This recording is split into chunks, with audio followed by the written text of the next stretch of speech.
If you're enjoying this video, smash that like button, subscribe, and hit the bell. Share it with your friends and let me know in the comments where you're watching from. Every like and subscribe helps the channel grow.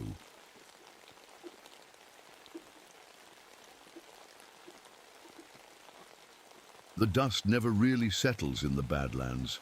Not completely. It hangs in the air like a promise or a threat. My name is Diane Reynolds, and for the past 3 years I've been a ranger at this outpost in South Dakota. Most people would call this place desolate. I call it home. It's 1986, and I'm watching another dust storm build on the horizon. From my lookout point, I can see the orange-red clouds swelling, ready to sweep across the jagged landscape. Beautiful and terrifying all at once. My hand reaches up to touch the fossil claw hanging around my neck, an old habit that brings me comfort. Before I became Ranger Reynolds, I was Dr. Reynolds, a paleontologist with a promising career ahead of me. That was until I presented my research on predatory hominid fossils at a conference in Chicago. Creatures that evolved alongside humans. Underground hunters. With all due respect, Dr. Reynolds, this belongs in science fiction, not academia. Their laughter still echoes in my nightmares. My cabin sits 40 miles from the nearest town. On clear days, I can see the layered rock formations stretching to the horizon, striped with millions of years of history. Each layer tells a story. Some stories are best left buried. The radio crackles beside me. Vincent's voice breaks through. The static. Diane, you there? Over. I pick up the handset. I'm here, Vincent. Storm's coming in. Looks like it'll be a big one. Over. Vincent Blackfoot has been my only real friend out here. As the Lakota liaison for the park, he bridges 2 worlds. Like me, he knows the Badlands hold secrets.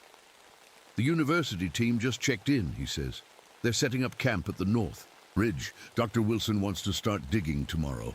Over. My stomach tightens at the mention of Dr. Lawrence Wilson. Another academic who thinks he knows everything about these lands because he's read a few books. Another man who will dismiss the warnings of the people who've lived here for generations.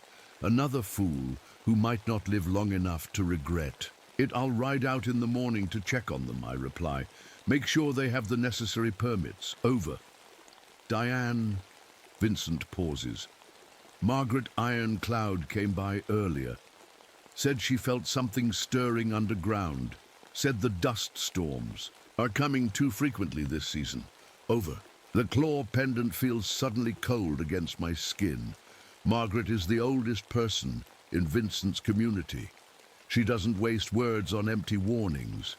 Tell her I'll stop by tomorrow after I check on the expedition. Over and out. I hang up the radio and turn back to the window. The storm is closer now, churning up the earth, revealing and hiding again the bones of ancient creatures. My journals are filled with drawings of what I've seen in these storms. Formations that appear and disappear, fossils that seem to move between sightings. Some nights I hear scratching beneath my cabin floor. Some mornings I find perfect, circular holes in the ground outside my door. I record everything, measure everything, photograph everything. The academic world called me obsessive, delusional. They don't understand what it's like to know something exists when no one else believes. I check my pack for tomorrow. Water, first aid kit, maps, compass, field journal, camera. My fingers brush against the small sonic device I built based on Margaret's descriptions. It emits a high-frequency pulse that, according to Lakota stories, repels the earth dwellers. I've never had to use it. I hope I never will. As the sun sets, the temperature drops dramatically. Another strange feature of the Badlands, scorching days and freezing nights. I light the wood stove and open my most recent journal. On the last page, I find an entry I don't remember writing. It's my handwriting, but the words make no sense. Just a series of geometric patterns described in precise detail. Below them, a single sentence. They're coming back for what's theirs. I close the journal quickly, my hands shaking. Outside, the wind picks up, carrying dust and secrets across the ancient land. Tomorrow, I'll meet Dr. Wilson and his team of bright-eyed graduate students. Tomorrow, I'll try once more to warn someone who won't listen. In the distance, something howls, not a coyote or a wolf. Something deeper, something that sounds like it's coming from beneath the earth itself. The storm has arrived. Morning came, with that eerie quiet that follows a dust storm. I saddled up my horse, Thunder, and rode out to the North Ridge. The path twisted through strange rock formations that always seemed to look different each time I passed them. Today, one looked like a hand reaching up from the ground. I tried not to stare at it too long. The expedition had set up a neat row of tents along the ridge, 5 bright blue spots of color against the red and brown landscape. As I approached, I could see people moving around, setting up equipment. They looked so out of place here, like toys someone had dropped in the dirt. Dr. Lawrence Wilson stood tall among his team, pointing and giving directions. His safari hat made him look like he thought he was in Africa, not South Dakota. I'd seen his type before, men who treated the earth like it was just a container for things they could take. Dr. Wilson, I called, dismounting Thunder. Ranger Reynolds, I'm here to check on your permits. He turned, squinting at me against the morning. Son, his smile didn't reach his eyes. Ah, the ranger, yes, everything is in order. He waved a folder at me. Approved by your office last month. I took the folder and flipped through it, even though I already knew they had permission to be here. I just wanted to make a point. You're Diane Reynolds, aren't you? A young woman approached, her eyes wide with interest. I read your paper on predatory hominid fossils. It was fascinating. Wilson's face tightened. This is Jenny Marsh, one of our graduate students. Still impressionable, I'm afraid. I ignored his jab. Nice to meet you, Jenny. Be careful out here. The Badlands aren't like other dig sites. We're professionals, Ranger Reynolds. Wilson cut in. We've worked in far more dangerous locations than this. I handed him back the folder. Not like this, you haven't. I looked around at their camp. They had set up right on top of an area where I'd found those perfect circular holes last month. I'd marked them in my journal, watched them disappear and reappear with the storms. You might want to move your camp about a quarter-mile east, I suggested. This area gets unstable during storms. Wilson laughed. We checked the ground. It's perfectly solid. It won't stay that way, I said quietly. A tall man with glasses stepped forward. I'm Dr. Alex Chen, the team geologist. What exactly are you worried about, Ranger? At least someone was willing to listen. I pointed to the ground. These formations change.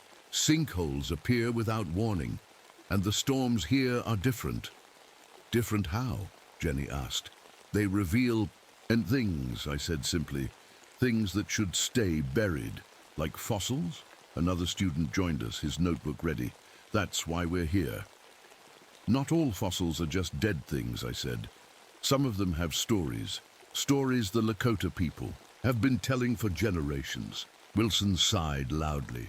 We're scientists, Ranger Reynolds. We deal in facts, not stories.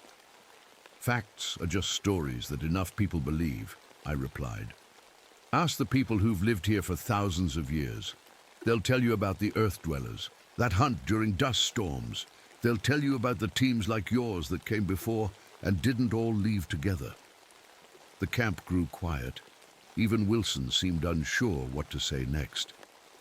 I'm legally required to warn you about the dangers in the park, I continued. Flash floods, unstable ground, extreme temperature changes. But I'm personally warning you about what you might find if you dig too deep. And what's that? Wilson asked, his voice dripping with sarcasm. I touched the claw pendant around my neck. Something that's been hunting here since before humans walked upright. Something that collects bones. The young student with the notebook laughed nervously. Like dinosaurs? No, I said. Like something that evolved alongside us, underground, hunting us when conditions are right. I looked at the sky. And the conditions are getting right. Wilson cleared his throat. Thank you for your colorful warnings, Ranger. We'll be sure to watch out for your bone hunters. He turned to his team. Back to work, everyone. We're burning daylight. The team scattered, some looking back at me with curious eyes, others clearly dismissing me as the crazy local. I was used to it. I patrol this area daily, I told Wilson. Radio if you need anything. Storms can cut off the road back to town without warning. We'll be fine, he said firmly. As I mounted Thunder to leave, Jenny Marsh approached me again. Ranger Reynolds, could I maybe talk to you sometime about your research? I find it really interesting. Be careful saying that too loud around here, I warned her. But yes, I'll be back tomorrow. I rode away feeling the familiar frustration burning in my chest. No one ever listened until it was too late. The sun beat down on my back, already hot despite the early hour. In the distance, I could see another dust cloud forming. They were becoming more frequent, just as Margaret had said. I changed direction, heading toward the Lakota community where Vincent lived. I needed to speak with Margaret Ironcloud. The scratching under my floor had been louder last night. The journal entry I didn't remember writing worried me more than I wanted to admit. Something was stirring in the Badlands. Something old and patient and hungry, and Dr. Wilson's team had just started digging right where they shouldn't. Margaret Ironcloud's home sat on the edge of the reservation, a small wooden house with a porch that faced the Badlands. Wind chimes made of bones and copper wire hung from the rafters, tinkling softly in the breeze. I had always found the sound comforting, though others found it creepy. I knocked on the door frame. Margaret? It's Diane. Come in, bone woman, came the reply from inside. The old name made me smile. Margaret had called me that since the day we met, when I showed her the fossil fragments I'd collected. She said I had bone sight, the ability to see what the earth wanted to keep hidden. Inside, Margaret sat by the window, her wrinkled hands working on something small and intricate. At 92, her eyes were still sharp, her mind sharper. Vincent sat across from her, looking worried. You've seen the new diggers, Margaret said. It wasn't a question. I warned them. They didn't listen. I sat down in the empty chair, suddenly tired. No one ever does. Vincent pushed a cup of tea toward me. Wilson has a reputation for finding unusual specimens. Some say he pays locals to keep certain discoveries off the books. That didn't surprise me. What did you feel, Margaret? Vincent said you felt something stirring.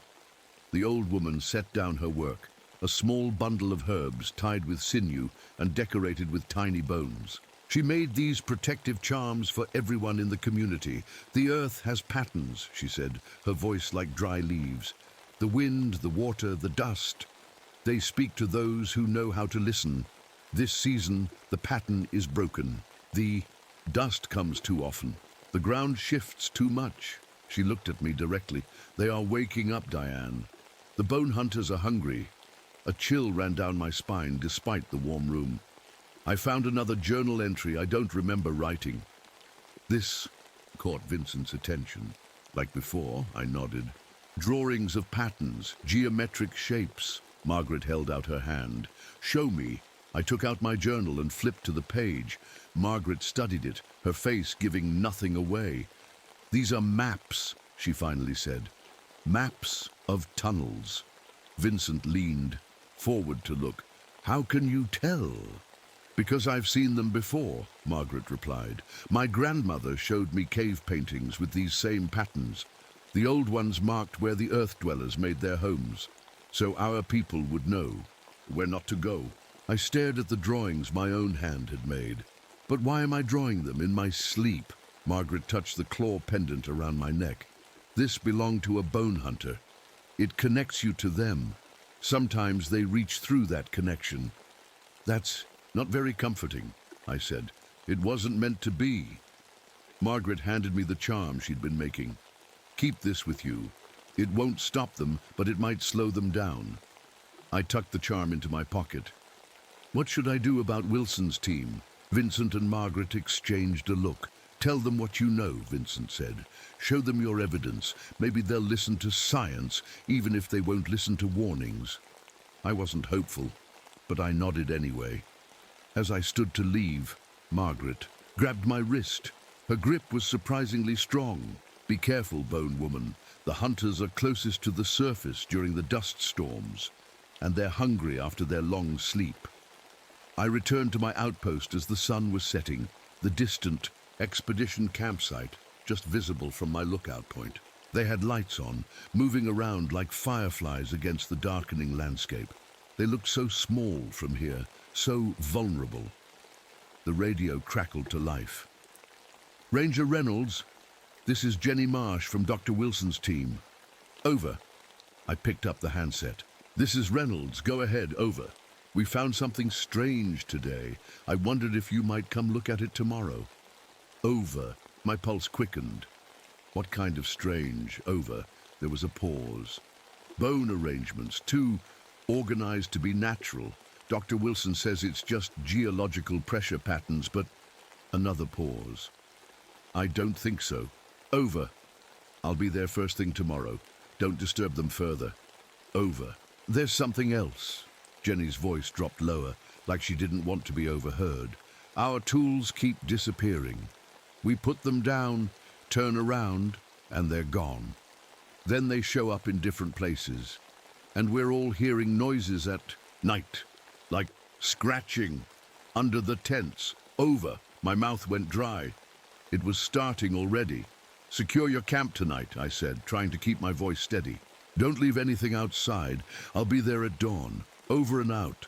I hung up the radio and looked out at the expedition's lights again. The wind was picking up.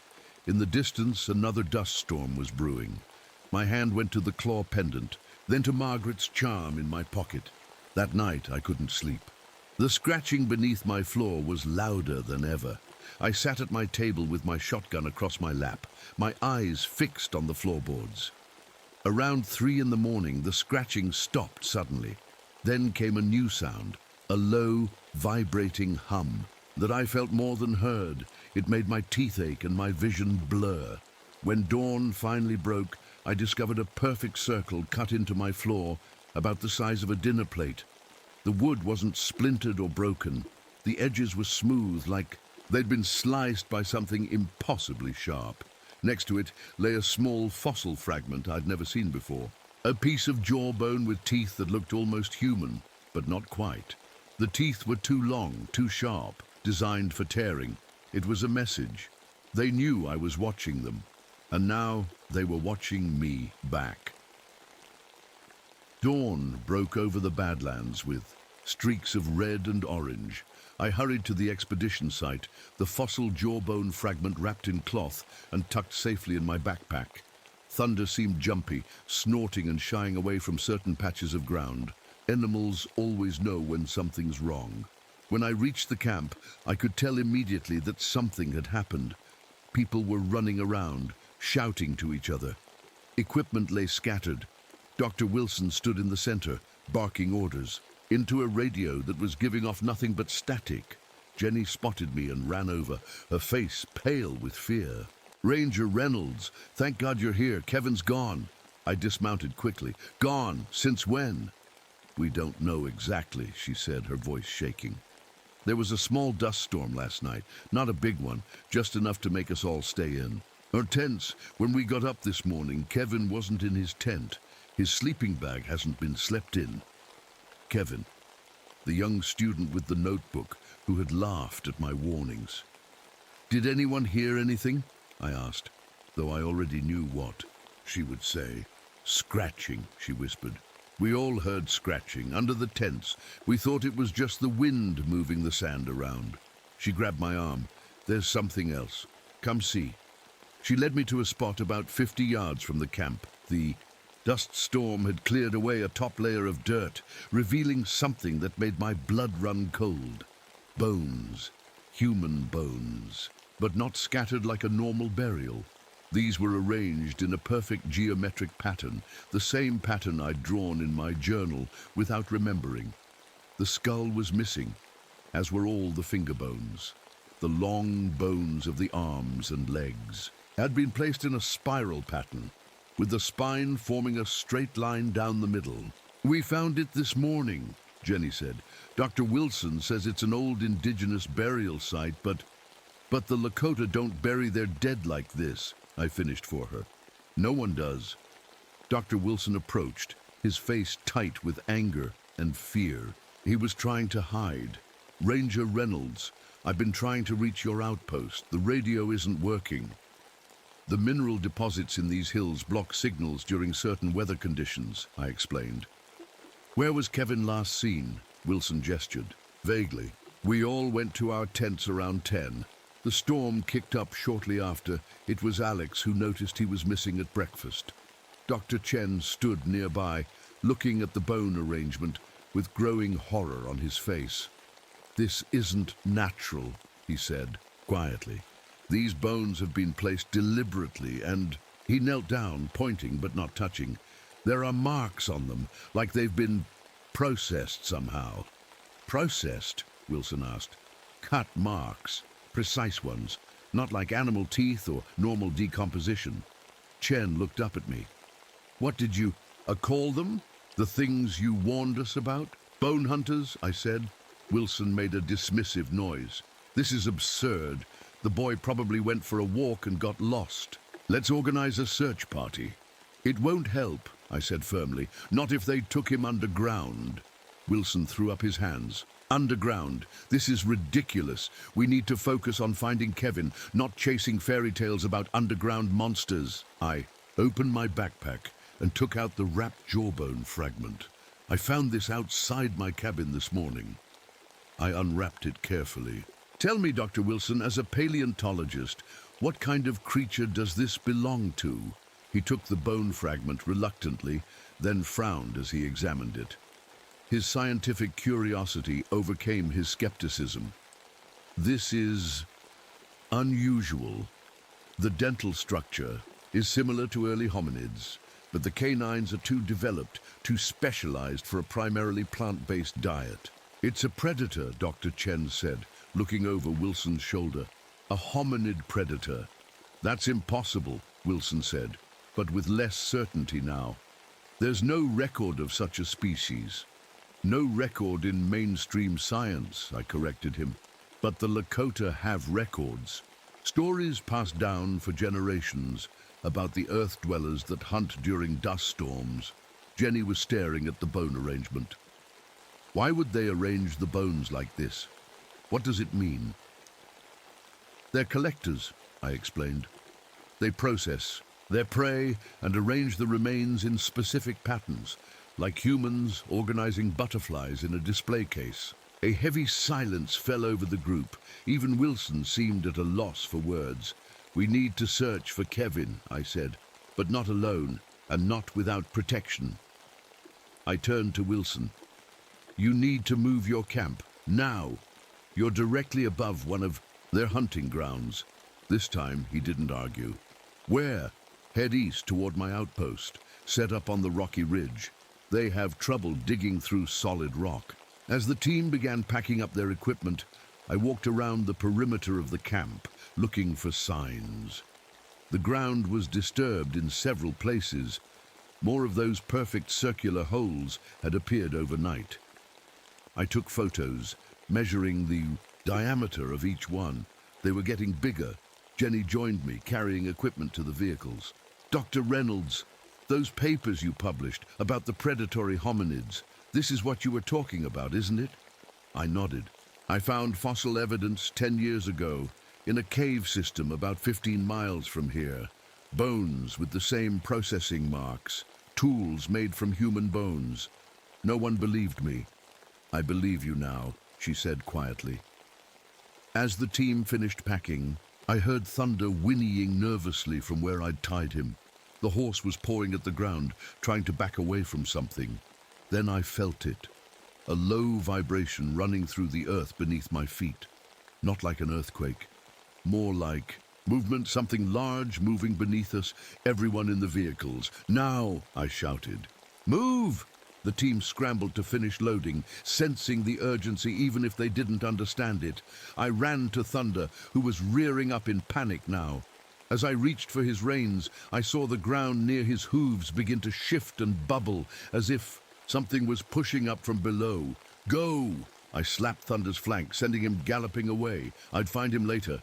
I turned to run back to the vehicles just as the ground collapsed where I had been standing seconds before. A perfect circle, 6 feet wide, dropped straight down into darkness. And from that darkness came a sound I'd only heard in my nightmares. A high, clicking chatter that ended in a deep, rumbling growl. I didn't look back. I ran to Wilson's Jeep and jumped in. "Drive, now!" As we sped away, I looked in the side mirror. The dust was settling around the new hole in the earth. And just for a moment I thought I saw something pale and long-limbed pull itself back down into the darkness.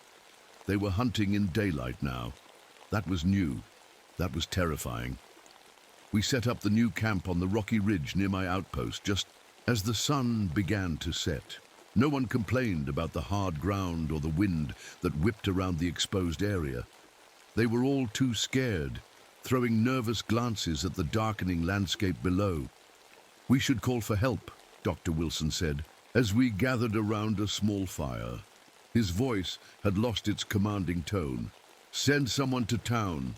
The road's already flooded from yesterday's storm," I told him. "It'll be clear by tomorrow afternoon at the earliest, and the radio still isn't working." The 4 remaining team members sat in silence, the weight of Kevin's disappearance heavy on their shoulders. Jenny, Dr. Chen, and 2 others I'd come to know as Mike and Sarah. "Tell us everything you know about these creatures," Dr. Chen finally said. I took a deep breath. This was the moment I'd been waiting for. Someone finally willing to listen. But it felt hollow now, with Kevin gone. "They're ancient," I began. "The Lakota say they were here before humans, living underground. They hunt in packs, using the dust storms as cover. They can dig through earth faster than you can run." "But what are they?" Wilson pressed. "Scientifically speaking, a branch of evolution that went underground instead of staying on the surface," I explained. "They adapted to life in darkness. No eyes, but they can sense vibrations from miles away. Strong jaws, claws that can cut through rock. They communicate through sounds we can barely hear." "Why haven't they been discovered?" Sarah asked. "If they've been here so long, they have been, many times. But the evidence disappears, either taken by the creatures themselves or," I glanced at Wilson, "by people who don't want the world to know they exist." Wilson shifted uncomfortably but didn't deny it. "They're collectors," I continued. "They take their prey underground, paralyze them with venom, and then process them, remove the bones, arrange them in patterns." "Like a museum," Jenny whispered. "Exactly. They're studying us just like we study fossils." Mike, who had been quiet until now, spoke up. "Can we kill them?" I pulled out the sonic device I'd made based on Margaret's descriptions. "They're sensitive to certain sound frequencies, and sunlight hurts them, though it doesn't seem to stop them completely anymore." "Anymore?" Wilson caught the word. "They're changing?" I nodded. "Adapting. They used to hunt only during dust storms, only at night, but today no one needed me to finish that thought. We'll take turns keeping watch," I decided. 2 people at a time. I'll take first shift with Dr. Chen. The rest of you try to get some sleep." As the others retreated to their tents, Chen stayed by the fire with me. "You've seen them before, haven't you?" he asked quietly. I touched the claw pendant around my neck. "Once, 5 years ago, during a big storm. It took one of my colleagues, a biologist studying prairie dogs. Everyone said he fell into a sinkhole. I saw what really happened." "Why did you stay?" Chen asked. "After seeing that, I looked out at the dark landscape, feeling the weight of the truth I'd carried alone for so long. Because someone needs to know they're here. Someone needs to warn people and collect evidence," Chen added, understanding in his eyes. "That too." I smiled faintly. Old habits die hard. We fell into silence, listening to the wind. The moon rose, casting silver light over the Badlands, turning the rock formations into ghostly shapes that seemed to move if you looked at them too long. Around midnight, the wind suddenly died. The silence was jarring after hours of constant noise. "That's not good," I whispered, standing up. "What is it?" Chen asked, getting to his feet. "They hunt in the silence between wind gusts." I grabbed my rifle and the sonic device. "Wake the others, quietly." As Chen moved toward the tents, I scanned the ground below our ridge. In the moonlight, I could see dozens of perfect circles appearing in the earth, opening and closing like breathing mouths. "They're coming," I said, my voice sounding strange in the dead air. Wilson emerged from his tent, followed by the others. "What's happening?" "Look," I pointed. In the distance, a dust storm was forming, larger than any I'd seen before. It moved, against the wind, rolling toward us like a living thing. "Is that normal?" Jenny asked, her voice small with fear. "No," I replied. "They're making it happen." "How is that possible?" Wilson demanded. "They move underground in coordinated patterns, stirring up the dust from below," I explained. "It's how they hunt, create confusion, cut off escape routes." The dust storm grew closer, swallowing the landscape. Soon, we could see nothing beyond our small camp on the ridge. "Stay together," I ordered. "Back to back. If you see movement, call it out." We formed a tight circle, facing outward. I clutched the sonic device in one hand, my rifle in the other.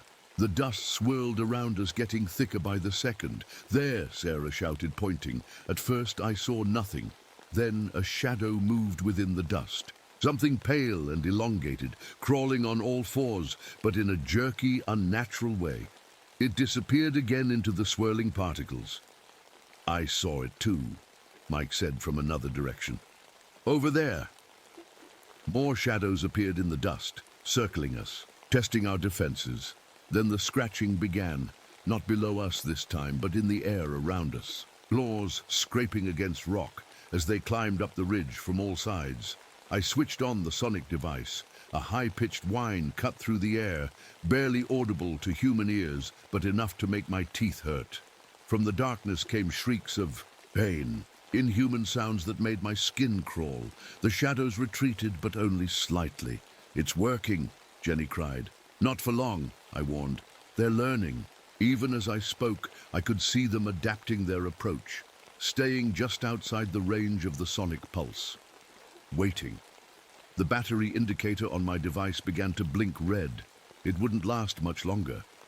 Then, in an instant, the dust parted directly in front of me. And for the second time in my life, I saw one clearly. It was humanoid but wrong in every way.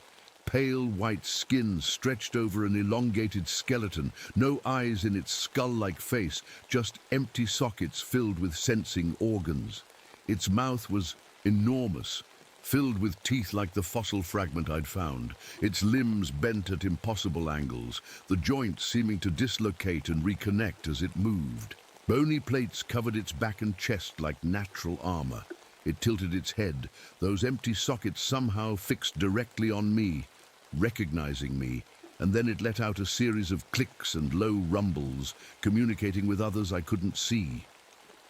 "My God," Wilson whispered beside me, all his scientific skepticism evaporating in an instant. The creature's head snapped toward the sound of his voice.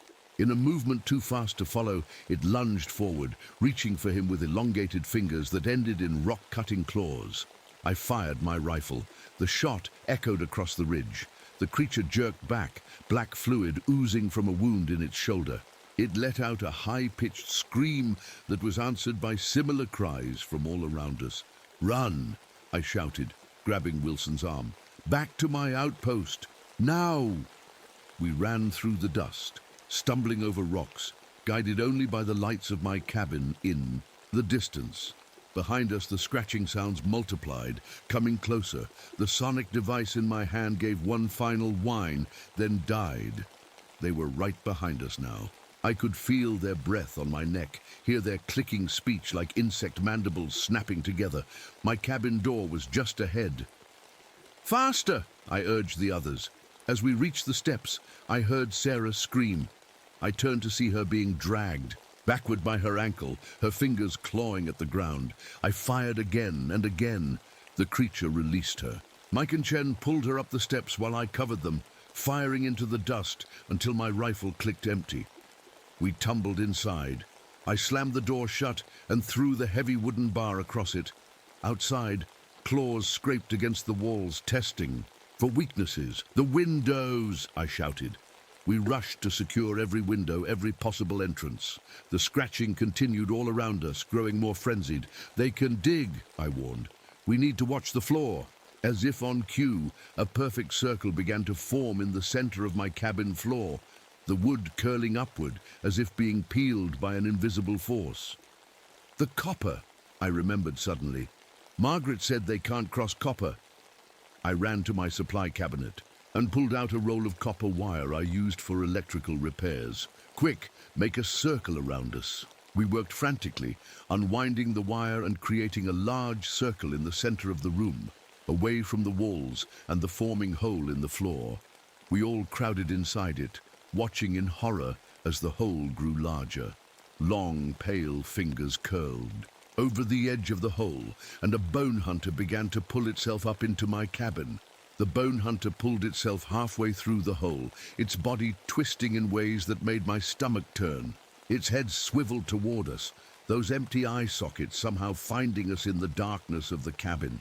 It reached a long arm toward our copper circle, then jerked back as if burned when its fingers got close to the wire. "It works," Jenny whispered, her voice shaking. The creature tilted its head, clicking and chittering to itself. It seemed confused, angry. It pulled back slightly, considering us. "What's it doing?" Wilson asked. "Thinking," I said.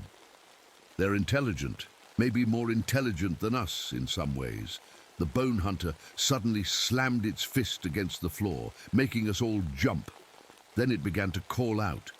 That same deep rumbling sound I'd heard before, but louder now, more urgent. It was calling the others. "We need weapons," Mike said. "Something more than one empty rifle." I pointed to my storage trunk. "There are flares in there, and an axe behind the door. Grab anything that could help." Mike edged toward the trunk, careful not to break. "Our copper circle." The creature watched him, tracking his movements. "Why isn't it coming after us?" Sarah asked, clutching her injured ankle. "If the copper keeps them back, why don't they just dig another hole somewhere else in the floor?" It was a good question. The bone hunter still hung halfway out of the hole, watching us with terrible patience. "I think it's studying us," Dr. Chen said quietly. "Learning how we defend ourselves." The thought chilled me to the bone. These weren't just animals acting on instinct. They were predators who adapted to their prey's defenses. Mike returned with the flares and passed them around. "What about the radio? Can we call for help?" I shook my head. "The storm will block any signal." I glanced at my wall clock. It was just past 1 a.m. "We need to hold out until dawn. They're weaker in sunlight." As if hearing my words, the bone hunter suddenly retreated back down the hole. We could hear scratching and digging below the floor. "Where did it go?" Jenny asked. Before I could answer, the lights flickered and went out. The cabin plunged into darkness. They cut the power line, I realized. They were getting smarter, more strategic. Wilson lit a flare, casting the room in eerie red light. In the new shadows, the hole in my floor looked like a mouth waiting to swallow us. "We need to block that hole," Dr. Chen said. "With what?" Sarah asked. "If they can dig through wood." A loud crash interrupted her as one of my windows shattered. A long, pale arm reached through, feeling around blindly. "They're testing." "The boundaries," I shouted. "Stay in the circle." More crashes followed as windows broke on all sides of the cabin. Arms reached in, grasping at anything they could find. One found my bookshelf and began pulling books through the window, examining each one before dropping it outside. "What are they doing?" Mike asked, his voice rising with panic. "Learning," I said grimly. About us, about our world. Wilson's flare was burning low. "We don't have enough flares to last until dawn," he said. I tried to think. The copper was keeping them from grabbing us directly, but they were finding other ways to get to us. We needed a better plan. "The radio," I said suddenly. "It won't reach town, but it might reach Vincent. He's closer and on higher ground." "Who's Vincent?" Jenny asked. "A friend. He'll bring help." I looked at the radio sitting on my desk, just outside our copper circle. Someone would have to leave the safety of our barrier to reach it. "I'll go," I decided. "The rest of you stay here." "Diane." "No." Chen grabbed my arm. "They seem most interested in you. Your pendant, your connection to them." He was right. Every time I shifted position, the bone hunters' heads turned to follow me specifically. "I'll go," Mike volunteered. "I'm the fastest." He was young and athletic, a graduate student who ran marathons according to the stories they'd told earlier around the campfire. "Be quick," I warned him. "Don't stop for anything." Wilson lit another flare as the first one died. In the new burst of red light, Mike tensed, getting ready to run. "Now!" I shouted. He sprinted for the desk. The reaction was immediate. All the arms reaching through the windows suddenly turned toward him. The floor beneath him bulged upward as something started digging a new hole directly in his path. "Look out!" I screamed. Mike jumped over the forming hole and reached the desk. He grabbed the radio and turned back, only to find his return path cut off by a bone hunter rising from the new hole in the floor. It stood fully upright for the first time, its height shocking all of us. 7 feet tall at least, its joints bending backwards, its armor-like bones gleaming in the flare light. It faced Mike, who stood frozen with the radio clutched to his chest. "Mike, run!" Jenny screamed. The bone hunter lunged forward with impossible speed. Mike ducked under its arm and ran for the cabin door instead of back toward our circle. "No, not outside," I yelled, but it was too late. Mike threw open the door and ran into the night. The bone hunter followed, its body twisting unnaturally as it squeezed through the doorframe. Silence fell. The arms retreated from the windows. The scratching stopped. "They're going after him," Chen realized. "We have to help him," Jenny said. Moving toward the edge of our circle, I grabbed her arm. "We can't, not yet." The words tasted bitter, but I knew they were true. We need to wait for the right moment. Outside, a scream cut through the night, short, terrified, and suddenly silenced. Sarah began to cry quietly. Wilson's hand shook as he held the flare. "I'm sorry," I whispered. Time crawled by in agonizing slowness. The scratching returned, but less frantic now. They were taking their time, confident in their hunt. When Wilson's second flare began to dim, I took stock of our situation. "We have 4 more flares, about 4 hours until dawn. We need to make them last." "The radio," Jenny said suddenly. "Did they get it with Mike?" I listened carefully to the sounds outside. "I don't think so. I think he dropped it when they—" I couldn't finish the sentence. "So it might be just outside the door?" Chen asked, understanding my thinking. I nodded. "If one of us could reach it, we might still contact Vincent." "I'll try," Chen offered. "No," I said firmly. "It has to be me." "Why?" I touched the claw pendant around my neck. "Because I understand them better than anyone, and they understand me." Before anyone could argue, I stepped to the edge of our copper circle. The scratching stopped immediately. "I'm going to make a run for the door," I told the others. "As soon as I'm out, close it behind me and bar it again. Don't open it for anything except my voice, understand?" "You can't go out there alone," Jenny protested. "I won't be alone," I said grimly. "That's the problem." I tied Margaret's charm around my wrist for whatever protection it might offer. I took a deep breath and stepped over the copper wire. Nothing happened at first. The cabin remained quiet. Then slowly, a bone hunter rose from the hole in the center of the floor. It stood there, watching me, its head tilted in that curious way. From outside, I could hear others approaching the cabin, their claws scraping against the wooden walls. I moved slowly toward the door, never taking my eyes off the creature in front of me. It followed my movement but didn't attack. It seemed Interested? When I say now, I whispered to the others, open the door just enough for me to slip out. Then close it immediately. I took another step toward the door. The bone hunter mirrored my movement, stepping closer. We were caught in a strange dance, predator and prey, researcher and subject. Now! I shouted. Wilson and Chen rushed to the door, pulled it open just enough. I squeezed through and found myself standing on my porch, surrounded by darkness and swirling dust. The door slammed shut behind me. I heard the bar drop into place. In the faint moonlight breaking through the dust storm, I could see them, at least a dozen bone hunters arranged in a semicircle around the cabin, and on the ground by the steps, the radio lay where Mike had dropped it.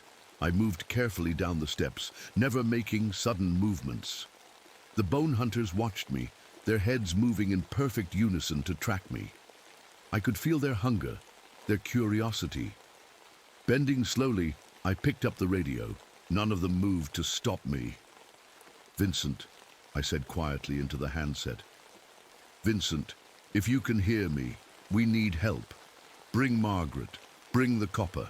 We're surrounded. Over. No response came through the static. A bone hunter stepped forward.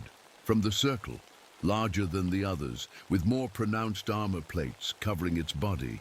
The pack leader. It looked at the radio in my hand, then at the claw pendant around my neck. Slowly, deliberately, it raised its hand and pointed at the pendant.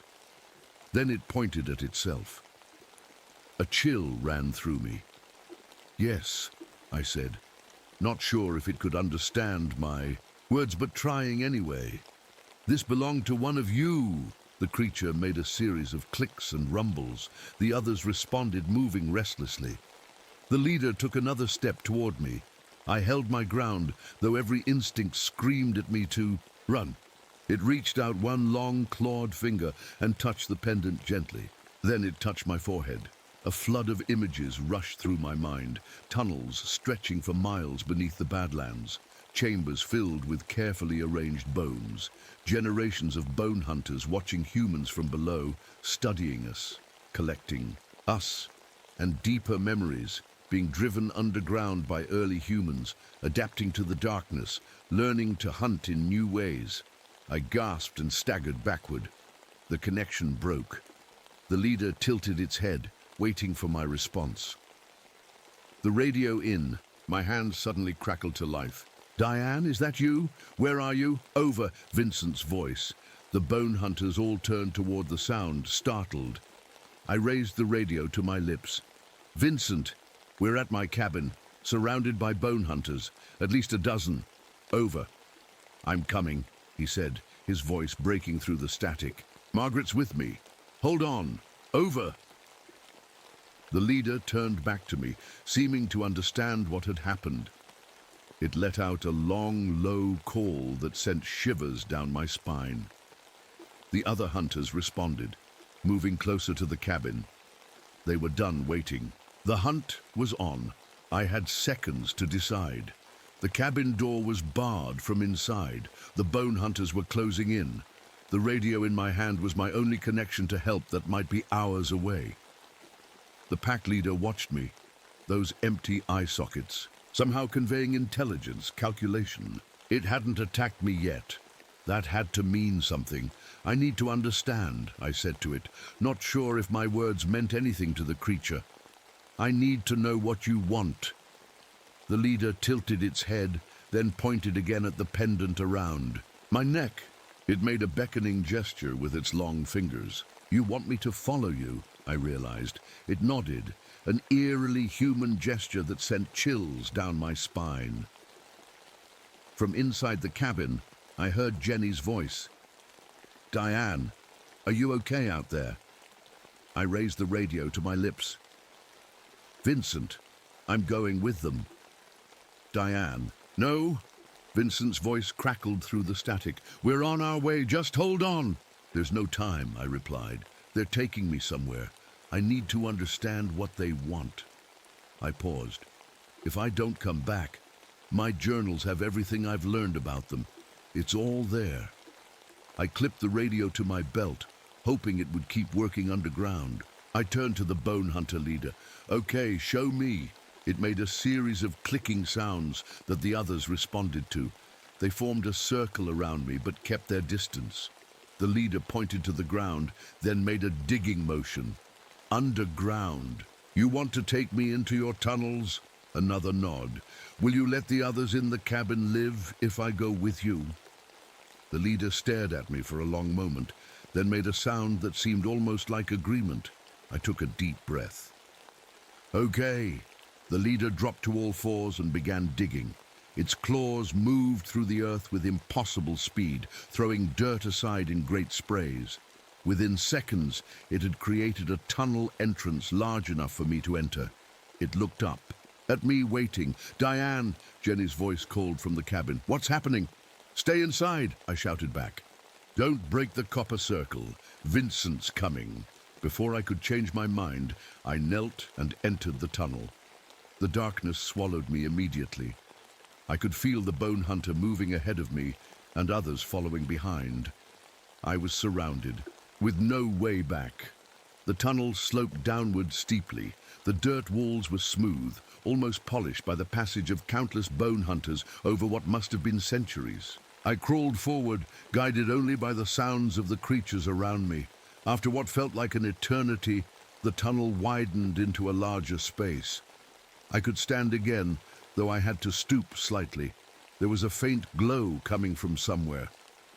Not light exactly, but a bioluminescence that cast everything in a pale blue glow. I could see the bone hunters more clearly now. In this light, their white skin had a blue tint, and patterns of ridges on their skin seemed to pulse with the same glow. The leader stood before me, watching me take in my surroundings. We were in a large chamber with tunnels branching off in all directions. The walls were lined with collections, thousands of bones arranged in meticulous patterns, not just human bones, animal bones too, and fossils of creatures long extinct. Each grouping seemed to tell a story, a history of life above ground that the bone hunters had studied and preserved. "My God," I whispered, "you're not just hunters, you're archivists." The leader made a sound that might have been agreement. It gestured for me to follow again, leading me deeper into the network of tunnels. We passed more chambers, each filled with different collections. One held tools, stone tools, metal tools, and more recent items, including what looked like pieces of Kevin's and Mike's equipment. Another chamber contained what appeared to be attempts at writing. Strange symbols carved into stone tablets, arranged chronologically from crude scratches to complex patterns. They were learning, evolving, studying us. The tunnel network was vast, stretching far beyond what I could have imagined. We had to be miles from my cabin now, deep beneath the Badlands. Finally, we entered a chamber larger than all the others. In the center stood something that made my breath catch. A perfect spiral of human skulls, hundreds of them, arranged from oldest to newest. The outer ring contained ancient primitive skulls, while the innermost rings held modern human remains. Near the center, I spotted a fresh skull that had to be Kevin's. The leader watched me examine the display, gauging my reaction. "Why?" I asked, pointing to the spiral. "Why do you collect us? Study us?" It pointed to my pendant, then to the walls of the chamber. For the first time, I noticed the cave paintings covering every surface, crude but unmistakable depictions of bone hunters and humans. In the oldest paintings, they lived side by side on the surface. In later images, the bone hunters retreated underground while humans remained above. "You were driven below," I said, understanding dawning. "You're keeping a record of what was. Taken from you." The leader nodded again, then pointed to a specific painting. It showed bone hunters emerging from the ground during a dust storm, taking humans below. "Reclaiming what was yours," I suggested. "Revenge." It made a negative sound, then pointed to the spiral of skulls, then to its own head. "Knowledge," I realized. "You're collecting knowledge, studying how we think, how we've changed." The creature, touched my forehead again, and more images flooded my mind. Bone hunters watching human civilization develop from below, learning from us, adapting their own society in response. The dust storms were becoming more frequent because they were causing them deliberately, creating more opportunities to collect specimens, to learn, to evolve. The radio at my belt crackled. "Diane? Can you hear me? Where are you?" "Over." Vincent's voice brought me back to reality. I was in the heart of the bone hunter's territory, surrounded by evidence of thousands of victims. I should be terrified, but all I felt was a researcher's fascination, the same thing these creatures felt about us. "I'm underground," I replied, "into the radio. I don't know how deep. They've shown me their museum. It's incredible, Vincent. They've been studying us for thousands of years." "Diane, listen to me." Vincent's voice was urgent. "Margaret says they're preparing for something big, a great emergence. You need to get out of there." The leader's head snapped toward the radio, its posture suddenly tense. The other bone hunters around the chamber grew agitated, making clicking sounds to each other. "What does that mean?" I asked into the radio. "What emergence?" "They've been building their numbers," Vincent explained. "Each generation learning more about us. Margaret says when they have enough knowledge, they plan to return to the surface permanently." I looked at the bone hunter leader. "Is that true?" It stared at me for a long moment, then turned and pressed its hand against a section of the wall I hadn't noticed before. The wall slid open, revealing another chamber beyond. What I saw inside made my blood run cold. Thousands of bone hunters in some kind of hibernation state lined the walls of a chamber so vast I couldn't see the end of it. An army waiting to awaken. Among them were fresh cocoons, translucent sacs containing partially transformed human bodies. I could see Kevin and Mike among them, their skin already paling, their limbs elongating. "They're not just studying us," I whispered into the radio. "They're becoming us, adapting to return to the surface." The leader watched me, waiting for my reaction. It touched my pendant again, then pointed to the transforming humans, then back to me. "You want me too," I realized. "You think I understand. You, that I would make a good... what? Ambassador, hybrid." It nodded slowly. The radio crackled again. "Diane, we're at your cabin. The others are safe. We've created a larger copper barrier. Where are you?" "I'm in their main hive," I replied, my eyes still fixed on the leader. "Vincent, they're planning to invade the surface. There are thousands of them." "Can you find your way back?" he asked. I looked at the maze of tunnels behind me. "I don't think so. They brought me too deep." "The pendant," Vincent said. "Margaret says it's connected to their hive mind. It can lead you back if you let it." The leader tilted its head, listening. It understood. "They know what we're saying," I told Vincent. "They understand us better than we thought." The leader made a motion, and suddenly all the bone hunters in the chamber moved toward me. Their peaceful curiosity was gone, replaced by predatory focus. They weren't going to let me leave with what I'd learned. I clutched the pendant in my fist and turned to run, not knowing where I was going but trusting Vincent's words. The bone hunters gave chase, their movements faster and more fluid in their home territory. I ran blindly through tunnels, letting some instinct guide me. The pendant grew warm in my hand, seeming to pull me in certain directions at critical junctions. Behind me, I could hear the hunters gaining ground. Their clicking communication echoed through the tunnels, coordinating their pursuit. "Vincent," I gasped into the radio as I ran. "I'm trying to get back, but they're right behind me." "Keep moving," he replied. "We're preparing something that might help."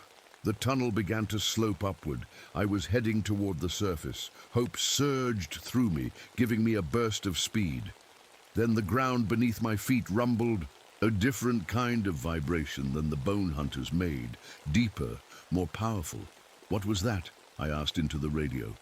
Blackfoot, Vincent replied. He's setting charges in the main tunnel entrances we've found.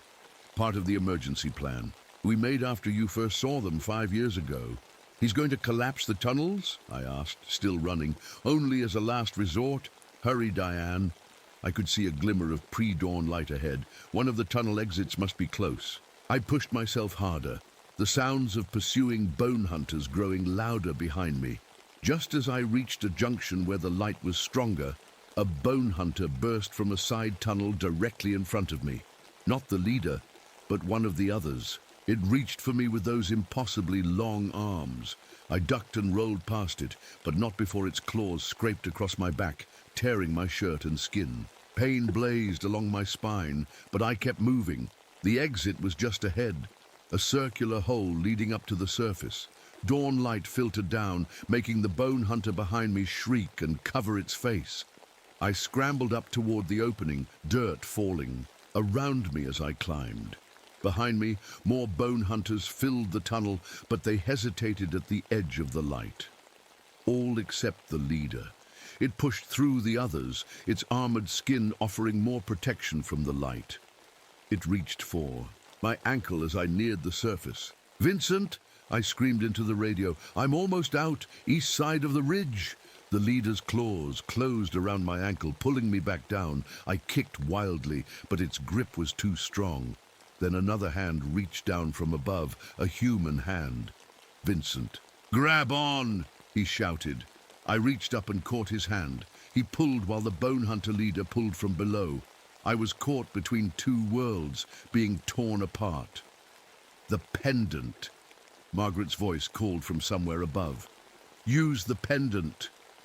With my free hand, I ripped the claw pendant from around my neck and thrust it toward the bone hunter's face. The creature recoiled as if burned, releasing my ankle. Vincent pulled me the rest of the way out. I collapsed onto the ground, gasping for air, my back burning from the claw marks. We were on the ridge near my cabin. The eastern sky was lightening with dawn. Around us stood Margaret and Blackfoot, along with Wilson, Jenny, Sarah, and Chen from the expedition. They had formed a large circle of copper wire that surrounded the tunnel entrance. The bone hunter. Leader's hand appeared at the edge of the hole, testing the boundary. It pulled back when it reached the copper line. "They can't cross," Margaret said. "But there are hundreds of other exits." Blackfoot held up a detonator. "Not for long." "Wait," I gasped, struggling to my feet. "You can't just bury them. There are thousands down there. They'll find other ways out." "What choice do we have?" Wilson demanded. "You said yourself they're planning to invade the surface." I looked at the tunnel entrance, where the leader was now visible just below the surface, watching me. In the growing dawn light, I could see more details of its face. The sensing organs that had replaced its eyes over millennia of evolution, the intelligence in its posture. "They were here first," I said quietly. "We drove them underground. They're just trying to reclaim their place." "By collecting us like specimens?" Sarah asked bitterly. "By turning people into them?" I had no answer for that. She was right. The leader made a series of sounds, not the usual clicks and rumbles, but something more complex, almost like speech. Margaret listened intently. "It's trying to communicate," she said, "using sounds it thinks we can understand." "What's it saying?" Vincent asked. Margaret shook her head. "I'm not sure. Something about time, cycles, return." The ground beneath us trembled again. From all around the Badlands we could hear rumblings. "They're all waking up," Blackfoot said grimly. "The whole hive. It's starting." Vincent looked at me. "Diane, you've seen them up close. You know what they can do. What should we do?" All eyes turned to me. The bone hunter leader below, my human companions around me. Two worlds, with me caught between them. The choice I made next would change everything. The ground shook beneath our feet. In the distance, perfect circles began opening in the earth, bone hunters emerging like pale ghosts in the dawn light. "We need to act now," Blackfoot said, his finger hovering over the detonator. I looked down at the leader, still watching me. From just below the surface, trapped by the copper circle, I thought of the massive chamber filled with hibernating bone hunters, the transforming humans, the collection spanning thousands of years. If we collapse the tunnels, we'll only delay them, I said. They'll dig new ones. They've been adapting to us for centuries. So what do you suggest? Wilson demanded. We just let them take over? I touched my back where the claw marks burned. No, we negotiate. Negotiate? Wilson laughed bitterly. With creatures that collect human bones and turn people into monsters? They're intelligent, I insisted. They're studying us because they want to understand us, to become more like us. That's not reassuring, Sarah muttered. Margaret stepped forward, her ancient eyes fixed on the bone hunter leader. The old stories say there was a time when our people lived alongside the earth dwellers, before the great war that drove them. Underground, I nodded. I saw the cave paintings. They were on the surface once. What are you saying? Vincent asked. That we should offer them what? Shared territory? Better than mutual destruction, I replied. The sun was rising higher now, forcing the bone hunter leader to retreat slightly deeper into the tunnel. Around us, more holes were opening in the earth, but the emerging hunters kept their distance, watching. I took a step toward the tunnel entrance, staying inside our copper circle. I need to speak with it again, I said, to understand what they really want. Diane, that's crazy, Chen said. They nearly killed you. If they wanted me dead, I would be, I pointed out. The leader took me into their home, showed me their history. It was trying to explain something. Margaret nodded slowly. The pendant connected you to their mind. Without it, you might not understand them. I looked at the claw pendant lying in the dirt where I dropped it. I picked it up carefully. I need to go back down, I said. Just to the entrance where I can talk to the leader. Absolutely not, Vincent said firmly. We don't have time to argue, Blackfoot added, looking at the increasing number of bone hunters emerging across the landscape. I made my decision. Blackfoot, set the charges on a timer, 10 minutes. If I'm not back by then, or if something goes wrong, blow the tunnels. Diane, Vincent started. It's the only way. I cut him off. Margaret, I need another charm for protection. The old woman reached into her pocket and pulled out a small bundle similar to the one she'd given me before. This is my strongest, she said, pressing it into my hand. It might shield your thoughts from them. I took it gratefully, then turned to the others. If this doesn't work, get to town. Warn everyone. These things have been hiding for thousands of years. They're patient and they're smart. Don't underestimate them. Without waiting for more objections, I stepped forward to the edge of our copper circle. The bone hunter leader was still visible just below the surface, waiting. I took a deep breath and held up the pendant. I want to understand, I called down to it. I want to know what you really want. The leader made a beckoning gesture. I'm not coming all the way down again, I said firmly, just to the entrance. It seemed to consider this, then nodded. I turned to Blackfoot. Start the timer. He hesitated, then set the detonator. 10 minutes, Diane. Not a second more. I nodded, then stepped over the copper line. Immediately the leader moved up to the entrance, staying just out of the direct sunlight. I knelt at the edge of the hole, close enough to communicate but not close enough to be grabbed. I held the pendant between us. Why now? I asked. Why are you emerging now after all these centuries? The leader reached out slowly, pointing to the sky, then made a circular motion with its hand. The weather, I guessed. The dust storms. It shook its head, then pointed to my watch, then made the circular motion again. Time, I realized. A cycle. It nodded, then held up its hand with fingers spread, then closed it into a fist, then spread the fingers again. 5 cycles, I asked.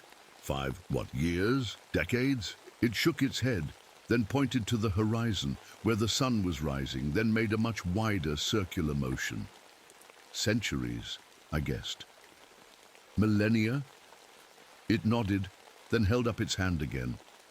5,000 years. You emerge every 5,000 years, I said, understanding dawning, like cicadas but on a much longer timescale. Another nod. Then it pointed to its mouth, making eating motions. My blood ran cold. To feed, it tilted its head as if considering, then shook it. It pointed to the pendant, then to its head, then to mine. To learn, I corrected myself. To evolve. It nodded emphatically, then pointed to the sky again, then to itself, then to me, then made a motion like two people walking side by side. You want to return to the surface, I translated. To live alongside us? It nodded again, then held up one finger. One territory. You want part of the surface? Another nod. It made a sweeping gesture toward the Badlands around us. This place? You want the Badlands? It nodded, then pointed to me, to itself, then made the walking motion again. With humans, some humans staying, it pointed directly at me, then made a circle that seemed to include our whole group on the surface. Us specifically, I asked. The ones who know about you? It nodded, then pointed to the transforming humans I'd seen below. As ambassadors, I realized. Not to conquer, to integrate, to join. The leader made a sound almost like agreement, then reached out its hand toward me, palm up, an unmistakable gesture. It wanted to shake hands, to make a deal. I glanced back at the others, who were watching tensely from within the copper circle. Vincent shook his head in warning. Blackfoot held up 7 fingers. 7 minutes left. I turned back to the leader. No more taking people. Without permission, I said firmly. No more hunting during storms. It tilted its head, considering, then nodded slowly. And those you've already taken, Kevin, Mike, can they be returned to human form? It made a negative gesture, then pointed to its own transforming body, then to the sky. Whatever changes they made were permanent, part of their adaptation to eventually return to the surface. How do I know I can trust you? I asked. It pointed to the pendant, then to my head. A connection had been formed. I took a deep breath, considering. Below us lay an army of bone hunters ready to emerge. Above, a world unprepared for their existence. We could fight and probably lose, or we could try something unprecedented. 4 minutes, Vincent called urgently. I had to decide. One territory, I said to the leader, the Badlands National Park. No expansion beyond its borders without negotiation. No taking humans without consent. In return, those of us who know about you will help. Manage the transition. Help others understand. The leader considered this, then nodded. It extended its hand further toward me. Diane, don't, Wilson shouted. You can't trust these things. But I was thinking of the thousands of years of careful study I'd seen below. The methodical collection and preservation of knowledge. Yes, they were predators, but they were also scientists in their way. They wanted to understand us as much as I wanted to understand them. I reached out and took the bone hunter's hand. Its skin was cool and smooth, not what I expected. As our hands clasped, images flooded my mind again. But this time, they were visions of the future. Bone hunters and humans working together to study the past, shared knowledge, gradual integration, and, beneath it all, a warning. If the deal was broken, they would emerge all at once, across the entire planet. They weren't just under the Badlands, they were everywhere. I pulled my hand back, gasping. You've been under all of human civilization, watching, waiting. It nodded once. A final confirmation of the stakes. 1 minute, Blackfoot called. I stood, up backing away from the tunnel entrance. I accept your terms, I told the leader. The Badlands will be shared territory. It made a sound that might have been gratitude, then retreated back into the tunnel.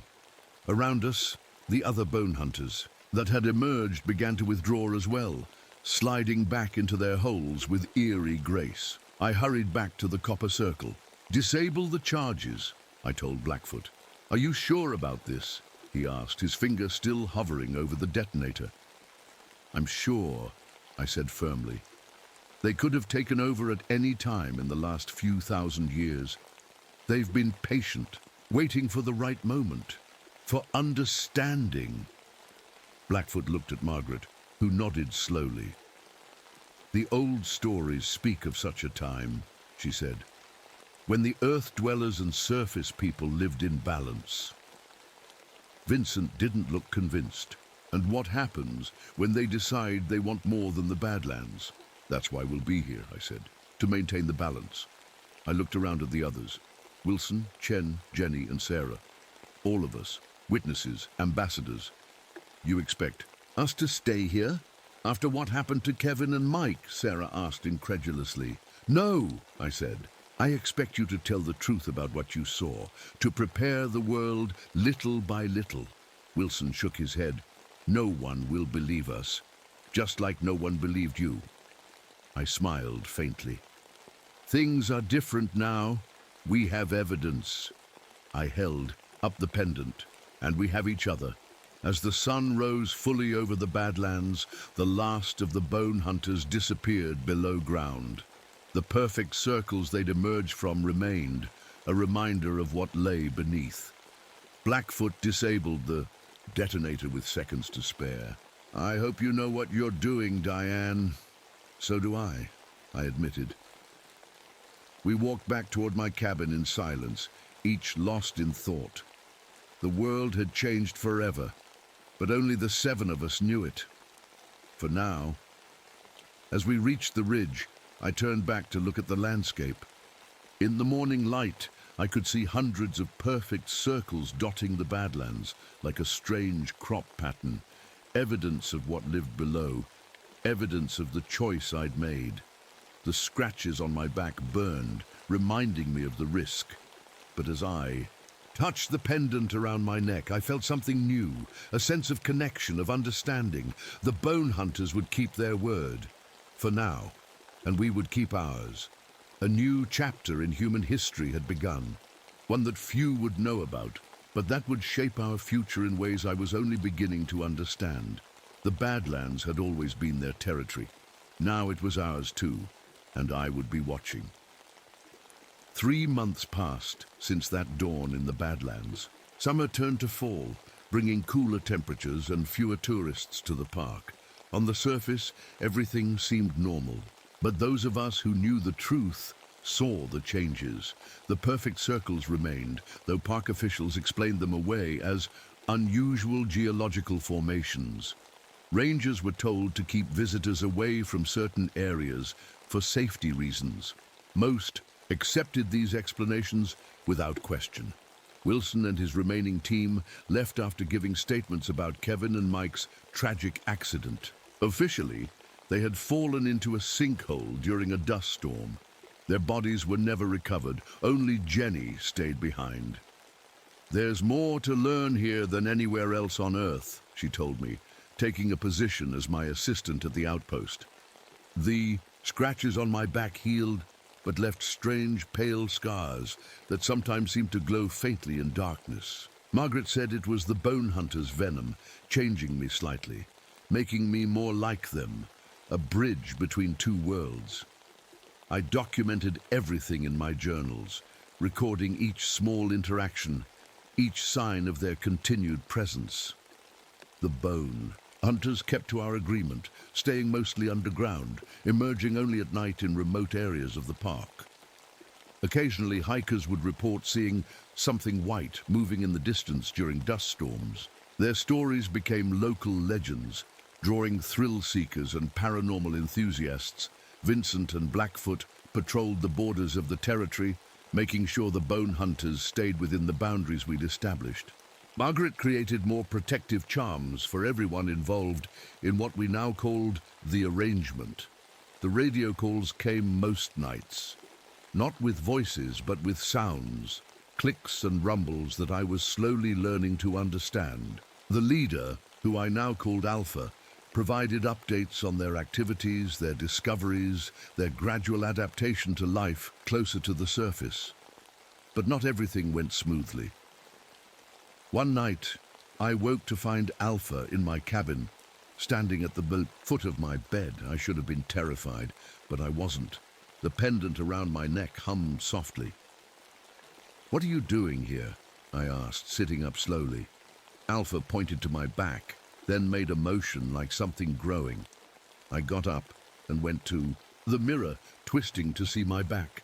The scars had changed, spreading slightly, taking on patterns similar to the ridges on the bone hunter's skin. "What's happening to me?" I whispered.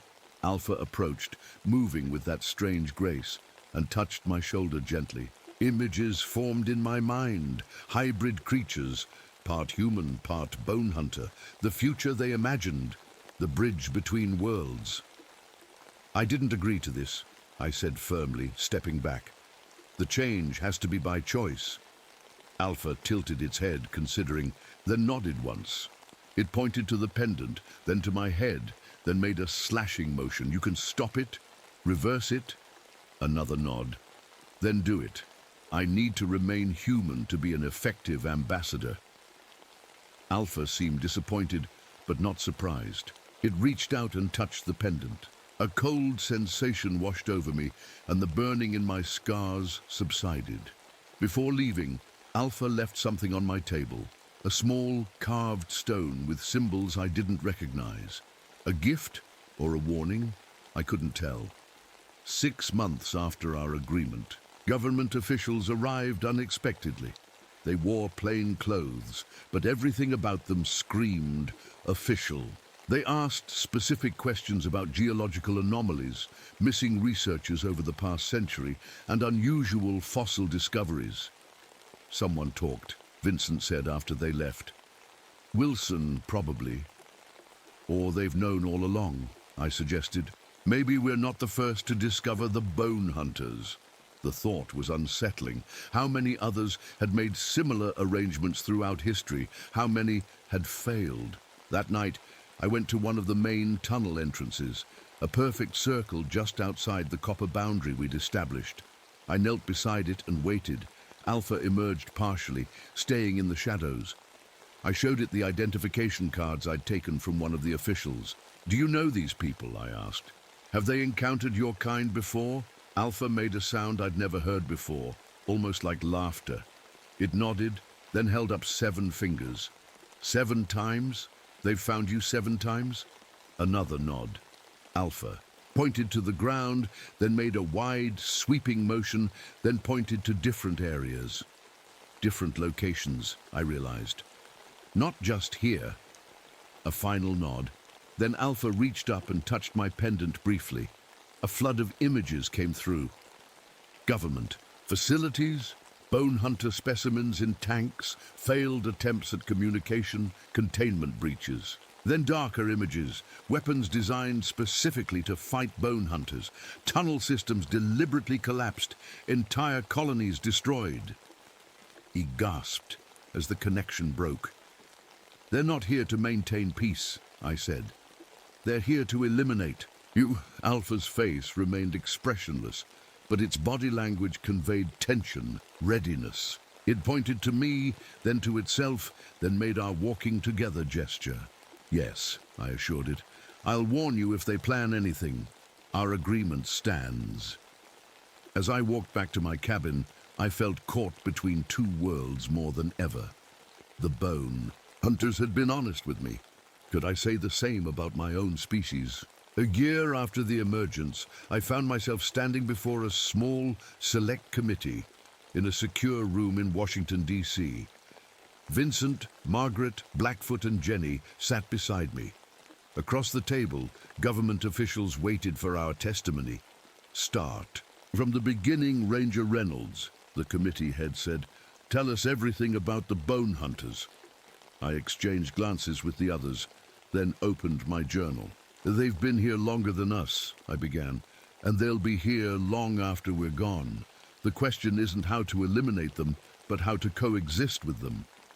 As I spoke, I felt the pendant warm against my skin.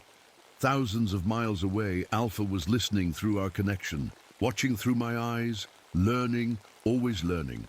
The officials showed me photographs of other sites, perfect circles in the desert of Nevada, the mountains of Colorado, the forests of Oregon. The bone hunters were everywhere, just as Alpha had shown me. "We've dealt with them before," one official said grimly. "Containment never works. They always break free eventually." "Because you tried to contain them instead of understanding them," I replied. "They're intelligent. They can be reasoned with." "They're predators," another argued. "They see us as specimens. Don't we see them the same way?" I asked. The room fell silent.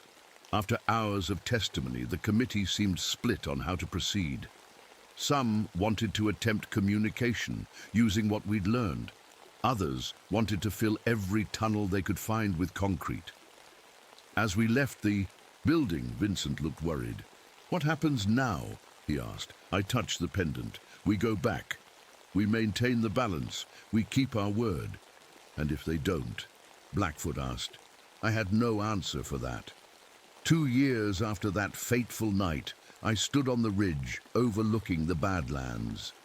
The perfect circles had become a tourist attraction, though few visitors ever saw what emerged from them in the quiet hours before dawn.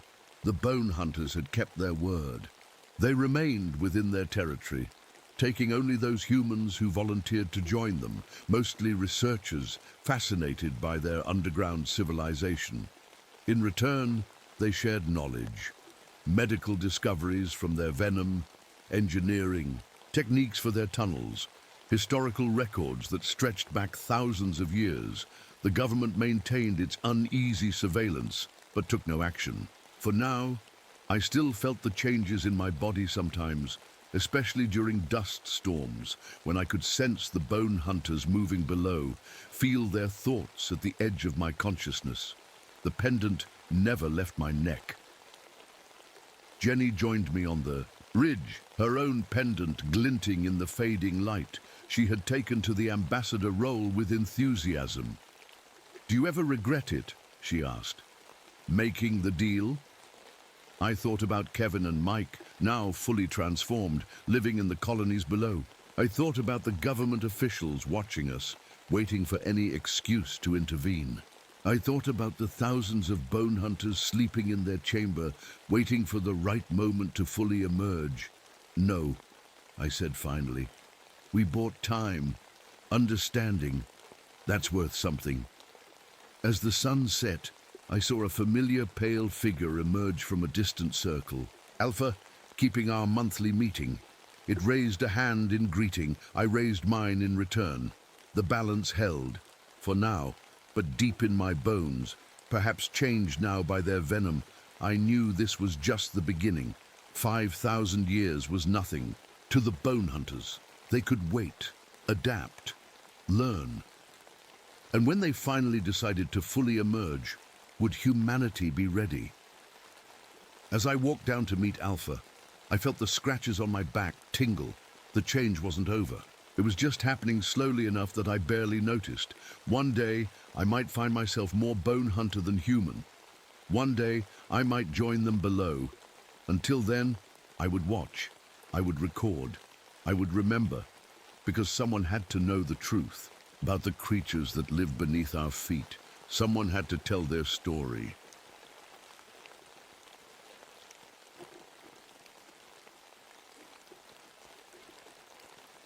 The road ended 3 miles back. I shouldered my pack and started the hike up the narrow trail, watching my boots kick up dust with each step.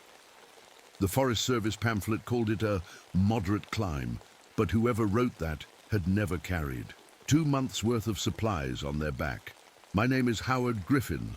Last month I was a park ranger in Yellowstone, giving tours to sunburned families and picking up trash from picnic areas. Now I was heading to the most isolated fire lookout in Washington state.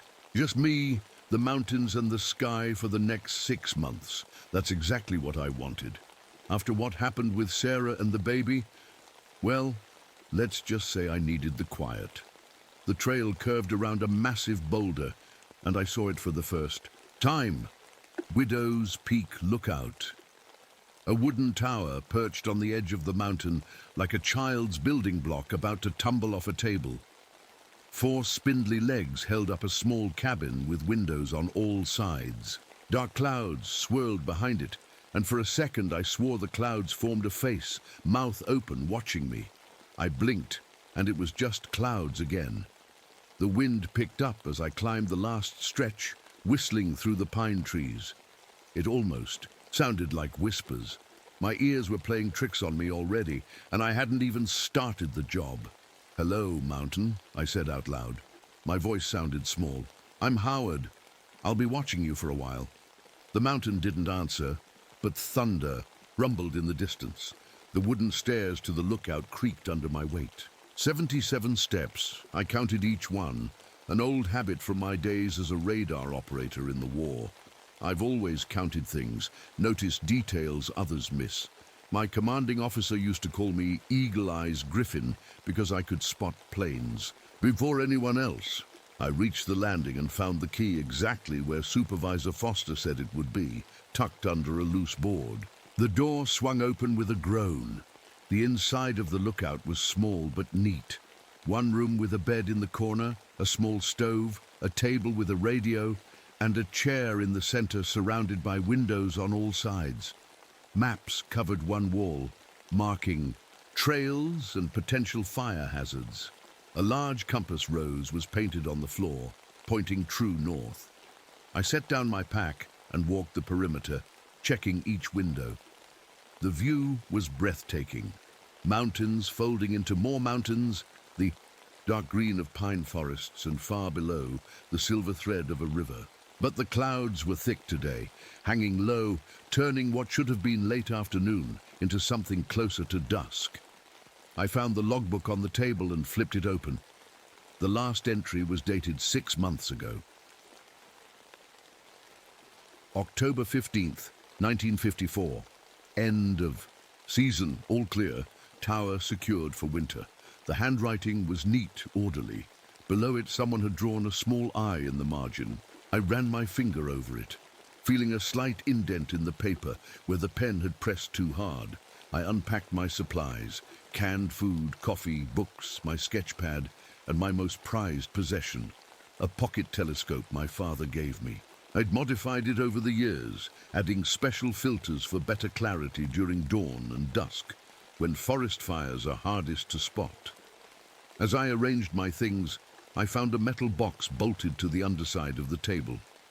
It was locked, but the key hung on a nail nearby. Inside was another logbook, older, the cover water-stained.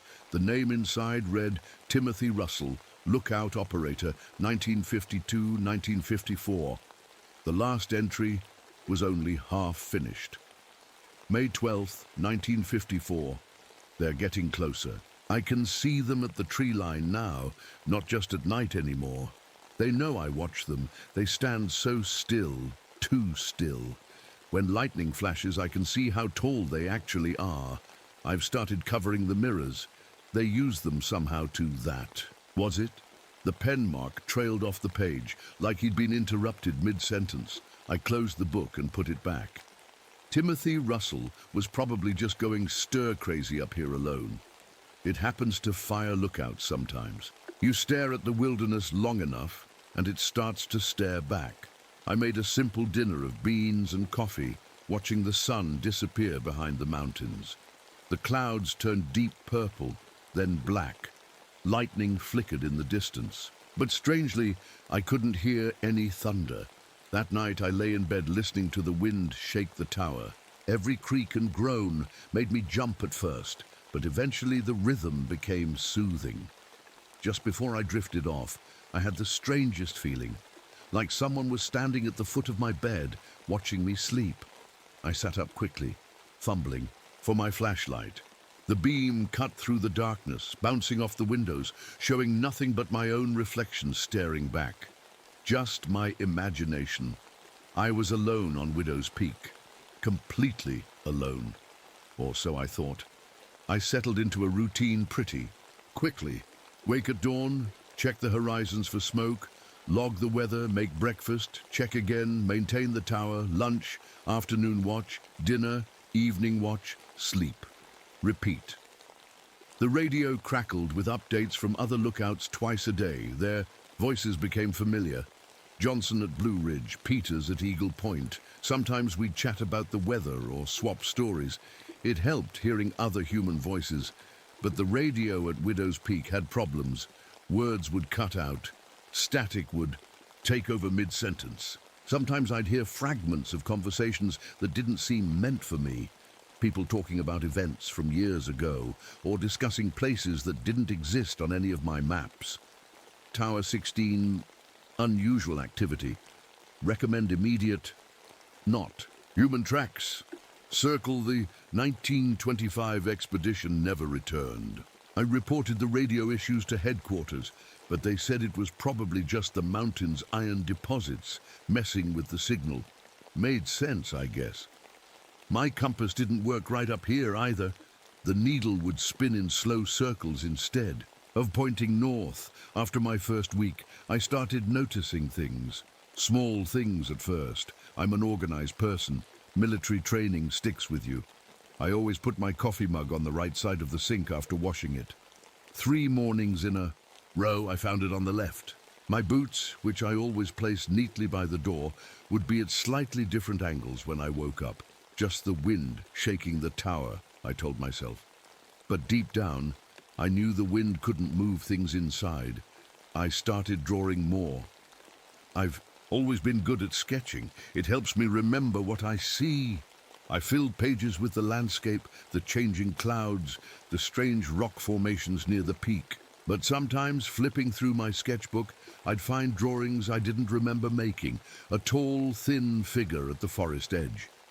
The same figure, closer. Detailed sketches of eyes that didn't look human. The dreams started around day 10. In them, I'd be standing at the window looking out. But then I'd realize I wasn't inside looking out. I was outside looking in. And I could see myself sleeping in the bed. I'd wake up gasping, sheets soaked with sweat. Then came the footprints. After a light rain, I spotted them while doing my morning perimeter check. They started at the base of the tower and went about 20 feet toward the forest edge before stopping abruptly. Not animal tracks. They were shaped like human footprints, but wrong. Too long, too narrow, with only 4 toe marks.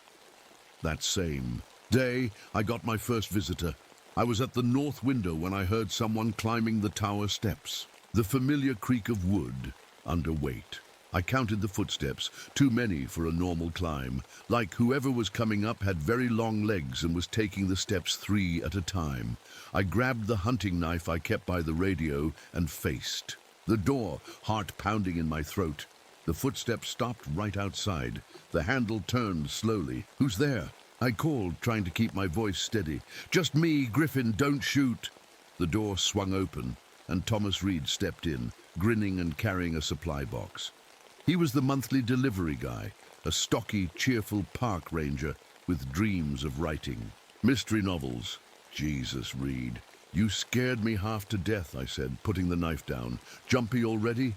You've only been up here 2 weeks. He set down the box and looked me over. "You don't look so good. Sleeping okay?" I wasn't, but I just shrugged, still adjusting to the altitude. Reed unpacked the supplies, fresh coffee, canned goods, batteries, mail from headquarters. As he worked, he chatted about park news, a bear sighting near the main road, how Supervisor Foster thought the fire season would be bad this year. "Oh, I almost forgot," he said, pulling an envelope from his pocket. "Letter for you, no return address." The envelope contained a single page with neat handwriting. Griffin. "They were here before us. They will be here after. They collect what we see. Don't look at them directly. They take that as an invitation. Cover your mirrors at night. If you hear clicking sounds from the forest, stay inside and close your eyes until dawn." J. Eagle Eye. "Who's Eagle Eye?" I asked Reed. He frowned. "Jack. He's one of our trail maintenance guys. Native American fellow, knows these mountains better than anyone. Strange guy, though. Refuses to come anywhere near Widow's Peak. Says his ancestors considered this place forbidden ground. After Reed left, the lookout felt even emptier than before. I read Jack's note again, then tucked it under my mattress, probably just trying to scare the new guy. That night, I dreamed again. I was watching myself sleep from the corner of the room, but this time I wasn't alone. Something tall and thin stood beside me, its neck stretched impossibly long, bending at an unnatural angle to look down at my sleeping face. I couldn't see its features clearly, just dark, reflective eyes that seemed to swallow light instead of reflect it. I woke with a start, the room pitch black except for dim moonlight filtering through the clouds. The wind had picked up, and rain tapped against the windows like fingers, asking to be let in. For some reason, I looked at the glass of water I always kept by my bed. The surface was perfectly still, despite the tower swaying slightly in the wind. Then I noticed my breath. I could see it like on a cold winter day. The temperature had dropped at least 20 degrees while I slept. My eyes moved to the window across from my bed, and my heart stopped. There, perfectly outlined against the night sky by a flash of lightning, was a handprint on the outside of the glass. A perfect handprint, pressed flat, fingers too long, too jointed, and it was much, much too high up to have been left by any person standing on the walkway outside. As another flash of lightning lit up the sky, I saw something move at the forest edge, something tall and impossibly thin, watching the tower. When I blinked, it was gone, but I knew then that I wasn't alone on Widow's Peak. Something else was up here with me, and it was watching. The next morning, I checked the window where I'd seen the handprint. In daylight, there was nothing there, no smudge, no mark. Had I dreamed it? I wasn't sure anymore. I tried to focus on my job. I scanned the horizons for smoke, checked weather patterns, and made my notes in the logbook. Normal things, safe things.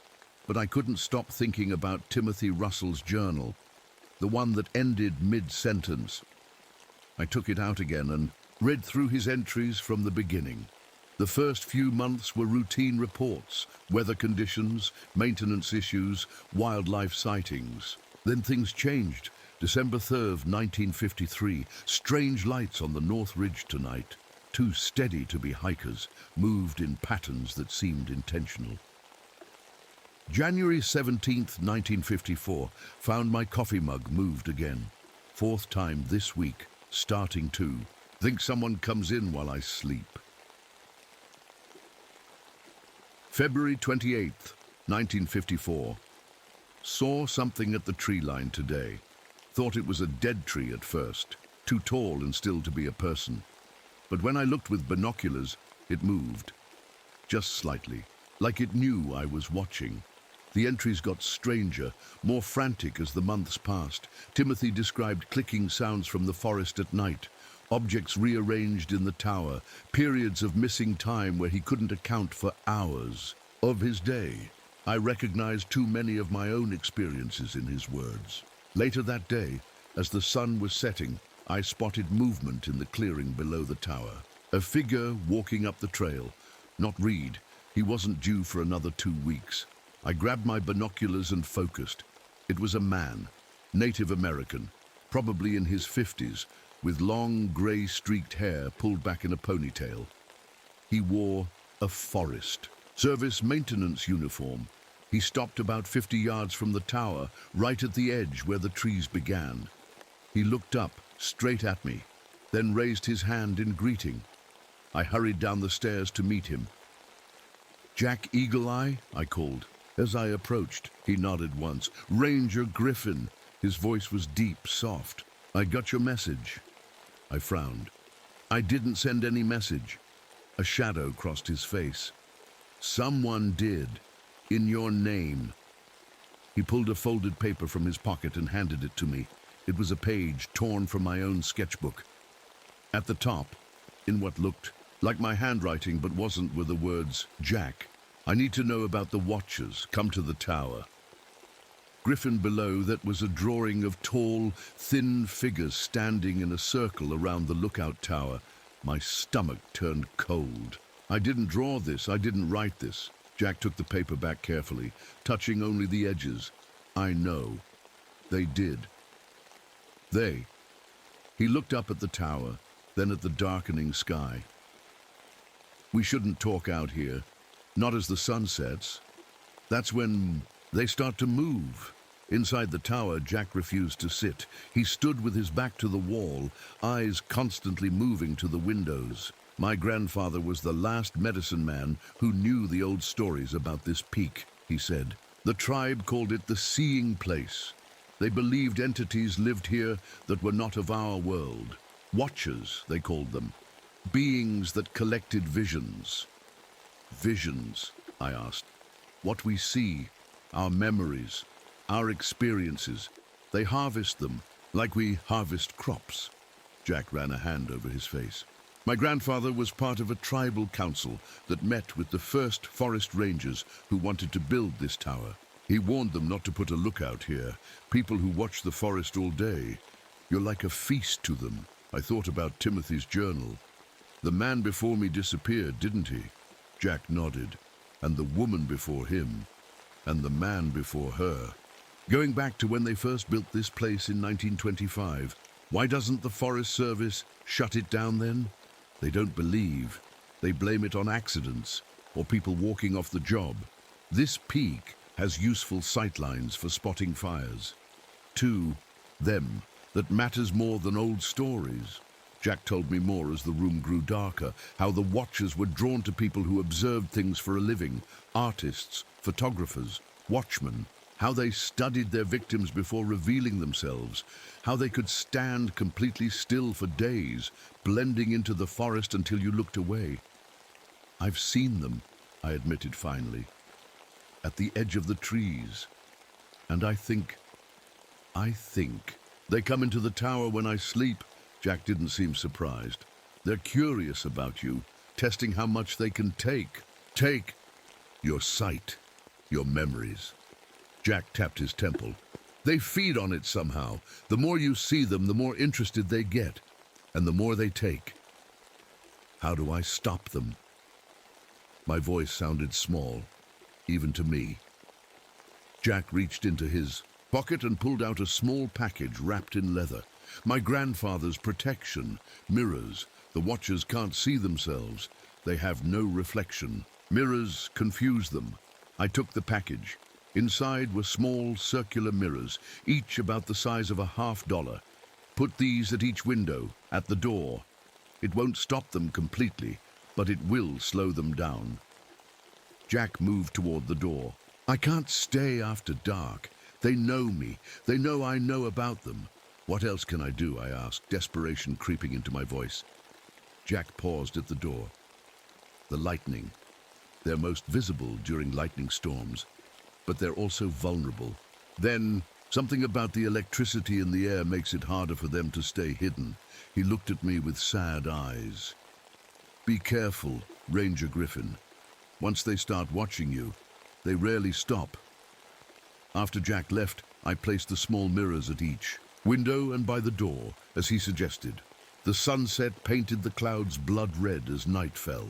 I tried the radio, hoping to talk to one of the other lookouts, but got only static and fragmented voices that didn't respond to my calls.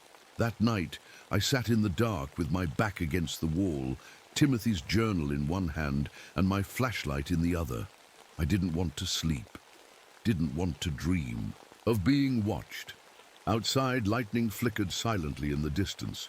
The storm was coming closer. In the brief flashes of light, I scanned the tree line, counting the seconds between what I could see and what remained hidden in darkness. And then I saw it. A figure, impossibly tall and thin, standing at the edge of the clearing. It didn't move, didn't sway in the wind that bent the trees around it. Just stood, neck craned upward, watching my tower, watching me. I clicked off my flashlight, heart hammering in my chest. In the next lightning flash, the figure was gone. But somehow I knew it wasn't gone at all. It was closer now. I just couldn't see it between the flashes.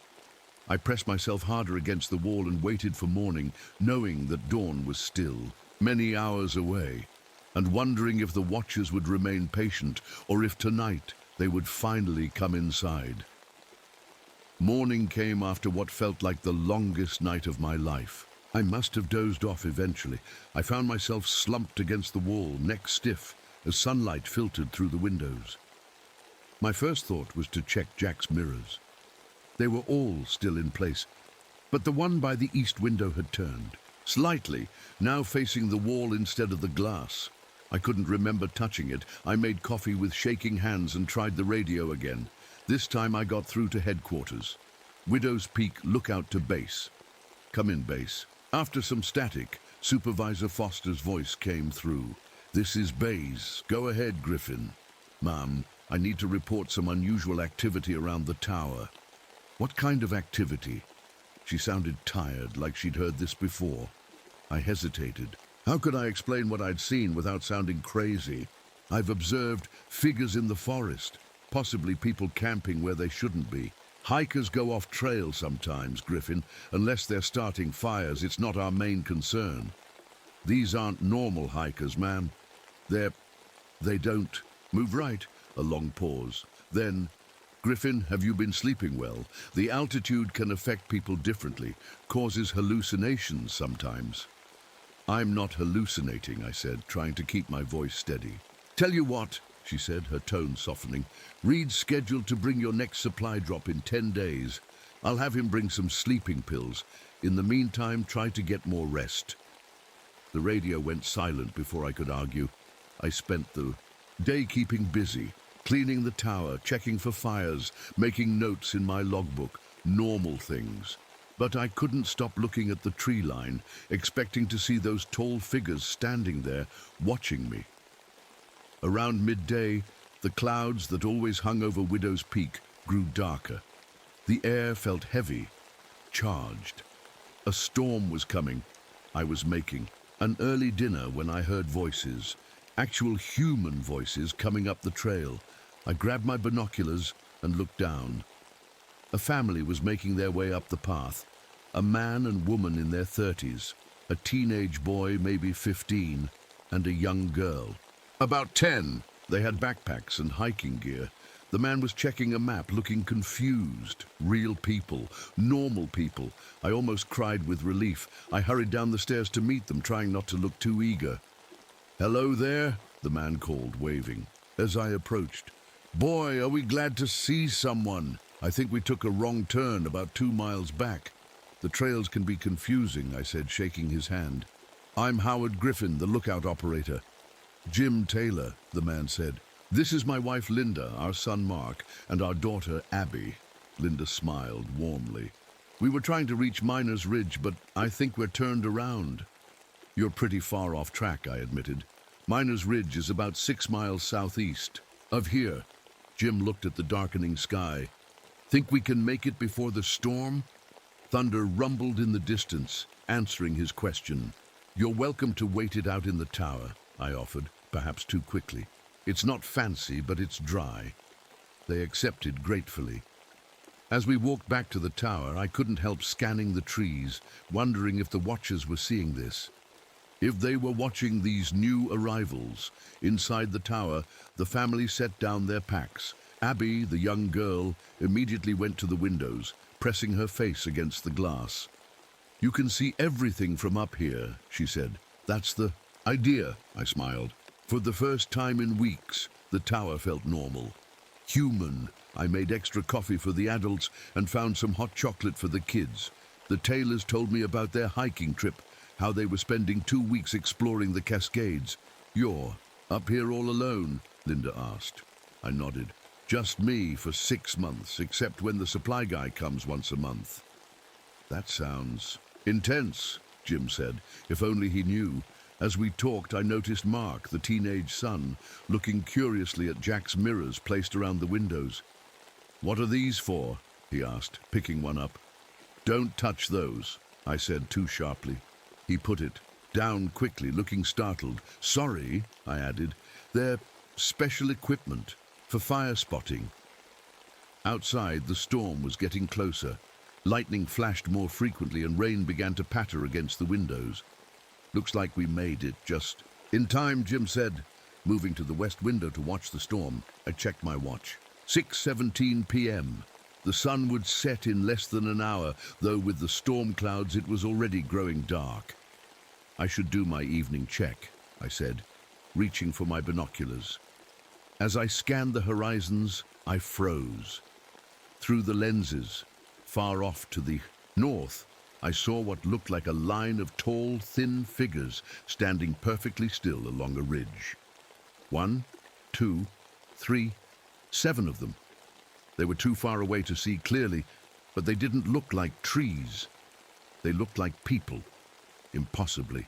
Tall, impossibly still people. Everything okay? Linda asked, noticing my expression. I lowered the binoculars. Fine, just thought I saw something. The storm hit in full force as night fell. Rain lashed the windows and lightning split the sky every few minutes. The thunder was so loud it made the whole tower shake. The Taylor family seemed to enjoy the excitement. Abby clapped at particularly bright lightning flashes. Mark had his nose buried in a book he'd brought. Jim and Linda sat at the table looking at their map by lantern light, planning tomorrow's route. Normal. Everything seemed so normal until Jim went outside to use the outhouse. "I'll be right back," he said, grabbing his rain jacket. "Which way?" "Is it?"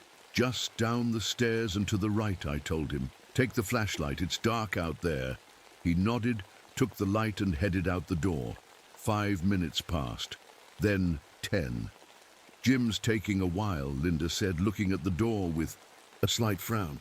"I'll check on him," I offered, reaching for my own jacket. Just then, lightning struck somewhere very close. The tower shuddered and the lights flickered. In that brief moment of brightness, I looked out the north window. A figure stood on the walkway outside. Tall, unnaturally thin, with a neck that bent at an impossible angle to look in the window. Its eyes, God, its eyes, were like reflective discs that caught the lightning flash and held it. I stumbled backward, knocking over a chair. "What's wrong?" Linda asked, alarmed. "Nothing," I said quickly. "Just the thunder startled me." I looked back at the window. Nothing was there. "I'll go find Jim," I said, grabbing my knife from its place by the radio. I tucked it into my belt, hoping the Taylors wouldn't notice. Outside, the rain was coming down in sheets. The beam of my flashlight barely cut through. Jim," I called, hurrying down the stairs. "Jim!" No answer. The outhouse door was open, swinging in the wind. Empty. I swept my light across the clearing, the beam catching raindrops like falling stars. "Jim!" Lightning flashed, and I saw him, standing at the edge of the forest, facing away from me, perfectly still despite the rain soaking him. "Jim!" I yelled in relief, sloshing through the mud toward him. "Are you okay?" He didn't respond, didn't move. I reached him and put my hand on his shoulder. "Jim?" He turned slowly, too slowly. His face was blank, eyes wide and staring, pupils so dilated they nearly swallowed the irises. "They're watching us," he whispered, his voice strange and flat. "From between the trees. They've been watching us the whole time." I gripped his arm. "We need to get back to the tower, now." He didn't resist as I pulled him back toward the stairs. But he kept looking over his shoulder at the dark line of trees. Just before we reached the stairs, lightning flashed again. And in that split second of light, I saw them. 3 tall figures standing just within the tree line. Their long limbs folded at odd angles, their bodies unnaturally still. The watchers had come closer. And they weren't just watching me anymore. They were watching all of us. I got Jim back to the tower, practically dragging him up the stairs. He moved like a sleepwalker, his eyes still wide and unfocused. "Jim!" Linda cried when we stumbled through the door. "What happened?" "Found him standing in the rain," I said, helping him to a chair. "I think he got confused in the storm." Linda wrapped a blanket around his shoulders while the kids watched with worried faces. Jim stared straight ahead, water dripping from his hair onto the floor. "Honey?" Linda touched his face. "Are you okay?" Jim blinked slowly, like he was waking. Yeah, I think so. I don't know what happened. I went to the outhouse and then..." He frowned. "I don't remember. I was just standing in the rain." You said something, I told him quietly, about things watching from the trees. His eyes met mine, a flash of fear crossing his face. I don't remember that. Thunder boomed outside, making everyone jump. The lights flickered again and went out completely, leaving us in darkness except for the lantern on the table. Just the generator, I said, trying to sound calm. Happens during storms. I'll check it in the morning. In the lantern light, shadows danced on the walls. We all moved closer together around the small table. Maybe we should try to sleep, Linda suggested. The storm might be over by morning. I didn't think any of us would sleep, but I nodded. You folks can take the bed. I've got a sleeping bag I can use. We arranged ourselves as best we could in the small space. The tailors squeezed onto my narrow bed. Linda and Abby under the covers. Jim and Mark on top with extra blankets. I set up my sleeping bag near the door, my back against the wall so I could see all the windows. Good night, Linda said softly. And thank you. Night, I answered, turning the lantern down to a dim glow. The storm continued to rage. Every few minutes, lightning would illuminate the room in stark white light, then plunge us back into shadow. I watched the windows, counting seconds between flashes, my knife within easy reach. Sometime around midnight, the rain slowed to a gentle patter. The thunder moved off into the distance. The worst of the storm had passed, but I didn't feel relieved. In the quiet after the storm, other sounds became noticeable. Tap, tap, tap, a gentle rhythmic tapping on the glass of the north window. Tap, tap, tap, like fingers asking to be let in. I gripped my knife tighter and stared at the window. In the dim lantern light, I could just make out a dark shape pressed against the glass. A hand with too many joints, two long fingers tapping gently. Then it was gone. You see them too, don't you? The whispered voice nearly made me jump out of my skin. It was Mark, Jim's teenage son, now sitting up in bed looking at me with wide eyes. Go back to sleep, I whispered. He shook his head and carefully climbed off the bed, moving to sit next to me by the wall. I saw them, he whispered. When we were hiking up here, tall things standing between the trees. Dad said they were just dead pines, but they moved when no one was looking. My mouth went dry.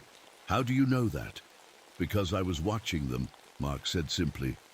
I like to hang back on the trail sometimes, see things the others don't notice. I saw one of them fold itself up like paper and slip between two trees that were too close together for anything that big to fit. I believed him. God help me, I believe this kid. What do they want? He asked. I don't know for sure, I admitted, but I think they collect what we see, our memories, experiences. Mark nodded, like this made perfect sense. That's why they took Dad's memory of standing in the rain. A soft, sliding sound came from above us, something moving on the roof. Mark and I both looked up. The ceiling creaked as weight shifted across it. We need to wake the others, I whispered. Quietly. Just as I started to rise, a scream shattered the silence. Abby, the little girl, sitting bolt upright in bed. There's a face at the window, she shrieked, pointing at the east window. A face looking in. Linda grabbed her daughter, holding her close. It's just the reflection, sweetheart. Just shadows. But Abby kept pointing, tears streaming down her face. It's still there. It's watching us. Jim was fully awake now, moving to the window. There's nothing there, Abby. Look. He pressed his face to the glass, cupping his hands around his eyes to block the reflection from inside. Jim, don't, I started. Too late. He froze, his whole body going rigid. Jim, Linda called. He didn't answer, didn't move. I ran to him, grabbing his shoulder. Jim, get away from the window. When he turned, his face had changed. His eyes were wide, unblinking, and somehow reflective in the dim light, like polished metal. A thin line of drool ran from the corner of his mouth. So many things to see, he said in a voice that wasn't quite his. So many eyes watching the world. Linda screamed, clutching Abby tighter. Jim moved his head in a jerky, unnatural way, looking at each of us in turn. You are all watchers, you all see. We collect what you see. Dad, Mark's voice broke, Jim's gaze fixed on his son. Your father sees through us now. We see through him. I grabbed Jack's mirror from the nearby window and held it up in front of Jim's face. Look at yourself. For a second, nothing happened. Then Jim's body convulsed, his back arching as he let out a terrible screech. Not human, not animal, something between the two. He collapsed to the floor, twitching. Get down, I shouted to the others. Away from the windows. Linda pulled Abby to the floor beside the bed. Mark crouched next to them. I knelt by Jim, who had stopped moving. Jim. Linda reached for her husband. His eyes snapped open, normal now, filled with terror. They were in my head, he gasped. They were looking through my eyes. They're outside, I said. They can't come in as long as we don't invite them. As if to mock my words, a sound came from every window at once, the scrape of long fingernails against glass. We need to cover the windows, I said. Block them out. We moved quickly, tacking blankets and maps over each window.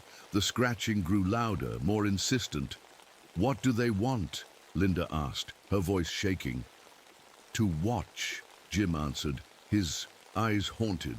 To collect what we see, they're hungry for it. I checked my watch, 3:17 a.m., still hours until dawn. We stay together, I said firmly. No one looks out the windows, no one goes near the doors. We wait for daylight. The tapping and scratching continued as we huddled in the center of the tower. Sometimes it would stop for a few minutes, then start again in a different place. They were testing our defenses, looking for a way in. Around 4 a.m., a new sound joined the others, a soft clicking like bones tapping together. It came from all around us, growing faster and more frantic. What is that? Linda whispered. Before I could answer, one of the blankets covering the south window tore free, revealing the glass beneath. No one had touched it. It simply ripped away as if pulled by invisible hands. Framed in the window was a face. Not human, though it tried to be. The proportions were all wrong. Eyes too large and spaced too far apart. The mouth a thin line that stretched too wide. Its skin was pale grey, and its neck stretched impossibly long. Behind it I could see more shapes, more figures crowding the walkway. Abby screamed. Mark pulled her face against his chest, covering her eyes. The thing at the window tilted its head at an impossible angle, studying us with those reflective eyes. Then it raised one long-fingered hand and pressed it flat against the glass. The window didn't break. Instead, the hand seemed to melt through the solid surface, fingers elongating into thin filaments that reached into the room like searching tentacles. I grabbed the lantern and held it up high. Everyone to the trapdoor, now! The emergency trapdoor, in the floor, led to a narrow ladder down the center of the tower. It was meant as a fire escape, but right now it was our only way out. Mark went first, then helped Abby down. Linda hesitated, looking at Jim. Go! Jim pushed her toward the trapdoor. I'm right behind you. I stood my ground, lantern raised, watching those searching filaments stretch further into the room. More windows were being uncovered now, more. Elongated hands reaching through solid glass. Jim grabbed my shoulder. Griffin, we have to go! I nodded, backing toward the trapdoor. Jim dropped down first. I took one last look around the tower, my home for the past weeks, now being invaded by impossible creatures. The filaments were coalescing, forming more solid shapes. The clicking sound grew deafening. I dropped through the trapdoor, pulling it shut above me, just as something slammed against it from the other side. The narrow ladder led down through the center of the tower's support structure. I could barely see the others below me, moving as fast as they could in the dark. Above us, the trapdoor shuddered as something pounded on it. Keep going, I called down. Don't stop! We reached the ground and ran into the clearing, the night air cool on our faces. The storm had cleared and stars glittered overhead. The trees, Jim panted. We can't go near the trees. He was right. dark shapes stood at the forest edge. Tall, unnaturally still figures watching us. We were trapped in the open clearing, with nowhere to run. Above us, the tower windows glowed with a strange blue light. Elongated shadows moved behind the glass. "What do we do?" Linda asked, holding Abby close. I looked up at the tower, then at the watching figures around us, then to the eastern horizon. A faint lightening of the sky gave me hope. "Dawn's coming," I said. "We just need to last until sunrise." But even as I said it, I knew the watchers might not wait that long. They had us surrounded and they were closing in. We stood in the clearing, backs pressed together, facing outward, the tailors and me against whatever was coming from the forest. The eastern sky was just beginning to turn grey. Dawn was still at least half an hour away. "What do we do?" Linda whispered, clutching Abby to her side. I scanned our surroundings. The tower above us glowed with that strange blue light. The forest edge was lined with tall, thin figures standing perfectly still. We couldn't go up, couldn't go out. "There," I said, pointing to a jumble of large rocks about 30 yards from the tower. "That formation. We make a run for it. Stay low." "Why there?" Jim asked. "It's open ground. We can see them coming. And I noticed something yesterday. They don't seem to like being near those rocks." It wasn't much of a plan, but it was all I had. "Ready?" I looked at each of them. "Run as fast as you can. Don't look at the tree line. Don't stop for anything." We counted to 3, then ran. The cold morning air burned my lungs as I sprinted across the clearing. I kept Abby in front of me, my hand on her back, urging her forward. Mark and Linda ran ahead, with Jim bringing up the rear. Halfway to the rocks, I heard Jim make a strange gasping sound. I looked back. He had stopped, frozen in place, staring at something to our right. "Jim!" I shouted. "Don't look at them!" Too late.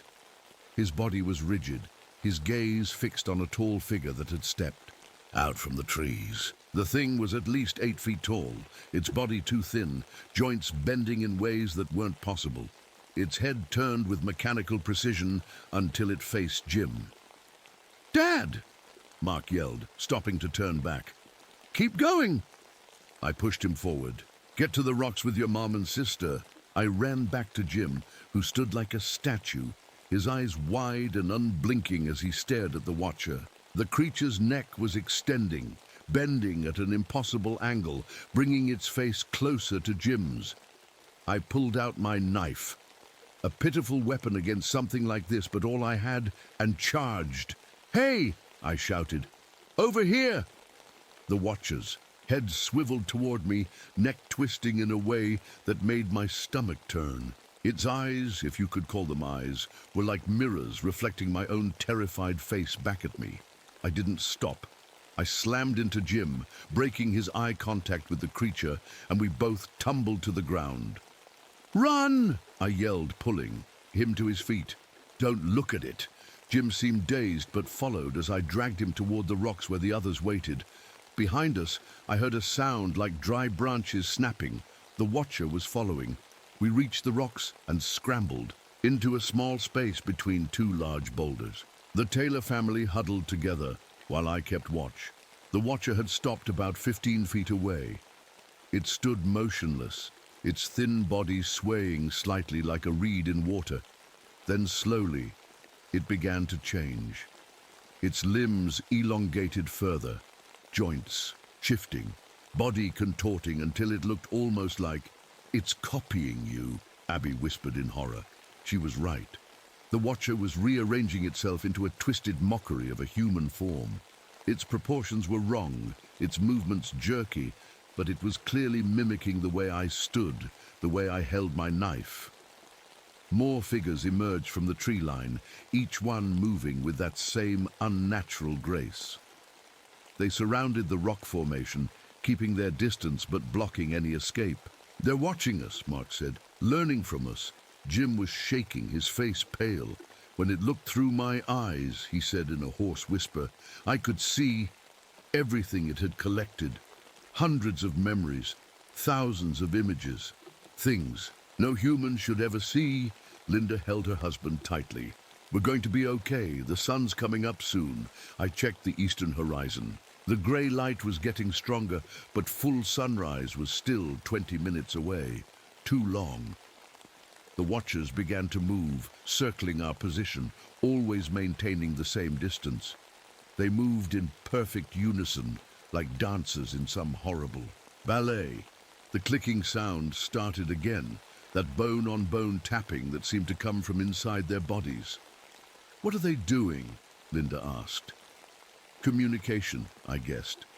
"They're talking to each other." As the light grew stronger, I could see the watchers more clearly. Their skin wasn't skin at all.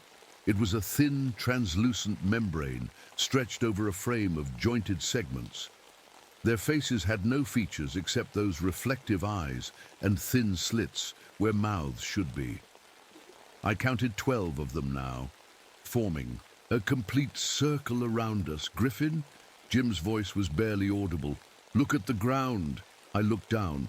All around our rock shelter, the ground was covered with small objects, hundreds of them.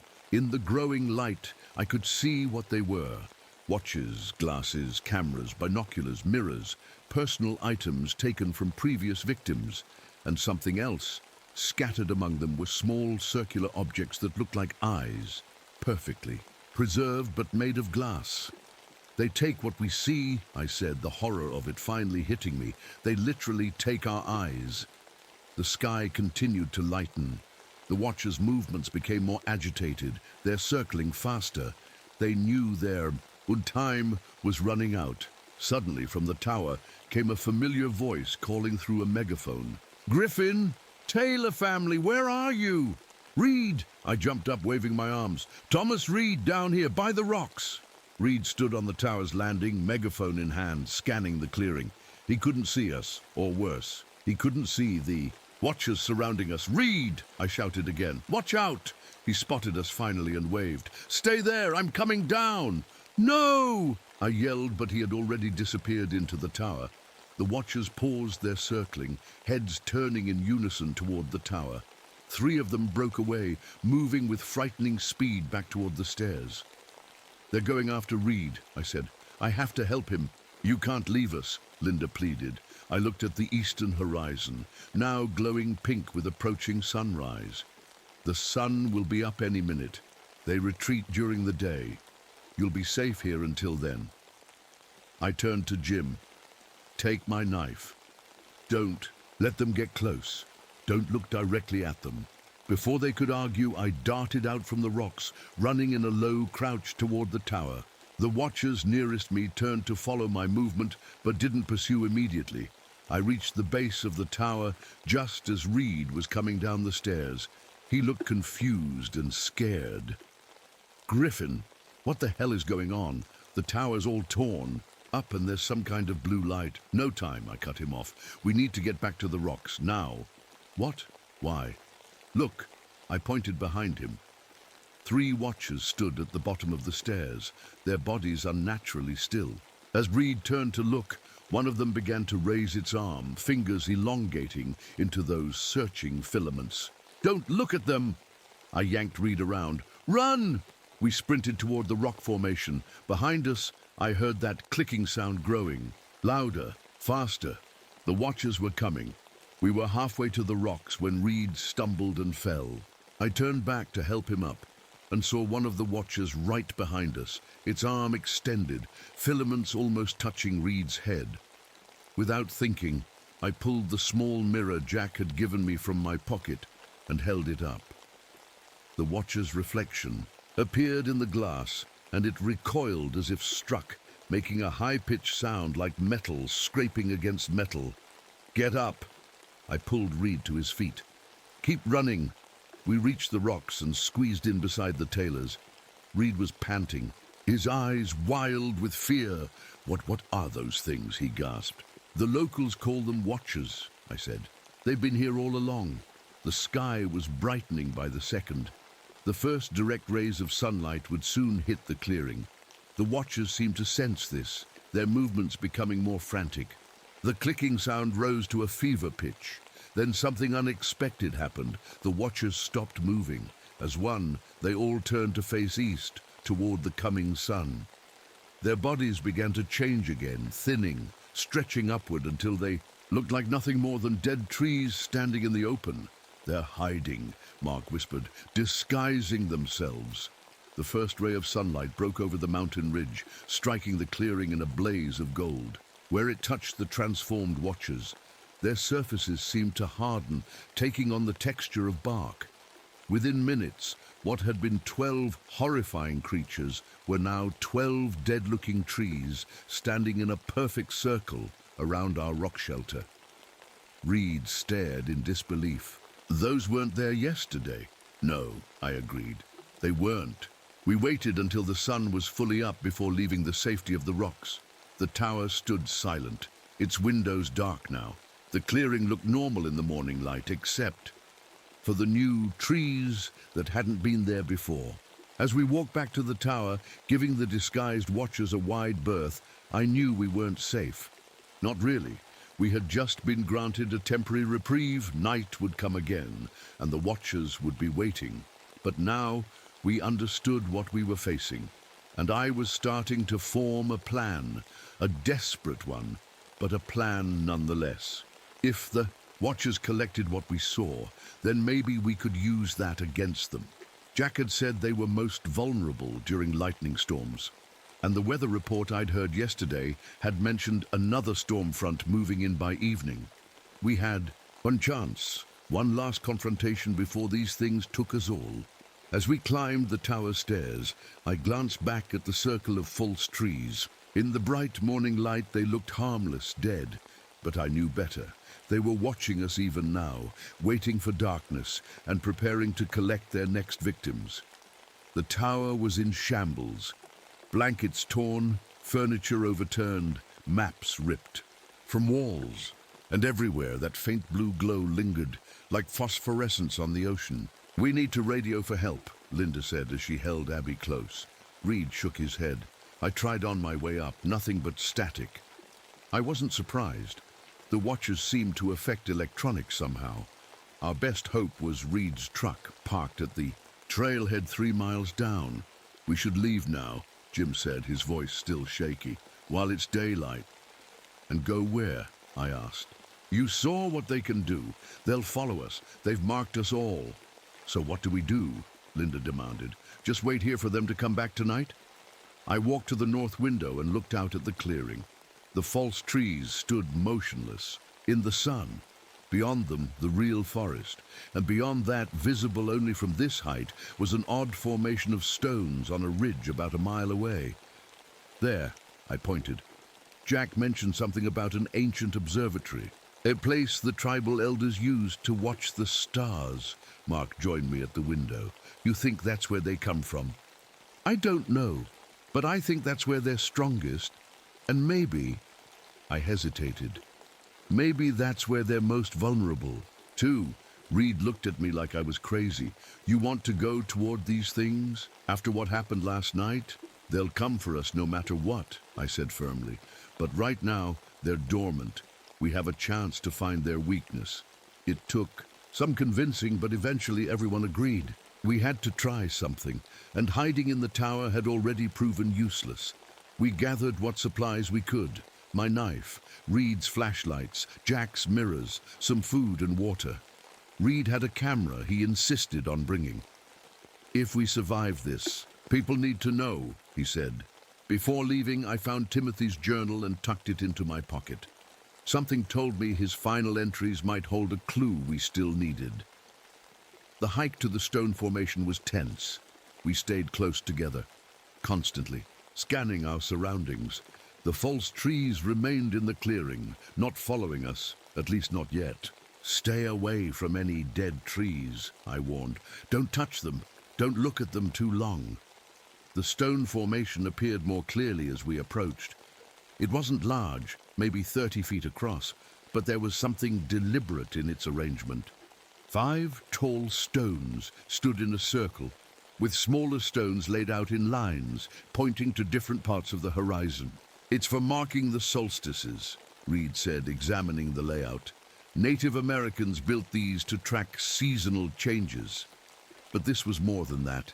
As we entered the circle, I felt a strange sensation, like the air was thinner here, or charged with electricity. Does anyone else feel that? I asked. Jim nodded. Like static on your skin. I pulled out Timothy's journal and flipped through it, looking for anything about this place. Near the end, I found a hastily scribbled note. The stones amplify them somehow. Stronger here, but also more solid. Less able to shift forms. The reflections trap them temporarily. That's it, I said. They're connected to this place. It's like a doorway for them. Mark walked the perimeter of the circle. These grooves in the stones, he pointed to curved channels cut into each tall stone. They've been filled with something shiny. I looked closer. The channels were lined with a reflective material, not quite metal, not quite glass. It caught the sunlight and seemed to bend it, creating subtle patterns on the ground. They don't like reflections, I remembered. Jack said mirrors confuse them. A plan began to form in my mind. If the stones created a doorway, maybe they could also create a trap. I checked my watch. 2:17 p.m. We had maybe 4 hours of good daylight left. Here's what we need to do, I gathered everyone close. These channels were designed to catch light at specific angles. We need to enhance that. Reed, your camera has a flash, right? He nodded. Good. We'll position Jack's mirrors to reflect light into these channels. When night falls and the watchers come, we trigger the camera flash. It should create a web of light they can't cross. What makes you think that will work? Linda asked. I held up Timothy's journal. Because he was trying something similar. He just ran out of time. We spent the next few hours preparing. Jim and Reed set up the mirrors, angling them carefully to create crossing paths of light when hit with the camera flash. Linda and I cleared the center of the stone circle, making a space where we could all stand safely. Mark kept watch, scanning. The forest edge for any movement, only Abby seemed strangely calm. She sat on one of the smaller stones, staring at the sky. They're sad, she said suddenly. I knelt beside her. What do you mean? The tall people. They're sad and hungry. They just want to see what we see. A chill ran down my spine. How do you know that, Abby? She shrugged. I can feel it. When they look at you, they're trying to see everything you've ever seen, like they're missing something. Out of the mouths of children. Maybe she was right. Maybe the Watchers weren't evil so much as hungry, desperate to experience the world through our eyes because they couldn't do it themselves. But that didn't make them any less dangerous. By late afternoon, clouds began rolling in from the west, dark and heavy with rain. The storm was coming, just as predicted. Perfect timing, Reed said, looking up. If they're vulnerable during lightning like you said, this might actually work. I wasn't so confident. We were betting our lives on theories and fragments of information. As the sun began to set, the air grew heavier. Thunder rumbled in the distance. I gathered everyone in the center of the stone circle. When they come, I explained, don't look directly at them. If they can't catch your eye, they can't get in your head. What if the mirrors don't work? Linda asked, clutching Abby's hand. I didn't have a good answer. Then we run, in different directions. At least some of us might make it. It wasn't much of a plan B. Darkness fell quickly under the storm clouds. Soon, we could see only by the occasional flash of distant lightning and the beam of Reed's flashlight. There, Mark whispered, pointing. At the edge of the clearing stood the 12 false trees that had followed us from the tower, except they weren't trees anymore. In the gathering darkness, they had shed their bark-like covering and now stood in their true forms. Tall, impossibly thin figures with elongated limbs and mirror-like eyes. They're coming, I warned.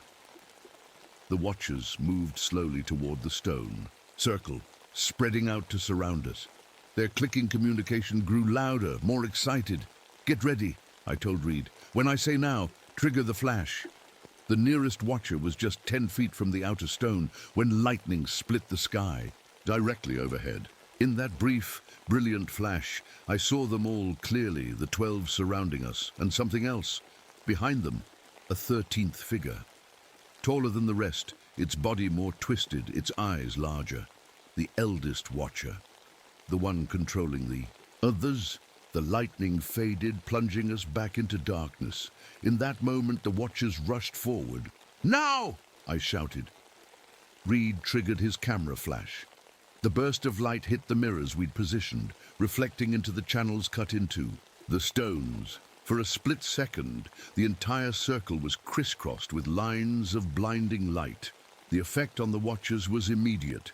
They recoiled, their bodies contorting in pain. The clicking sound became a high-pitched wail, but the light faded too. Quickly, the watchers paused, then continued forward. "Again!" I urged. Reed triggered the flash once more, another moment of light, another pause from the watchers, but each time the effect was shorter. "They're adapting," Jim said, his voice tight with fear. I looked up at the storm clouds. "We need more light. Continuous light." As if in answer, lightning struck again, closer this time. The thunder was deafening. In that extended flash, I saw the eldest watcher clearly. It stood just outside our circle, watching, directing the others. And I remembered Jack's words. "The lightning makes it harder for them to stay hidden." "The big one," I said to Reed. "Focus on the big one in the back." Lightning struck again. And in that moment of brightness, Reed aimed his camera directly at the eldest watcher and triggered the flash. The creature froze, caught in the double illumination of lightning and camera. Flash. Its reflective eyes seemed to absorb the light, then vibrate with it. A strange sound filled the air, not the clicking, but a deep, resonant hum. The eldest watcher's body began to shimmer, becoming transparent in places, solid in others. "It's working," Mark shouted. The other watchers stopped their advance, their heads turning toward their leader. The storm intensified, lightning striking in rapid succession now. With each flash, Reed triggered his camera, keeping the eldest watcher caught in constant light. Its body began to change, elongating further, twisting in on itself like paper being folded by invisible hands. The humming grew louder, painful to our ears. "Cover your eyes," I yelled, sensing what was coming. A final lightning bolt struck the center of the stone circle. The world went white. A sound like glass shattering filled the air, followed by thousands of clicking noises all at once. Then silence. When I opened my eyes, spots dancing in my vision. The clearing was empty. No watchers, no false trees, just the stone circle and the 5 of us, huddled together. "Are they gone?" Linda whispered. I stepped carefully to the edge of the circle.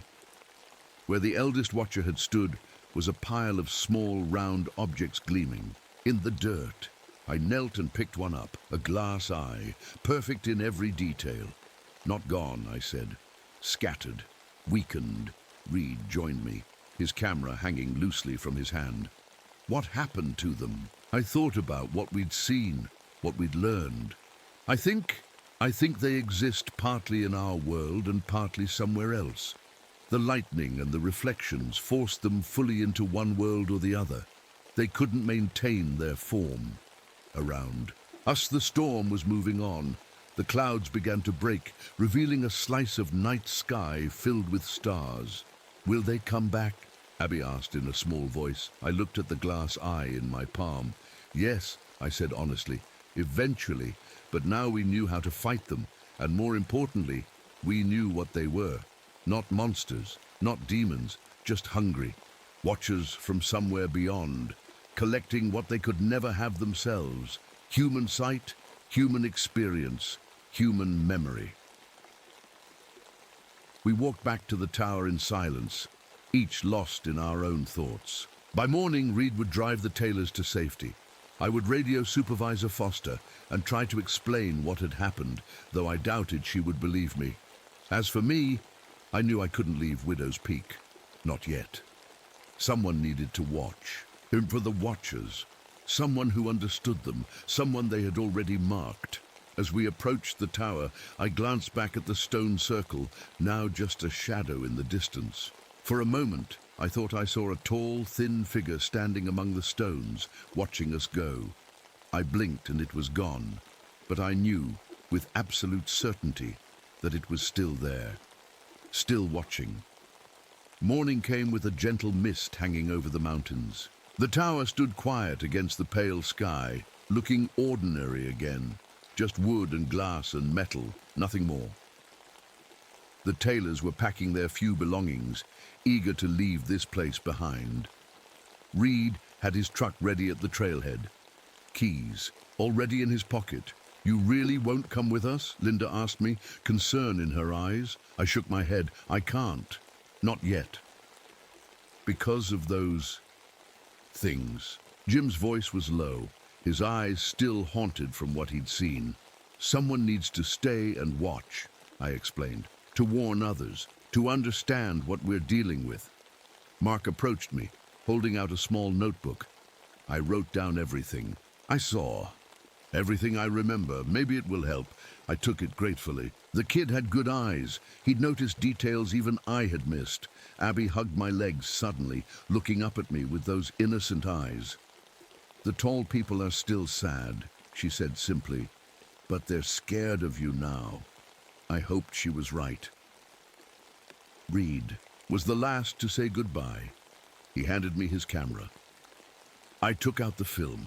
"It's safely hidden, but you might need this more than me." "What will you tell Foster?" I asked. He shrugged. "That there was a storm, that the tailors got lost, that you're fine and staying at your post like the dedicated ranger you are." He paused. "She won't believe the truth anyway." I couldn't argue with that. I watched them hike down the trail until they disappeared among the trees. For the first time in days, I was alone again, but it felt different now. The mountain had revealed its secret, and that knowledge sat heavy on my shoulders. I spent the day cleaning the tower, erasing the signs of the Watchers' invasion. I found more evidence of previous disappearances, personal items tucked away. In hidden corners, notes scribbled on the underside of drawers, warnings in different handwriting. How many people had tried to warn others before me?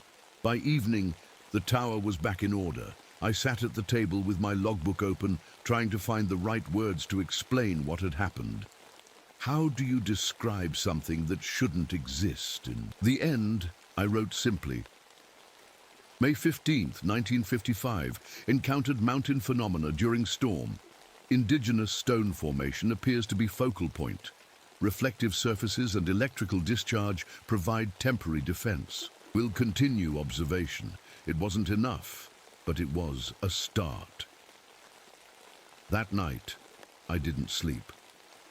I sat by the north window, watching the tree line. The false trees hadn't returned to the clearing, but occasionally, when lightning flashed in the distance, I thought I saw tall shapes moving between the real trees, staying just out of clear sight. They were still there, watching, waiting. A week passed, then another. Reed returned with supplies, but didn't stay long. He looked nervous the whole time, his eyes darting to the windows. "Any sign of them?" he asked. "They're keeping their distance," I told him. For now, I had been experimenting with Jack's mirrors, placing them at strategic points around the tower. I'd rigged up a system of flashlights and reflectors that could flood the clearing with crisscrossing light if needed. "You can't stay here forever," Reed said as he left. "This place, it does things to people." I knew he was right. I'd begun to notice changes in myself. Sometimes, when I looked in the mirror, my eyes seemed too reflective in the dim light. I'd catch myself standing perfectly still for hours, watching the forest without blinking. And the dreams where I saw through other eyes, moved with bodies not my own. Another month passed. The summer fire season was in full swing, keeping me legitimately busy. I spotted 3 wildfires and radioed their locations. Each time, I was careful to keep my reports professional, normal. The last thing I needed was Foster thinking I'd gone crazy up here. I kept studying Timothy's journal and the notes Mark had left me, patterns emerged. The watchers were most active during the dark of the moon. They avoided certain types of stone, anything with natural reflective qualities. They could stand motionless for days, but moved with frightening speed when they chose to, and they were watching me, always watching. I began to understand what they wanted. Not just our vision, our experiences, they wanted to be us, to see as we see, to remember as we remember. They were collectors, but also envious observers, forever outside looking in. One night, during a particularly violent storm, I felt brave enough to approach the stone circle again. Lightning revealed the watchers gathered there, 13 of them now, arranged in a perfect circle facing inward. In the center stood the eldest, its form more solid than before, more defined. They were rebuilding, regaining strength. When they saw me watching, they turned as one, their reflective eyes catching the lightning flash. The eldest raised a long, thin arm and pointed directly at me. A clear message. We see you too. I retreated to the tower that night and doubled my mirror defenses. Summer faded into fall. The days grew shorter, the nights longer. More time for the watchers to move about. I noticed they'd begun to venture closer, to the tower again, testing my defenses. Each morning I'd find new handprints on the glass, higher up than before. In October, Reed brought my final supply drop before winter. Foster says you need to come down next week, he told me. End of season. They're closing the tower for winter. I nodded but said nothing. Griffin, Reed's voice was gentle. You need to leave this place. Look at yourself. I hadn't really looked in a mirror lately. I knew what I'd see. A gaunt face, eyes too wide and bright, hair gone completely grey. My hands shook constantly now, and sometimes I'd find myself muttering about watching and being watched. I'll come down, I lied. Reed didn't believe me. Before he left, he placed a hand on my shoulder. Whatever happens, don't go to the stone circle again. Promise me. I promised. Another lie.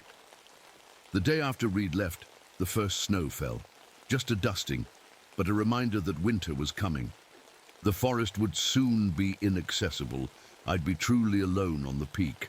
That night I made my decision. I couldn't leave, couldn't abandon my post. But I couldn't keep fighting them forever either. There had to be another way. I gathered my supplies. Jack's, mirrors, Reed's camera, Timothy's journal, and my own notes. I put on my warmest clothes and took one last look around the tower, my home these past months. Then I hiked to the stone circle under a cloudless night sky filled with stars. The watchers were waiting for me, all 13 standing in their circle. They made no move to attack, no move to flee. They simply watched as I entered the circle and stood before the eldest. I know what you want, I said, my voice sounding strange in the quiet night. You want to see as I see, to remember what I remember. The eldest watcher tilted its head, neck bending at that impossible angle. I have a proposal, I continued. A trade, my memories, my experiences, freely given. In exchange, you leave the tower. You leave the people who come here alone. The clicking sound started, soft at first, then growing louder as the watchers communicated among themselves. The eldest stepped forward, its movements jerky but purposeful. I held my ground as it towered over me, its reflective eyes capturing my image. Slowly, it raised one long-fingered hand and extended it toward my face. I didn't flinch, didn't run. I had made my choice. The fingers elongated into those searching filaments I'd seen before. They touched my face gently, then slipped toward my eyes. I felt no pain, just a strange sensation of coldness, then warmth. Images flashed through my mind. My childhood, the war, Sarah and the baby, my time on the mountain.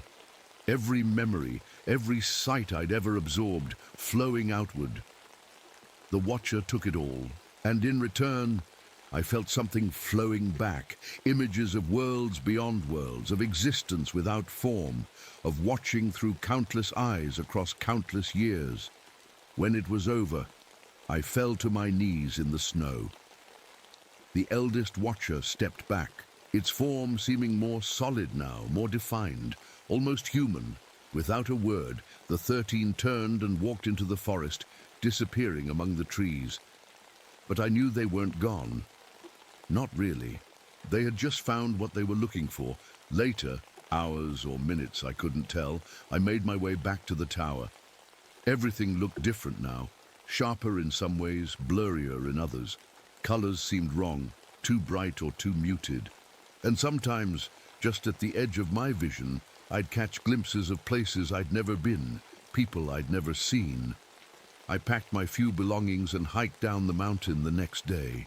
I told Foster I'd been sick, which explained my appearance. She seemed relieved just to have the tower closed properly for winter. I didn't return to Yellowstone. Couldn't face people for long periods. Instead, I took a job as a fire spotter in a remote part of Montana, somewhere I could be alone with the changes happening inside me. The dreams started almost immediately. Dreams where I saw through other eyes, sometimes human, sometimes not. I would wake knowing things I shouldn't know, remembering places I'd never visited. Once a month I'd receive a letter. No return address, just a single glass eye enclosed, a reminder of our bargain. Years passed. I kept my part of the deal, warning off anyone who tried to reopen Widow's Peak Lookout. There were accidents, stories of equipment failure, anything to keep people away. And sometimes, when the sky is right and the moon is dark, I'll step outside my current lookout tower and see them, standing at the forest edge, watching, always watching. Their tall, thin forms almost comforting now in their familiarity. I raise my hand in greeting, and they raise theirs in return. Fellow watchers, bound by a bargain neither fully understood. I still have good days when I'm mostly myself, but there are other days when I stand perfectly still for hours, observing the world through eyes that see too much. Days when I find myself drawing things I've never seen with my own eyes. And sometimes people in town will stop and stare at me oddly, then hurry away. I caught my reflection in a store window once and understood why. My eyes have changed, just slightly, just enough. More reflective now, more like theirs. I don't know how much of me is still Howard Griffin and how much is something else. The line blurs more each year, but I keep my watch, I keep my bargain. And when hikers report seeing unnaturally tall figures standing motionless among the trees of the Cascades, I just smile and tell them it's an old story. Nothing to worry about, just the watchers of Widow's Peak collecting what they see.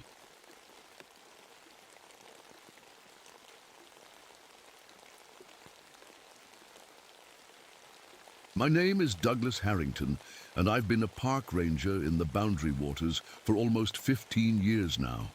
After Korea, I needed somewhere quiet, somewhere I could hear myself think again without jumping at every shadow. The vast wilderness of northern Minnesota seemed perfect until last autumn.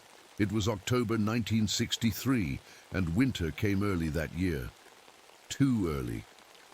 I remember waking up in my cabin to find frost patterns on the inside of my windows, even though my fire had burned all night. The radio was acting up again, nothing but static and occasional whispers that might have been voices. Atmospheric disturbance, they said. I wasn't so sure anymore.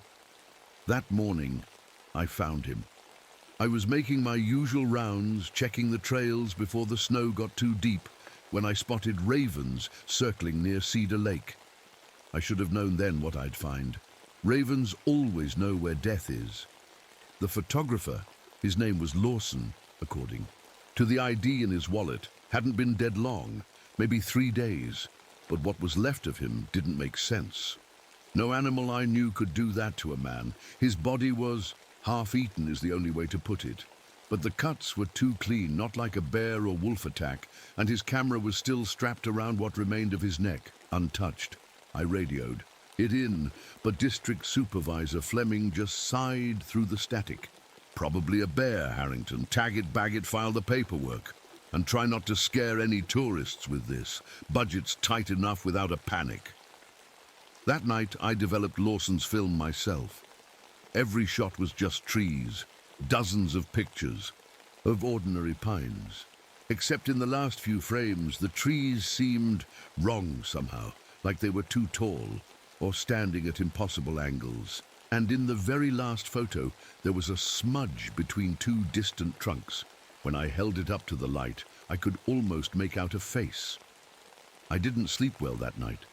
My brother's old pocket watch stopped at 3:33 a.m., just like it had the night before. Outside my window, the northern lights danced in colors I'd never seen before, sickly greens and pulsing reds. And for the first time in years, I had the dream again. The one where I'm being hunted through endless trees by something I can never quite see. I woke up knowing something was coming, something hungry. The university research team arrived the next day. 4 bright-eyed graduate students with expensive gear and not enough respect for the wilderness. They were here to study wolf migration patterns, they said. I tried to warn them about the strange weather, about the odd tracks I'd been finding, but they just smiled at me like I was a superstitious old man. "Don't worry, Ranger Harrington," their leader said. Her name was Catherine Mills. She had red hair and a confident smile that reminded me of my sister. "We're trained for extreme conditions, and we've got the best equipment money can buy. None of that would save them from what was waiting in the pines." That afternoon, I met my new partner. Junior Ranger Timothy Walsh was fresh out of training, a city kid from Minneapolis with shiny new boots and a smile that hadn't been worn down yet. He talked too much and too fast, like he needed to prove he belonged here. "It's such an honor to work with you, Ranger Harrington," he said, shaking my hand too hard. "I read about your survival techniques in our training manual. Is it true you once tracked a lost child for 3 days through a blizzard?" I just nodded. No point telling him how the forest had felt wrong that time too, how the child's tracks had sometimes seemed to double back impossibly or disappear completely, only to start again yards away. "I'm going to learn everything I can from you," Walsh promised. His eyes were bright with excitement. Poor kid had no idea what he was walking into. I took Walsh to meet Frank Redfeather at the maintenance shed. Frank had been here longer than anyone, even me. His weathered face told stories his mouth never needed to. He was half Ojibwe and knew these woods better than he knew himself. "Bad winter coming," Frank said quietly as he fixed our radio. "Sky wrong color, animals too quiet." He glanced at Walsh, then back to me. "You been to Old Pine Point lately?" I shook my head. "Don't." Hungry spirits walking there now. His hands trembled slightly as he worked on the radio's wires. "My grandmother used to say when the hunger wakes up, it wears a man before it eats him." Walsh laughed nervously. "Sounds like a campfire story." Frank didn't smile. "Some stories are warnings, boy." Later, I showed Walsh the photographer's pictures, the strange trees, the blurry face. "Could just be a smudge on the lens," Walsh suggested. But I could tell he was unsettled. "Good. A little fear keeps you alive out here. The research team is camping near where I found him," I told Walsh. "We should check on them tomorrow." That night, the temperature dropped another 10 degrees. I could hear the lakes cracking as they froze, sounding like gunshots in the darkness. Our radio picked up the researchers' voices occasionally, broken conversations about unusual wolf tracks they'd found, too large, with strange gait patterns. Tried calling Supervisor Fleming again about getting the researchers moved to a safer location, but he shut me down immediately. "Unless they're breaking regulations, they stay where they are," he snapped through the static. "And don't start with your weird feelings again, Harrington. I've got the regional director breathing down my neck about budget overruns. No evacuations without concrete evidence." I hung up and looked out my window at the strange aurora pulsing overhead. My face in the glass looked old and scared. The scar on my left cheek, a souvenir from Korea, seemed to stand out more than usual. "Something wrong, sir?" Walsh asked. From the doorway, I almost told him then. About the dreams that had started again, about how in Korea Before an ambush, the birds would go quiet just like the forest was quiet now. Instead, I just said, "Get some sleep, Walsh. We've got a long hike tomorrow." But sleep didn't come easy that night. The wind had voices in it, and somewhere in the darkness, something moved between the trees that shouldn't have been there. When I finally fell asleep, I dreamed of Catherine Mills wandering alone in the snow, calling for help. And behind her, stretching impossibly tall, against the night sky, something with antlers watched her with hungry eyes. I woke at 3:33 a.m. My brother's watch stopped again, the room cold despite the fire. Outside, the snow fell silently, covering tracks that no animal should have made. Walsh and I set out at dawn. The forest was eerily quiet as we hiked toward the research team's campsite. No birds calling, no squirrels chattering. Just the crunch of our boots in the fresh snow and our breath-making clouds in the cold air. "Have you ever seen it this quiet before?" Walsh asked, his voice too loud in the stillness. I shook my head. Something spooked the wildlife. We were about 2 miles from the camp when I spotted the first strange sign. A group of deer carcasses arranged in a perfect circle, 7 of them, all facing inward, their throats cut clean. No bite marks, no sign of feeding. Just dead and positioned with purpose. "What could do this?" Walsh whispered, the color draining from his face. "Not what. Who?" I said, kneeling to examine the cuts. Too precise for an animal, but no hunter I knew would waste meat like this, especially not in this cold. "Let's keep moving." We found the first tree marking a half-mile later. At first glance, it looked like claw marks, but they formed a pattern. 3 vertical lines crossed by 2 horizontal ones. I'd seen similar markings in Korea, used by scouts to signal danger ahead. "Bear," Walsh suggested hopefully. I ran my fingers over the cuts. They were deep in the bark, but smooth-edged. "No bear I've ever seen." By noon, we reached a ridge overlooking the research team's camp. 4 green tents set up near the shore of a small lake, now partially frozen. I could see 3 people moving around, but something felt off. "Where's the 4th one?" Walsh asked. Noticing the same thing I had, we made our way down. Catherine Mills greeted us with a tight smile that didn't reach her worried eyes. "Ranger Harrington." "Good timing," she said. "David went to check a trail camera yesterday afternoon and never came back." The others introduced themselves as Michael Chen and the brothers Tom and James Anderson. Their faces showed they'd been up all night searching and waiting. "We found some of his tracks," Michael explained, "but they just stopped at the edge of that clearing." He pointed to an open space about 100 yards from camp. "It's like he just vanished. I promised them we'd find David." Inside, I wasn't so sure. The forest felt like it was watching us, waiting for something. My old instincts from the war were screaming at me to get everyone out now. We searched until sunset, finding nothing but a single mitten and strange, elongated footprints that seemed to appear and disappear randomly. As darkness fell, I insisted, "Everyone return to camp. We'll resume at first light," I told them, trying to sound more confident than I felt. That night the temperature dropped to near 0. We all huddled in the largest tent, listening to the wind. Around midnight we heard a voice calling from the darkness. "Help me, can anyone hear me? I'm lost." It sounded exactly like David. James jumped up to go outside, but I grabbed his arm. "Wait! That's David!" he yelled, trying to pull away. "Listen carefully," I said. Catherine and Michael were already reaching for flashlights. "The voice is coming!" From 3 different directions at once.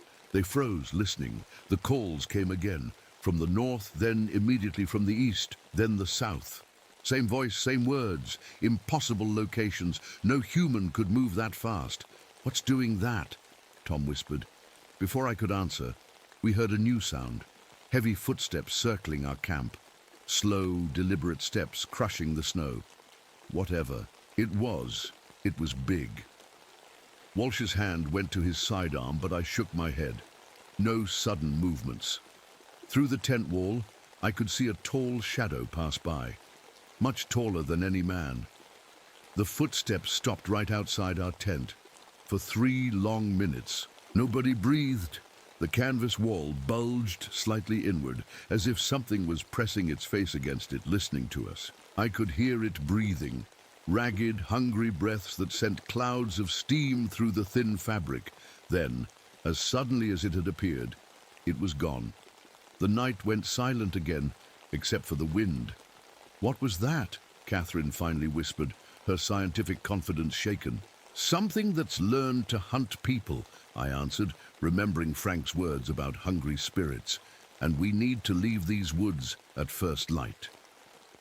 That night, I dreamed of David. He was walking through the snowy forest, following the sound of his own voice calling for help, and behind him, something tall with too many joints was reaching for him with long, bony fingers. I woke up sweating. Despite the cold, my pocket watch stopped at 3:33 a.m. again. Outside, the aurora lights pulsed like a heartbeat across the sky, casting sick green light through the trees. I knew then that David was already gone, and we might be next. Morning came with heavy snow and wind that cut like knives. I told everyone to pack only what they needed. We were heading back to the ranger station. Catherine argued at first about abandoning their research, but when I showed her the strange tracks circling our tents from the night before, she went quiet. "Those aren't animal prints," she said, staring at the elongated footprints that looked almost human but too large, with oddly jointed toes. "No, they're not," I agreed. "Now pack up, we leave in 10 minutes. The hike back should have taken 4 hours. But after 3 hours of trudging through deepening snow, I realized something was wrong. The landmarks weren't matching up. Ridges appeared where none should be. Familiar rock formations were missing. We should have reached Blackwater Creek by now, I told Walsh quietly, not wanting to alarm the others. Walsh checked his compass, then frowned and shook it. "Sir, look at this." The compass needle was spinning wildly, around and around without stopping. My stomach dropped. I'd heard stories of this happening near magnetic anomalies or during strong aurora activity, but I'd never seen it myself. Without a working compass and with the heavy clouds hiding the sun, we had no reliable way to navigate. "We need to stop and make camp while we still have daylight," I decided. "We can try again tomorrow with better visibility." No one argued. We were all tired, cold, and increasingly afraid. Though no one wanted to admit it, we found a sheltered spot near a rock face and set up the tents. As Michael and Tom gathered firewood, Catherine approached me with a voice recorder. "I've been documenting everything for our research," she explained. "Last night I left this running." She pressed play. First came the sounds of breathing as everyone slept. Then the voice calling for help, David's voice, from multiple directions, the heavy footsteps. And then, barely audible, a strange clicking sound followed by words that made my blood run cold. "Hungry, so hungry. Come to me." The voice was deep and raspy, like stones grinding together, yet somehow familiar. "That doesn't sound human," Walsh whispered. Catherine stopped the recording. "There's something else. When we were packing up this morning, I found this." She handed me a small leather notebook. "It's David's journal, the last entry." She couldn't finish. I opened it to the final page. David's normally neat handwriting grew increasingly erratic as it continued. "Day 3. Found unusual tracks near the North Ridge. Too large for normal wolf. Taking samples." Day 4. Dreamed of being watched from the trees all night. Hunger pangs won't stop despite eating.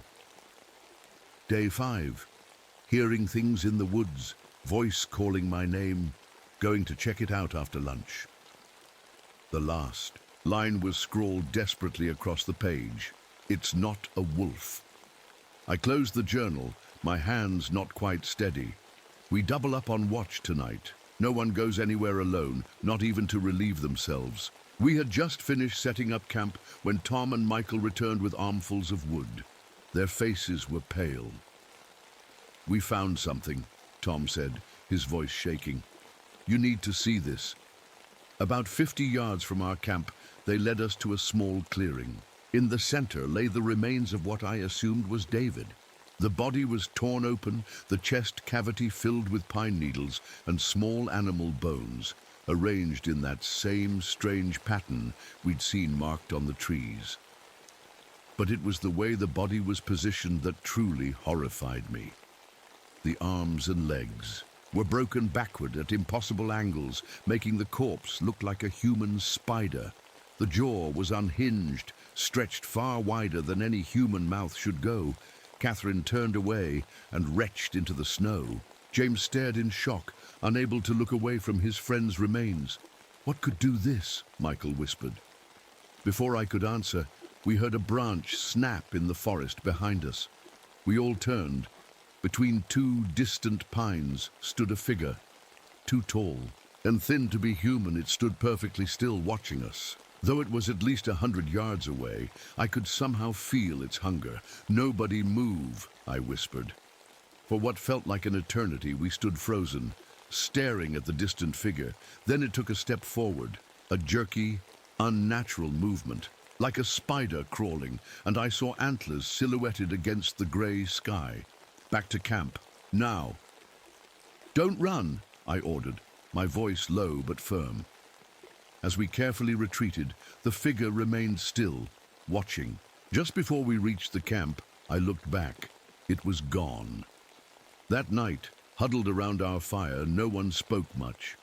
The research team's scientific certainty had crumbled in the face of something they couldn't explain. I decided it was time to tell them what I suspected. "Frank Redfeather once told me stories about these woods," I began, "about what the Ojibwe call the Wendigo, a spirit of hunger that possesses a human host and transforms them." "You can't be serious," Michael said, but his protest sounded hollow. "I've been a ranger here for 15 years, I continued. "I've tracked every animal that lives in these woods. Whatever's hunting us isn't natural." As if to emphasize my point, a howl echoed through the forest, not the familiar cry of a wolf, but something that started as a human scream and twisted into something inhuman.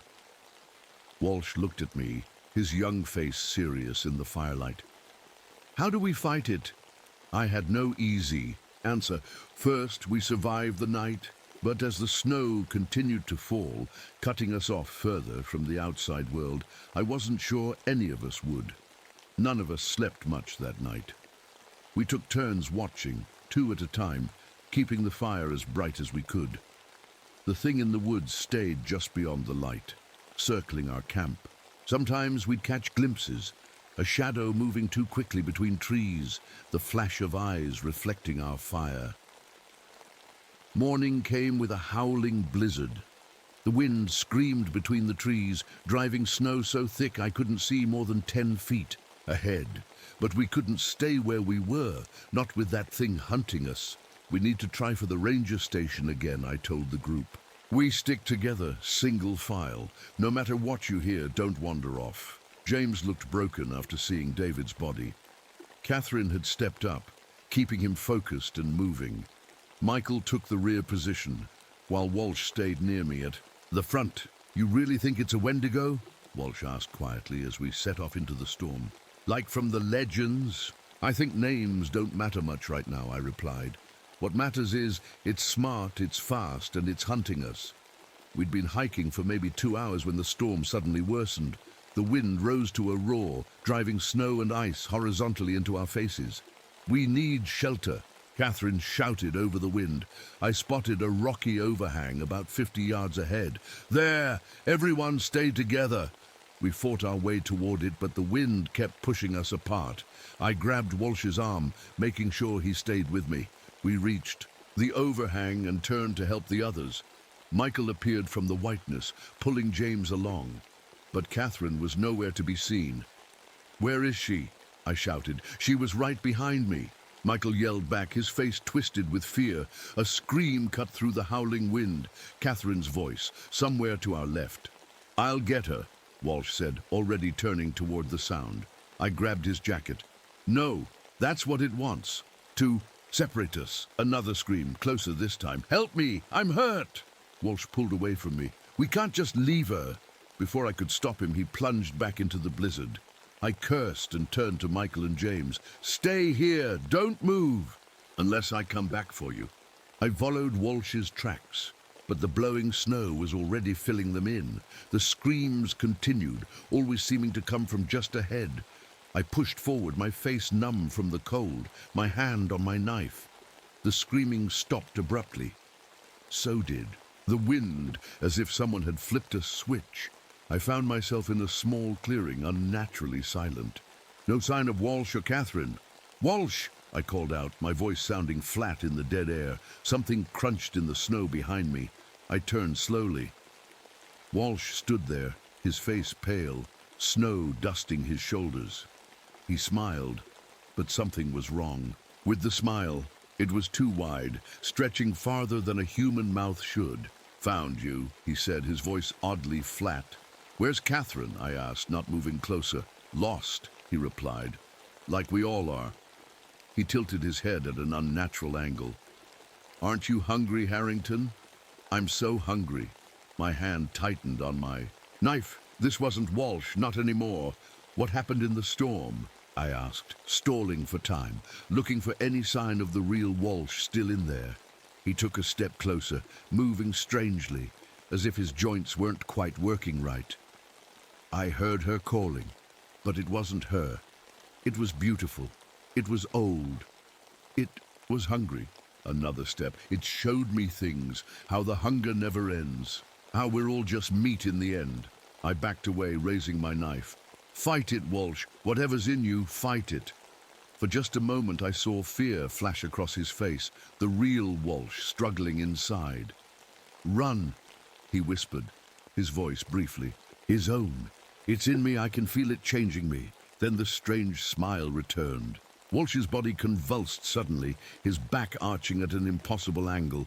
I heard the sick cracking of bones, breaking and reforming.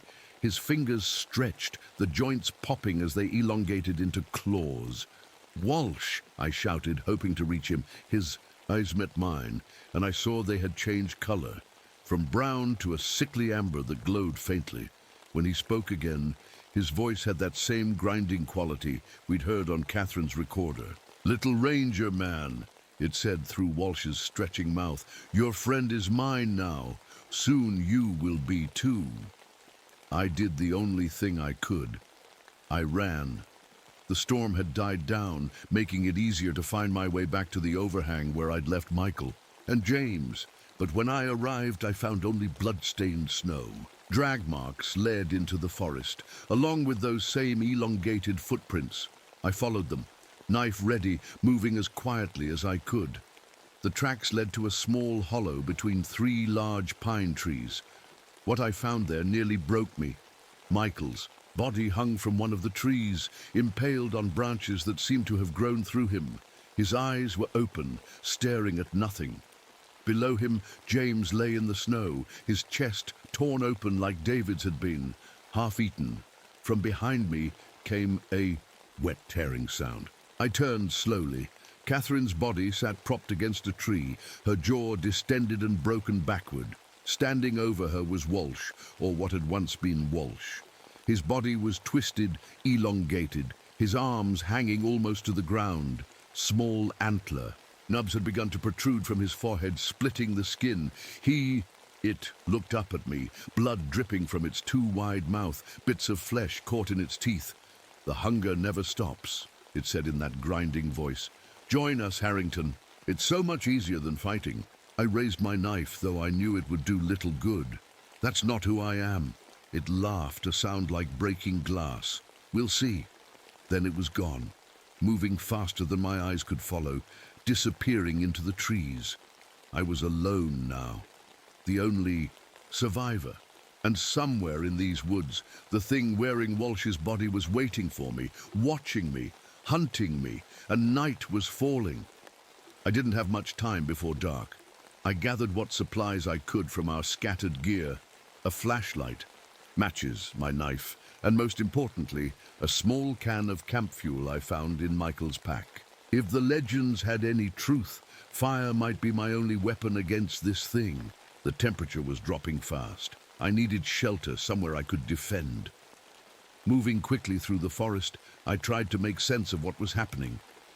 Walsh was changing, becoming something inhuman. The researchers were dead, and I was next if I couldn't find a way to fight or escape. As I walked, I noticed the trees were changing. They seemed to lean inward, watching me pass. More of those strange markings appeared on their trunks, symbols that seemed to follow me, always facing me, no matter which direction I turned. The forest was growing darker when I stumbled upon an old trapper's cabin. It was run down, but still had 4 walls and a roof. Inside was a rusted wood stove and a single chair. Good enough, I barricaded the door with a chair and gathered wood from a half-collapsed shed out back. As I worked, I couldn't shake the feeling of eyes on me. Twice I spun around, thinking I saw movement at the edge of the trees, but nothing was there, just silence and snow. Night fell completely. I got a fire going in the stove, which took the edge off the killing cold, but did little to ease my fear. In the dim light, I checked my brother's pocket watch. Stopped at 3:33 a.m., same as every night since this nightmare began. Outside, the wind picked up, whistling through cracks in the cabin walls, but beneath that sound was another, scratching. Slow, deliberate scratching at the cabin door. "Walsh," I called out, gripping my knife. "If you're still in there somewhere, you can fight this thing." A low chuckle answered me, that same grinding stone sound. Walsh is gone. There is only hunger now. Something heavy slammed against the door, making the chair jump. Another impact. The wood began to crack. I backed away, looking for another exit. There was a small window at the rear of the cabin. It would be a tight squeeze, but it was my only chance. The door exploded inward in a shower of splinters. What entered was no longer Walsh in any way that mattered. It stood over 7 feet tall now, its limbs stretched and twisted. The antlers had grown, spreading like bare branches from its skull. Its skin was pulled tight over its bones, grey-white and cracked in places. But the worst part was its face, still recognizably Walsh, but stretched and warped, the mouth now reaching from ear to ear, filled with jagged teeth.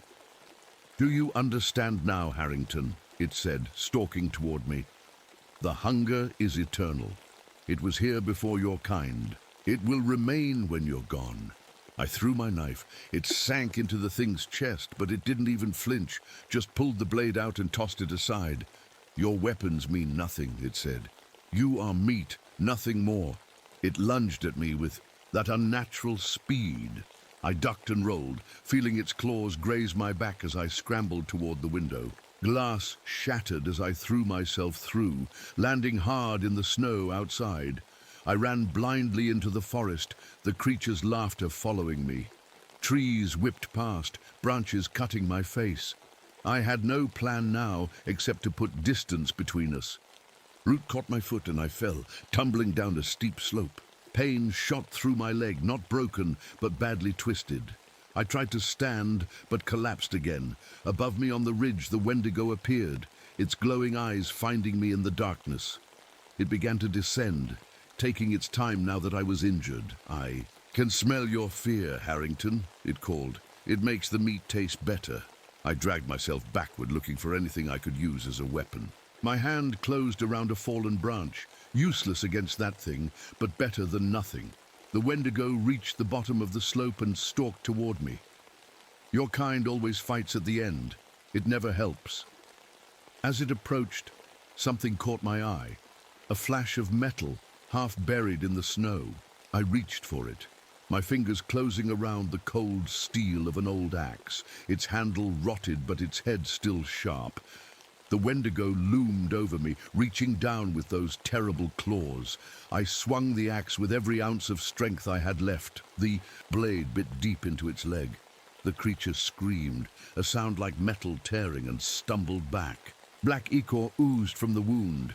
I forced myself to my feet, ignoring the pain in my ankle. The Wendigo snarled and lunged again. I swung the axe, catching it in the shoulder. More black fluid sprayed across the snow. It wasn't enough to kill it, but I'd hurt it. It backed away, watching me with those glowing eyes. "You think you can win," it hissed. "I am ancient, I am patient, and you are alone." Lightning flashed overhead, illuminating the forest in stark white. In that moment, I saw them. Dozens of trees marked with those strange symbols, arranged in a perfect circle around us. This wasn't a random encounter. I'd been herded here. The ground seemed to shift beneath my feet. Snow fell away, revealing frozen earth and what looked like old stones arranged in patterns. We were standing in some kind of ancient site. Another flash of lightning, and I saw it clearly, a native burial ground. The stones formed the outline of a massive human figure, and at its heart, where we now stood, a pit had been dug long ago and lined with white ash. The Wendigo saw my recognition and snarled, "This place is mine." Their sacrifices made me strong, but I understood something now. Frank Redfeather's stories came back to me about hunger spirits and their weaknesses. White ash, sacred ground, running water. The Wendigo charged again. I dodged, my injured ankle screaming in pain, and struck with the axe. This time I missed, the blade biting into a tree instead. Before I could pull it free, the creature was on me, pinning me to the ground. Its face lowered toward mine, jaws opening wider than should be possible. I could smell the rotten meat on its breath, see the remains of what might have been Catherine caught in its teeth. "Join the hunger," it whispered. My hand scrambled in the snow, searching desperately for a weapon, anything. My fingers closed around something smooth and cold. My brother's pocket watch, fallen from my pocket in the struggle, the watch that always stopped at 3:33 a.m. The time my brother had died in Korea, saving my life. As the Wendigo's jaws descended toward my throat, I smashed the watch against its face with all my strength. There was a flash of silver light, a sound like a thunderclap. The creature reeled back, shrieking, clawing at its face where the silver had touched it. Steam rose from the wound as if the metal had burned it. I rolled away, grabbing the axe from the tree. The Wendigo was still disoriented, thrashing in pain. I brought the axe down on its leg with all my might, severing it at the knee. The creature fell, black ichor pumping from the stump. It tried to crawl away, leaving a trail of steaming black fluid across the snow. I followed, raising the axe again. The Wendigo turned, its eyes now filled with something I hadn't seen before. Fear. "You cannot kill hunger," it said. I brought the axe down on its neck. "Maybe not, but I can kill you." The axe bit deep, but not deep enough. Black ichor sprayed from the wound as the Wendigo screamed, a sound that started like Walsh's voice and twisted into something ancient and inhuman. It wasn't dead. With surprising strength, it knocked me backward, giving itself enough space to crawl away toward the trees. Its body moved all wrong like a broken spider, dragging its severed leg behind it. "You'll die here," it hissed over its shoulder. "The cold will take you. Then I'll wear your skin next." I struggled to my feet, putting weight on my injured ankle. Pain shot up my leg, but I forced myself to follow. I couldn't let it escape to heal and hunt again. Lightning flashed overhead as the storm intensified. In the brief illumination, I saw where the creature was heading, a narrow ravine cutting through the burial ground, where a small stream still flowed beneath a thin layer of ice. Running water. If it crossed that boundary, I might lose my chance. Limped after it, clutching the bloodied axe. The wind howled through the trees, carrying whispers that sounded almost like voices. For a moment, I thought I heard Frank Redfeather speaking in his native tongue, though that was impossible. The Wendigo reached the edge of the ravine and began to lower itself down the steep bank. I was still 30 feet behind, moving as fast as my injured leg would allow. "Too late, Ranger Man," it called back, its voice changing again, becoming deeper, more inhuman.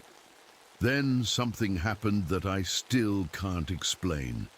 A lightning bolt struck a massive pine at the edge of the burial ground. The ancient tree burst into flames and fell directly across the ravine, blocking the Wendigo's path.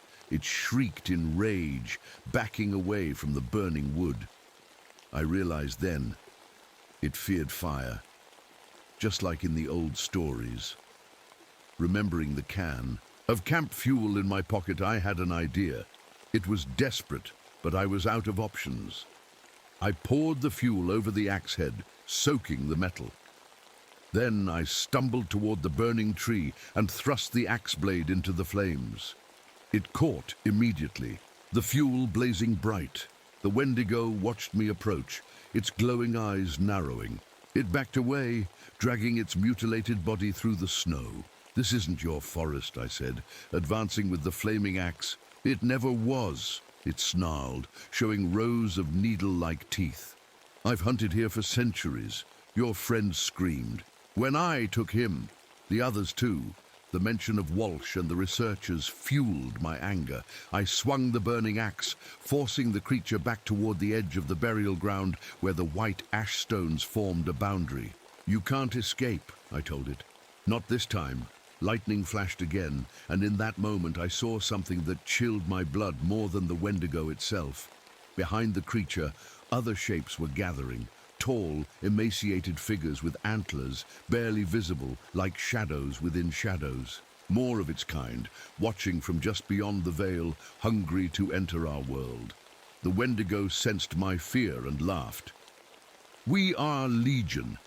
When I'm done with you, others will come. The hunger never dies." It lunged suddenly, faster than I expected, knocking the burning axe from my hands. We rolled in the snow, its claws tearing at my jacket, trying to reach flesh. Its jaws snapped inches from my face, that horrid meat-rot breath washing over me. I fought desperately, punching and kicking, but it was too strong. Its claws found my side, slicing through fabric and skin. Pain erupted as warm blood spilled. Onto the snow, the Wendigo's eyes lit up at the scent. "Yes!" it hissed, lowering its face toward the wound. My hand scrambled in the snow, searching for the axe. Instead, I found something else, a white stone from the burial ground, smooth and cold. As the creature bent to feed, I smashed the stone against its temple with all my strength. It screeched and reeled back. The stone had left a smoking wound, like acid on its skin. I didn't understand why, but I didn't question it either. I hit it again and again, driving it backward toward the edge of the burial site. The Wendigo's movements were becoming sluggish. The black ichor pumping from its leg and neck had slowed to a trickle. It was weakening. As we struggled at the edge of the site, a voice called my name, Walsh's voice, but not coming from the creature. I looked up and saw him standing 20 feet away, looking just as he had before the change. "Walsh," I whispered, momentarily confused. The Wendigo seized its opportunity, knocking me down and pinning me with its remaining weight. As its jaws descended toward my throat, I realized my mistake. The Walsh I'd seen was another trick, an illusion, to distract me. "Goodbye, Ranger Man," the Wendigo whispered. But before it could strike, a real voice shouted from the darkness. "Harrington, roll left!" I didn't think, just obeyed, throwing myself sideways as something whistled through the air. A spear, a branch hardened in fire, impaled the Wendigo through its chest, pinning it to the ground. I looked up to see the real Walsh standing there, his clothes torn, blood streaming from his nose and ears. He was trembling violently, his skin pale as death, but his eyes were his own again. "It's still in my head," he gasped, "fighting for control. I don't have long." The Wendigo shrieked, clawing at the spear in its chest. Black ichor bubbled from its mouth as it tried to pull free. "How?" I asked. staring at Walsh in disbelief. "I heard my brother's watch," he said, his voice shaking. "The silver. It drove it out, but it's trying to get back in." I understood then. The silver watch had hurt the Wendigo when I struck it. And somehow, that brief moment of pain had given Walsh a chance to fight back. "Help me finish it," I said, grabbing the fallen axe. Its flame had died, but the edge was still sharp. Walsh nodded, his face contorted with the effort of fighting. Whatever was still trying to possess him. Together we approached the pinned creature. The Wendigo looked at Walsh and spoke in that grinding voice. "You are mine. Your body belongs to the hunger." Walsh's entire frame shuddered, and for a moment his eyes flashed that sickly amber. Then he steadied himself. "Not anymore." I raised the axe, but before I could swing, Walsh stopped me. "Wait," he said, reaching into his pocket. He pulled out a lighter and handed it to me. "Fire! It fears fire most of all." I flicked the lighter and touched it to what remained of the fuel on the axe head. It caught immediately. The blade wreathed in flames once more. The Wendigo's eyes widened as I raised the burning weapon. "The hunger never dies," it hissed one last time. "Maybe not," I replied, "but you will." The axe fell as the blade severed. The creature's head, a sound like 1,000 screams, filled the air. The shadowy figures I'd glimpsed before surged forward, reaching with ghostly claws, but they couldn't cross the boundary of the burial ground. They writhed and shrieked as the Wendigo's body began to burn, the flames from the axe spreading. Unnaturally fast, Walsh collapsed to his knees, blood now streaming from his eyes as well. "It's pulling me back," he gasped. "I can feel them all, so many, so hungry." I grabbed his shoulders. "Fight it, Walsh. Stay with me." He looked up at me, a sad smile forming on his blood-streaked face. "There's only one way to be sure it doesn't. Come back through me." Before I could stop him, he lurched to his feet and staggered toward the burning corpse of the Wendigo. "No!" I shouted, lunging after him. He turned back one last time. "Tell them what happened here. Make them believe." Then he threw himself onto the flames. I screamed his name, trying to reach him, but the fire exploded outward, knocking me back. The heat was impossible, far hotter than any normal fire. Walsh didn't scream, didn't make a sound as the flames consumed him. As he burned, the shadowy figures beyond the burial ground began to fade, retreating into the darkness with wails of thwarted hunger. The storm above calmed, the lightning fading, leaving only the roaring fire that consumed both. Walsh and the Wendigo. I watched until there was nothing left but ashes, my face wet with tears that froze on my cheeks. The forest had gone completely silent, as if holding its breath. Dawn broke slowly, pale light filtering through the pines. The sky was clear now, the storm gone as suddenly as it had appeared. In the light of day, I could see the burial ground clearly. Ancient stones arranged in patterns that seemed to hum with faint power. My leg throbbed, and the wound in my side was still bleeding. I needed to get back to civilization before the cold claimed me too. As I turned to leave, something caught my eye, a glint of silver in the ashes. I limped over and found my brother's pocket watch, somehow untouched by the fire. I picked it up, hands trembling. The watch was running again. The time read 6:17 a.m. I looked back once more at the place where Walsh had sacrificed himself, then began the long journey home, carrying a story no one would believe. It took me 2 days to find my way back. My ankle slowed me down, and the wound in my side kept opening whenever I pushed too hard. The forest seemed different now, quieter, almost respectful. No sign of anything following me. No voices calling in the night. When I finally staggered into the ranger station, Frank Redfeather was there. One look at my face, and he knew. He didn't ask questions, just helped me inside and tended to my wounds before calling for medical help. I spent 3 weeks in the county hospital. Frostbite claimed 2 fingers on my left hand and nearly took my right eye. The doctor said I was lucky to be alive after so long in those temperatures. They called it a miracle. I told my story to anyone who would listen.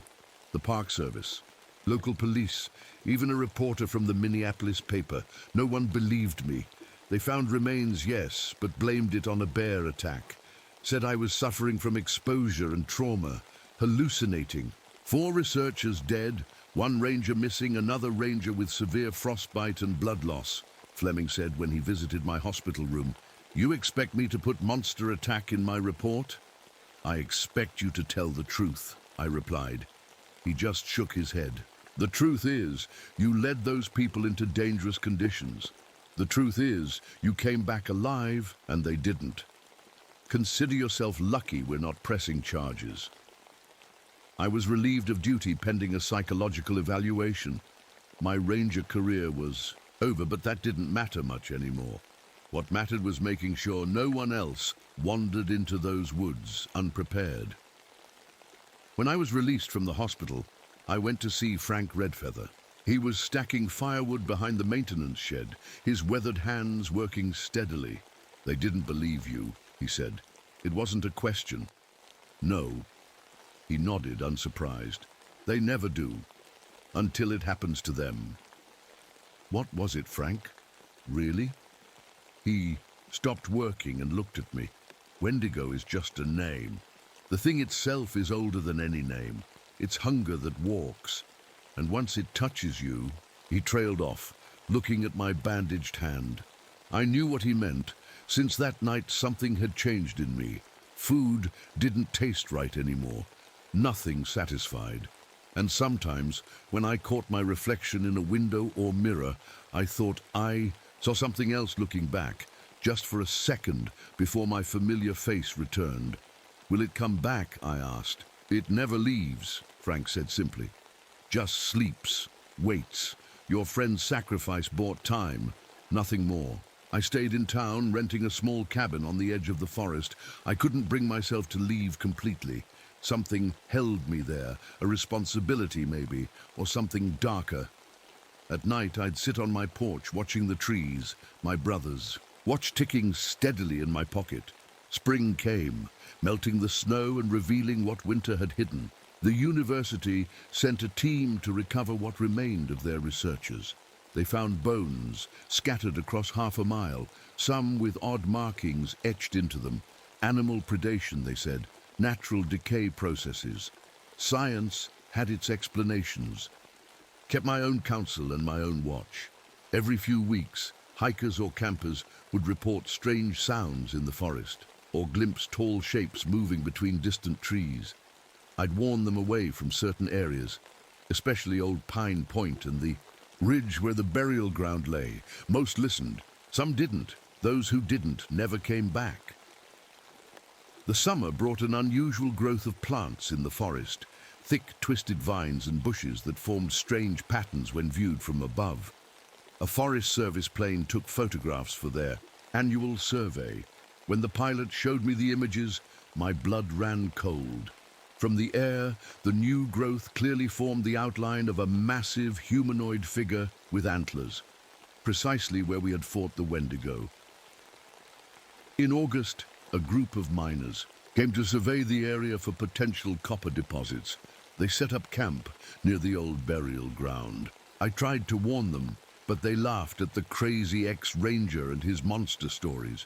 3 days later, they fled the forest, babbling about voices in the night and strange marks appearing on their skin. They left their equipment behind, rather, than spend another night there. As fall approached again, bringing the first chill of another winter, I began to dream of Walsh. In the dreams, he stood at the edge of my property, just within the tree line. He looked normal except for his eyes, which glowed faintly in the darkness. "It's coming back," he would say. "You know what you have to do." I'd wake from these dreams hungry, so hungry it felt like my stomach was eating itself from the inside. And in the bathroom mirror, I sometimes thought I saw small bumps on my forehead, like antlers beginning to grow. They'd be gone in the morning light, but the hunger remained. One night in late September, I sat on my porch cleaning my rifle when I noticed my brother's watch had stopped again. 3:33 a.m., just like before. I looked up to see a figure standing. At the edge of my yard, Walsh, or something wearing his shape. "Hello, Harrington," it said. "Did you miss me?" I raised my rifle, but found my hands were shaking too badly to aim. "You're not real," I said. Walsh died. It smiled, the expression too wide for a human face. "Nothing really dies in these woods, it just changes form." It took a step toward me, moving with that same odd, jerky gait I remembered. "The hunger is growing again. Can you feel it?" And the terrible thing was, I could. Since returning from the forest, food had satisfied me less and less. I'd find myself chewing rare steak and wishing it was rarer. I'd catch the scent of my neighbors and something in me would stir. "What do you want?" I asked, though I already knew. "We left something, unfinished, you and I." It gestured toward the forest. "Come back with me, see what you started."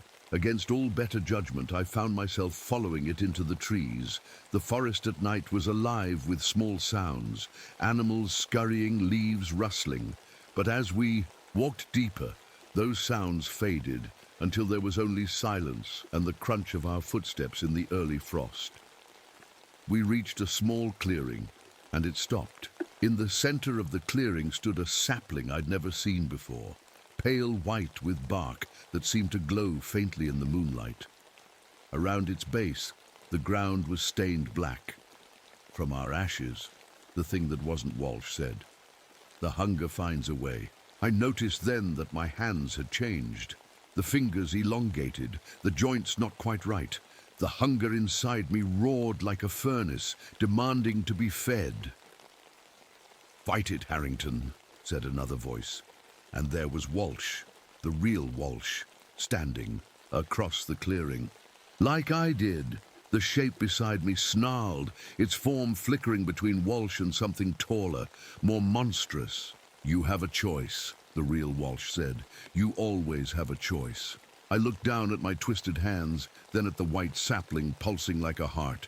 The hunger tore at me from the inside, demanding I give in. Instead, I reached into my pocket and pulled out my brother's watch. Silver, the one thing that had hurt the Wendigo before. "No choice at all," I said, and crushed the watch in my palm. Silver burned like fire against my changing skin. I screamed as the metal seared into flesh, but I didn't let go. The hunger inside me shrieked and thrashed. The Walsh thing lunged at me, its form fully monstrous now. But it passed through me like smoke. Not real, not yet. I staggered to the white sapling and pressed my silver-burned hand against its trunk. The bark hissed and blackened at the touch. The hunger in my gut became a twisting, living thing trying to claw its way out. "Burn it all," Walsh's voice said, already fading. "Burn it and run." I pulled out my lighter with my good hand and flicked it. The flame caught the sapling immediately, spreading faster than natural fire should. The whole clearing began to burn, the fire racing through roots hidden beneath the soil. I ran, even as the forest around me caught fire, even as my body tried to change back into something inhuman. I ran until I reached the road, where I collapsed. Rangers found me the next morning, half dead from blood loss. My left hand charred beyond recognition. The forest fire had consumed nearly 500 acres before rain finally stopped it. That was 5 years ago. I live in Arizona now, as far from northern forests as I could get. My left hand is gone, replaced with a prosthetic. My dreams are still haunted by tall shapes moving between pines. Sometimes I wake up hungry in the middle of the night. On my bedside table, a new pocket watch, gift from a well-meaning friend, sits silent. It always stops at 3:33 a.m. Every year, I check the news from Boundary Waters. Last spring, they found unusual plant growth in the burn area, white saplings arranged in a circle. Park rangers reported odd sounds at night. A hiker went missing. I've booked a flight back next week. I know what I'll find there. I know what I'll have to do, because the hunger never really dies. It just waits, and I'm the only one who knows how to fight it.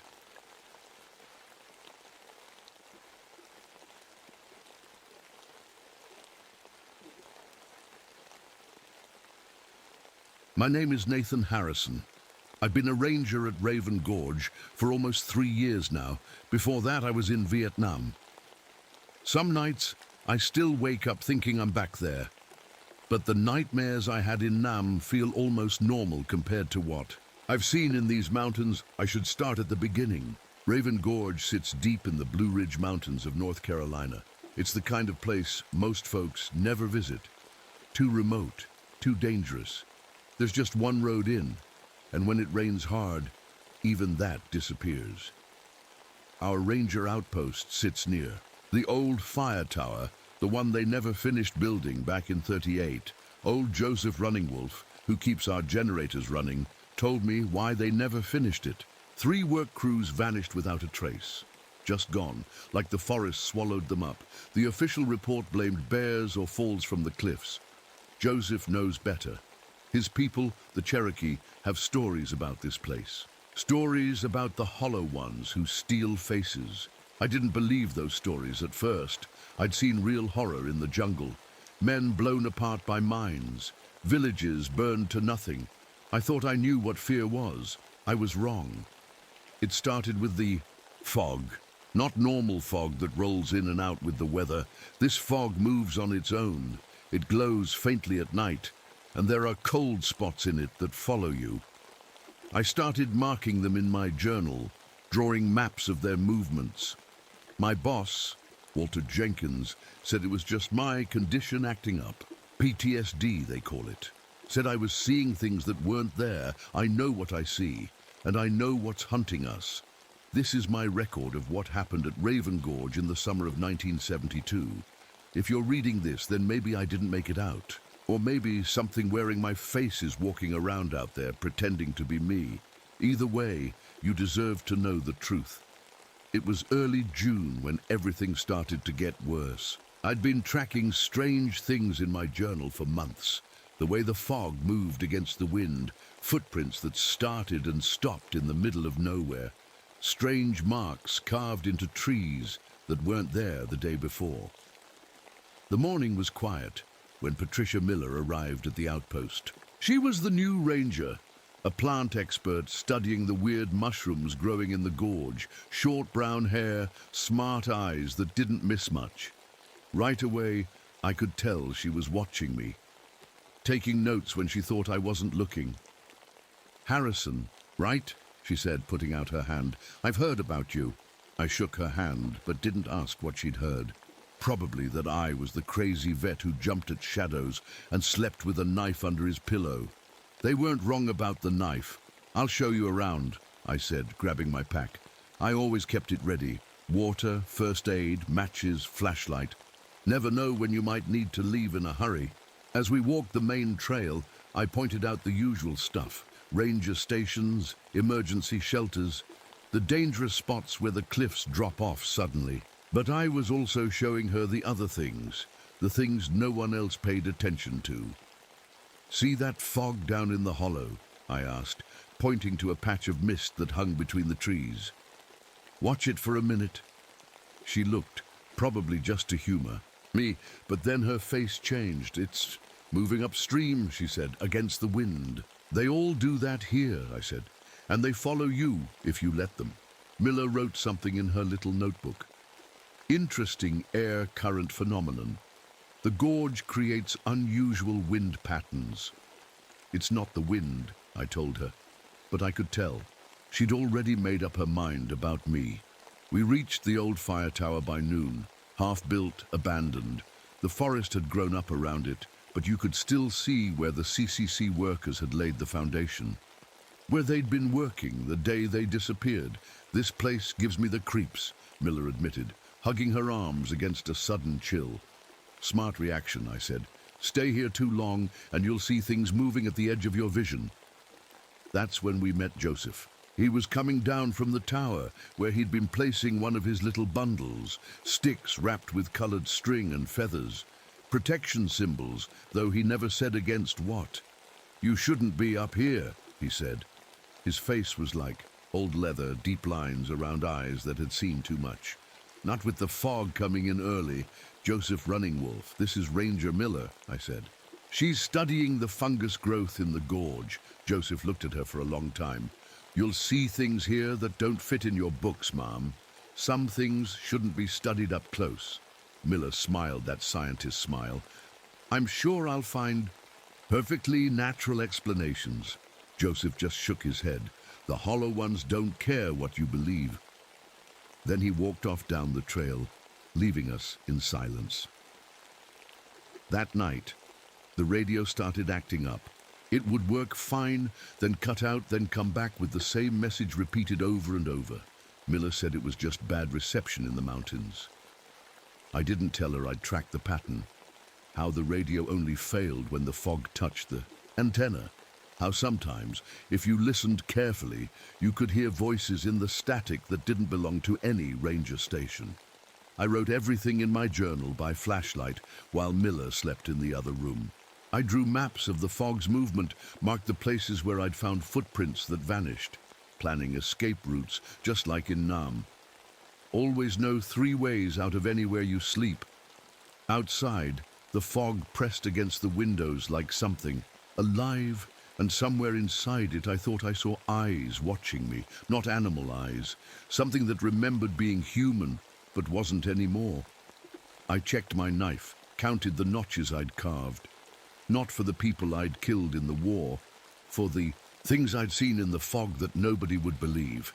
Tomorrow, the geology students would arrive. 6 young people who had no idea what lived in Raven Gorge. I had to keep them safe, even if they thought I was just a crazy old vet jumping at shadows. But shadows in Raven Gorge sometimes jump back. The geology students showed up in 2 vans the next morning. 6 of them, all young and excited, talking about rock formations and mineral deposits. They had no idea what they were walking into. I watched them unload their gear while Miller greeted them. 5 guys and 1 girl, all wearing matching university t-shirts. Their professor couldn't make it, so they were on their own, with just a grad student named Tim leading them. Ranger Harrison will help you set up camp, Miller told them, pointing me out.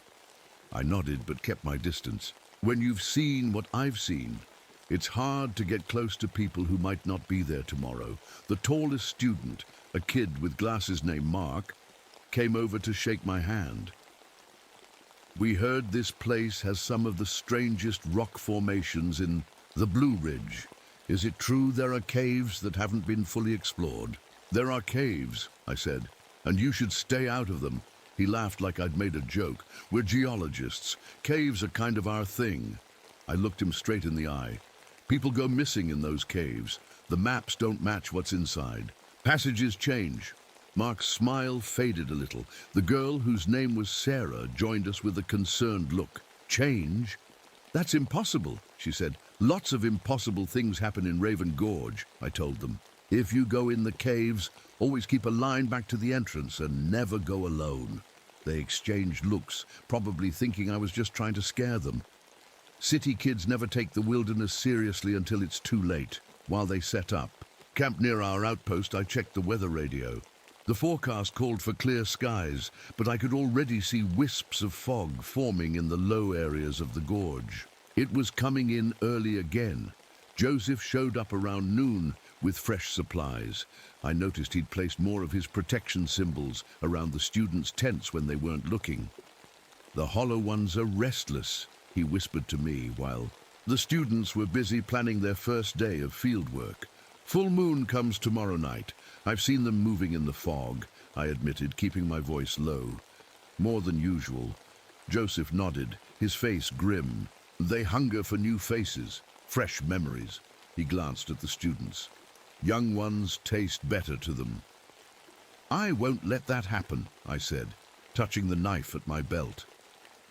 He handed me a small bundle of sticks tied with red string and what looked like crow feathers. Put this above your door tonight. It won't stop them, but it'll slow them down. I took it, knowing Miller would roll her eyes if she saw it. But I'd try anything at this point. That afternoon, I led the students on a short hike to show them the safe areas to conduct their research. I pointed out the landmarks, the dangerous cliffs, and the places where the fog gathered most often. Why are you so worried about fog? Tim asked. It's just water vapor. Not here it isn't, I said. But I didn't explain further. They'd think I was crazy, just like everyone else did. As we walked, I noticed Sarah kept looking back over her shoulder. Something wrong? I asked when the others went ahead. She hesitated. I keep thinking I see someone following us, just at the corner of my eye. My hand went to my knife automatically. What do they look like? That's just it, she said, looking embarrassed. It looks like me, but that's stupid, right? My blood went cold. It was starting already. Stay close to the others, I told her. And if you see it again, tell me right away. By the time we got back to camp, the fog was rolling in thick from the gorge. The temperature dropped and I could see our breath in the air. Miller was taking samples of a strange fungus growing on the trees. It was pale and stringy, almost like hair. I've never seen this species before, she said, putting a piece in a sample jar. It only seems to grow where the fog is thickest. Don't touch it with your bare hands, I warned. She gave me that look again, half pity, half annoyance. It's just a fungus, Harrison. But I noticed she put on gloves anyway. That night, I sat on the porch of the outpost, watching the students. Campfire through the mist. They were telling ghost stories, laughing at the scary parts. They didn't know what real fear was yet. The radio crackled inside, and I heard Miller answering a call from the main ranger station. Then silence, followed by the same message repeating over and over. I'd heard this before. When she came out to the porch, her face was pale. That was strange, she said. I was talking to Jenkins, and then the same message kept playing back at me, like an echo. They do that, I said. They learn to copy voices, she stared at me. They who? I just pointed to the fog that now surrounded the students' camp, glowing faintly in the darkness. Watch, I said. And as we stood there, we saw shapes moving in the mist. Tall, thin shapes that weren't quite human. And for just a moment, the fog parted, and one of them looked right at us with no face at all, just smooth skin where features should be. Miller gasped and stepped back. What was that? The hollow ones, I said. And they're hungry tonight. I didn't sleep that night. How could I? After what Miller had seen in the fog, she was finally starting to believe me.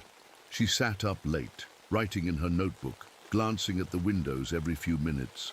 The fog pressed against the glass, like hands trying to get in. You really think those are creatures?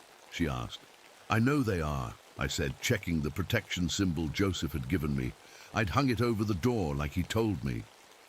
The Cherokee have been fighting them for hundreds of years. But what do they want? I looked at her. They want to remember what it feels like to be human. In the morning, the fog was gone, and so was any trace of what we'd seen. The sun came out bright and cheerful, like nothing had happened. Miller seemed almost ready to convince herself she'd imagined it all.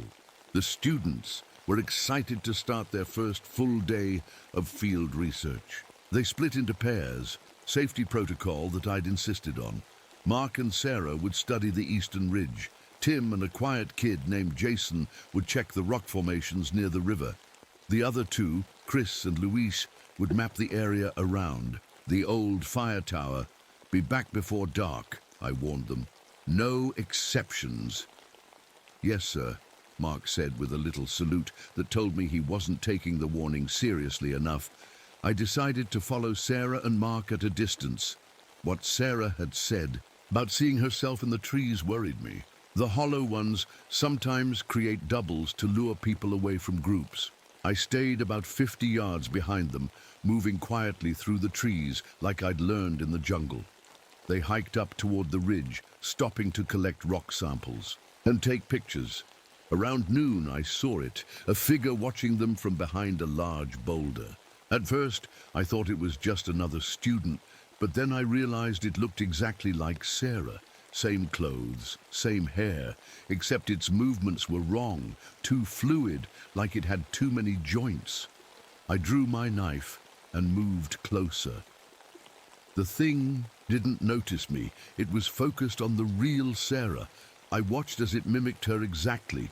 The way she tucked her hair behind her ear, the way she knelt to examine a rock. It was learning her.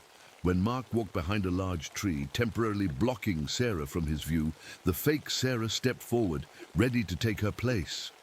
"I had to do something. Sarah!" I shouted. "Don't move!" Both Sarahs turned to look at me. The real one looked confused. The fake one's face rippled slightly, like water when you throw a stone in it. "Get back to camp now!" I yelled, running toward them. Mark appeared from behind the tree. "What's wrong?" "Look behind you," I said, pointing at the fake Sarah. But when we all turned, there was nothing there, just empty forest. "I saw someone watching you," I explained, trying to sound calm. "Someone who looked just like Sarah." Mark laughed nervously. "Maybe it was just another hiker?"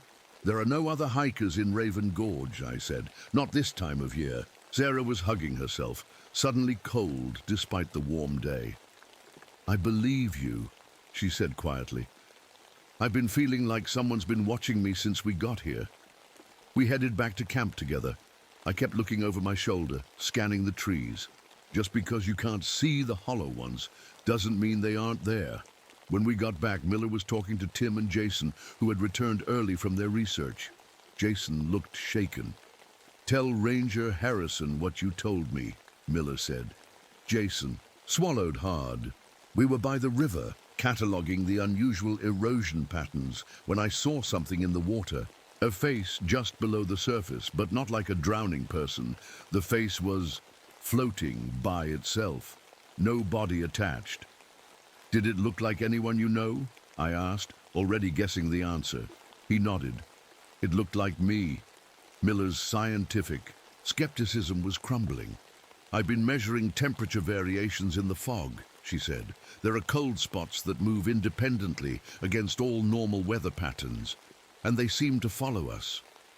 The radio crackled to life inside the outpost. Jenkins' voice came through. "Outpost 3, come in. We've got a storm warning for your area. Heavy rain expected tonight. Over." Miller went to respond, but before she could, the same message repeated, word for word, then again, and again. "They're learning his voice," I said. As evening approached, Chris and Luis hadn't returned. The sun was setting, painting the sky blood red behind the mountains. I gathered flashlights and emergency gear. "We need to find them before dark," I told Miller. "Once the fog comes, it'll be too late." The students wanted to help search, but I couldn't risk more of them disappearing. "Stay here," I ordered. "All of you together. If the fog comes, go inside and lock the doors. Don't open them for anyone. Even if they look like us," Tim frowned. "Even if they look like you, what does that mean?" "It means the things in the fog can look like people you know," Miller explained, surprising me with her directness. "They can copy faces." I looked at her with new respect. Maybe she'd been paying more attention to my warnings than I'd thought. Miller and I headed toward the fire tower to look for the missing students. The first tendrils of fog began to creep through the trees. It moved wrong, like tentacles feeling their way forward. "How do we fight them?" Miller whispered. "Fire works," I said. "Running water confuses them. Loud noises drive them back temporarily. But the best strategy is not to let them get close. Enough to take your face." "You really believe they can steal faces?" she asked. "I've seen it happen," I said. "A hiker last year. When we found him, his face was just gone. Smooth skin where his features should be." The fog thickened around us as we climbed toward the fire tower. I could hear whispers in it now. Voices calling our names, mimicking Jenkins, the students, even each other. Then we heard a real voice, a human cry for help coming from near the tower. "That's Chris," Miller said, starting to run toward the sound. I grabbed her arm. "Wait, it might not be him," but the cry came again, desperate and afraid. We had to check. We approached carefully, flashlights cutting through the mist. The old fire tower loomed ahead, its unfinished structure a skeleton against the darkening sky, and there was Chris, standing at the base of the tower. Alone. "Chris," Miller called. "Where's Luis?" Chris turned to us slowly, too slowly, his movements all wrong, and when our flashlights illuminated his face, I saw that it didn't fit him properly, like a mask that was slightly too big, slipping at the edges to reveal something smooth and pale underneath. "He's gone," I whispered to Miller. "That's not Chris anymore." "Don't move," I whispered to Miller, "and don't look directly at its face." The thing that wasn't Chris tilted its head like a curious dog. Its movements were jerky 1 second, then impossibly smooth the next. The face it wore, Chris's face, seemed to ripple slightly around the edges. "Help me," it said in Chris's voice. "Luis is lost. I can't find him." Miller's hand tightened on my arm. "What do we do?" she whispered. "Back away slowly," I said under my breath. "Don't run until I say so." We began to step backward, keeping our flashlights pointed at the ground. I knew from experience that bright light in their eyes could make them aggressive. "Why are you leaving?" the thing asked, its voice changing slightly, becoming less like Chris with each word. "Don't you want to see what I found?" It reached up to its face with long, pale fingers. For a horrible moment, I thought it was going to remove Chris's face and show us what was underneath. "Now," I shouted, "run!" We turned and sprinted down the path away from the tower. Behind us, I heard a sound no human throat could make, a high, thin wail that seemed to come from everywhere at once. The fog thickened as we ran, swirling around our legs, trying to trip us. Shapes moved in it, tall, stretched figures that reached for us with 2 long arms. We burst into the clearing where the outpost stood. The remaining students were huddled on the porch, flashlights pointing outward into the growing darkness. "Get inside!" I yelled. "Now!" We rushed into the outpost and locked the door behind us. I immediately began checking windows, pulling curtains, making sure every possible entrance was secure. "Where's Chris?" Mark asked, looking past us at the empty porch. "And Luis?" Miller and I exchanged glances. How could we explain what we'd seen? "They're missing," I said finally, "and we're going to need help to find them." I went to the radio and tried to call the main ranger station. Static answered me, then Jenkins' voice, but it was just the same message again, repeating endlessly. They couldn't hear us. "The phone," Sarah suggested. "Maybe the landline still works." But when I picked up the receiver, I heard only breathing on the other end. Slow, deliberate breathing, and then a voice that sounded almost like Luis, but wrong. "Your face," it whispered. "I want to wear your face." I hung up. "We're on our own," I told them. "At least until morning." Tim stood up, angry and scared. "This is crazy. We need to go out and find them." "Nobody leaves this building tonight," I said firmly. "Those things out there, they hunt better in the dark." "What things?" Jason asked, his voice small with fear. So I told them everything. About the hollow ones, how they stole faces to remember being human, how they could copy people perfectly once they had their faces. I told them about the disappeared work crews. In 1938, about the legends Joseph's people had passed down. Some of them didn't believe me. I could see it in their eyes, but Sarah did, and so did Miller after what she'd seen at the tower. "If these things are real," Tim said, still skeptical, "how do we fight them?" "We wait for dawn," I said. "They retreat when the sun is strong. Then we'll try to reach the road and get out of here." None of us slept much that night. The fog pressed against the windows, and sometimes we saw faces in it, including Chris's. Once I thought I saw my own face looking back at me, even though I was standing across the room from the window. The hollow ones were learning, getting stronger. Morning came slowly. As the first light broke over the mountains, the fog began to thin. By full sunrise, it had retreated to the deepest parts of the gorge. We could see the forest again, seemingly normal in the daylight. But Chris and Luis were still missing. "We need to search for them," Mark insisted. "They could be hurt somewhere." I knew better, but I couldn't tell these kids their friends were already gone, their faces taken, their bodies. I didn't want to think about what happened to the bodies. "We'll search," I agreed, "but first we need to try to contact help." The radio was working again in the daylight. I got through to Jenkins at the main station and reported 2 missing hikers. He said he'd send a search team, but it would take them at least 6 hours to reach us. The overnight rain had washed out parts of the access road. We divided into search groups, me with Sarah and Jason, Miller with Tim and Mark. I gave Miller my spare knife and flashlight. Remember what I told you, I said. Running water, loud noises, fire. And if you see anyone who looks wrong, even a little wrong, don't approach them. She nodded, looking more like a soldier than a botanist now. My group headed toward the river, following the path Tim and Jason had taken the day before. I figured the hollow ones would avoid the running water, so it might be safer. As we walked, Sarah kept close to me. I saw it again last night, she whispered, when Jason walked ahead. My double. It was standing outside my window watching me. Its eyes were empty. They're interested in you, I said. That's not good. Stay within. Arm's reach of me or Jason at all times. The forest was quiet, too quiet. No birds singing, no squirrels chattering. Everything was still, like the woods were holding their breath. We reached the river around noon. The water was running fast after the night's rain, brown with mud and fallen leaves. This is where I saw the face, Jason said, pointing to a calm pool near the bank. Right under the surface. I knelt and looked into the water. My reflection stared back, scarred and tired. But then it changed. The scars disappeared. The face got younger, smoother. It wasn't my reflection anymore. It was Luis. His eyes opened, underwater, and he screamed without making a sound, bubbles streaming from his mouth. Then his face seemed to tear away from itself, revealing nothing underneath but smooth, blank skin. I jumped back from the water.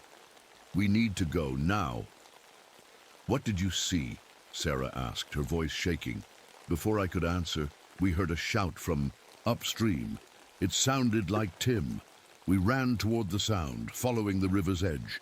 Around a bend, we found Miller and Mark kneeling beside something on the ground. Tim stood a few feet away, his face pale. It was a body, or what was left of one. Luis lay face down in the mud by the river. His clothes were intact, but when Miller gently turned him over, we all gasped. His face was gone, not cut off or damaged. Simply gone. Where his features should have been was just smooth skin, with slight indentations where his eyes, nose, and mouth belonged. Oh, God, Sarah whispered, turning away. I'd seen this before, but it still made my stomach turn. The hollow ones didn't just take the surface. They extracted everything that made a face work, down to the muscles and nerves. We need to get out of here, I said. All of us. Now. Tim was shaking. What about Chris? I looked at him steadily. That wasn't Chris you saw at the tower last night, not anymore. We wrapped Luis's body in an emergency blanket from my pack. I hated to leave him, but we couldn't carry him all the way back to the road. We'd have to send the rescue team for him as we headed back toward the outpost to grab essential supplies. Before leaving, I noticed the fog was forming again, even though it was still daylight. It gathered in patches between the trees, thicker and moving faster than I'd ever seen before. They were hunting us now, all of us. We were about halfway back, when Tim suddenly stopped walking. Do you hear that? He asked. We all went still, listening. At first, I heard nothing. Then faintly, a voice calling from deep in the woods. Help me, please. It was Chris's voice. That's not Chris, I said quickly, grabbing Tim's arm as he instinctively turned toward the voice. Remember what I told you about how they mimic people. But what if it really is him? Tim argued. What if he's hurt and needs help? The voice called again, sounding more desperate. Please, I'm lost. Tim, help me. I could see Tim wavering. The voice was perfect, exactly like his friend's. Think about it, Miller said firmly. If that was really Chris, why would he be calling from deep in the forest? The outpost is that way. She pointed in the opposite direction. Tim hesitated, then nodded. You're right. We kept moving, quickening our pace. The patches of fog were growing, connecting like puzzle pieces. Soon they would form a solid wall of mist around us. "We're not going to make it back to the outpost, are we?" Sarah asked quietly. I checked my compass. "No, but the road is about 2 miles east of here. If we cross the second river, we might reach it before dark." "What about our research equipment?" Mark protested. "All our samples." "Leave it," I snapped. "Nothing in those tents is worth your face." We changed direction, heading east toward the road. The forest grew thicker, making it harder to keep a straight path. I kept checking my compass, but something strange was happening. The needle kept spinning, unable to find north. "That's impossible," Jason said, looking over my shoulder at the useless compass. "Not here," I muttered. "The hollow ones can mess with anything that might help you escape." The fog continued to thicken. Soon we could only see about 20 feet ahead. I made everyone hold hands in a line so we wouldn't get separated. I led with Sarah right behind me, then Jason, Mark, Tim and Miller bringing up the rear. "Stay close," I warned. "If you lose contact, don't move. Call out and we'll find you." We'd been walking for maybe 30 minutes when Sarah's hand suddenly tightened on mine. "Harrison," she whispered, "there's something following us, just behind." "Miller." I glanced back. Through gaps in the fog, I could see a figure about 10 yards behind our group. It looked like Chris. Same height, same clothes, but it moved all wrong, like it was gliding rather than walking. "Miller," I called softly. "Don't look back, but we've got company." "I know," she replied, her voice tight. "There are 2 of them." Now, my blood went cold. 2 of them out in the open like this. They were getting bolder. We picked up our pace, almost jogging now. The terrain was getting steeper, heading down toward what I hoped was the second river. If we could cross it, we might be safe for a while. Suddenly, Tim yelled. I spun around to see him pointing at something in the fog to our left. It was Sarah, or something wearing Sarah's face. The real Sarah was still beside me, clutching my hand so tight it hurt. But her double stood about 15 feet away, smiling. At us. The smile was wrong, too wide, showing too many teeth.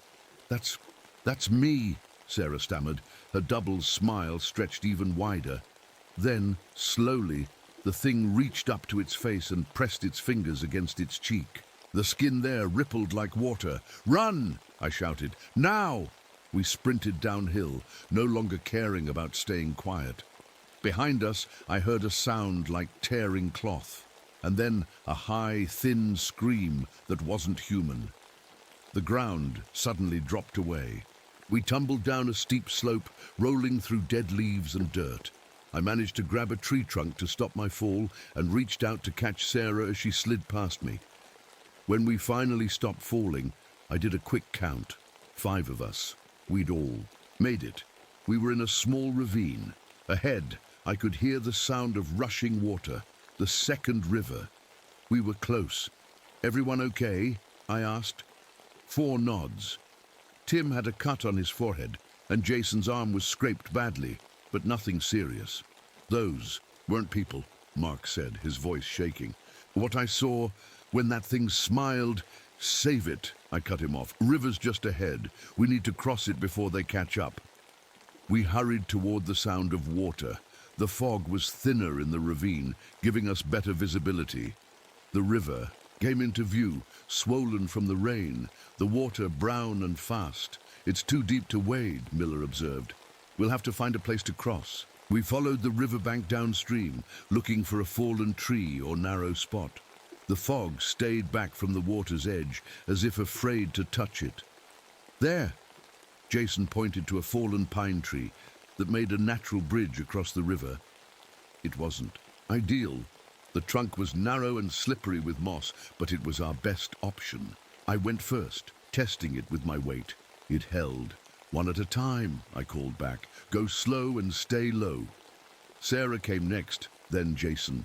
As Mark started across, I heard something moving in the fog behind us. "Hurry!" I urged them. Mark made it across, and Tim started his crossing.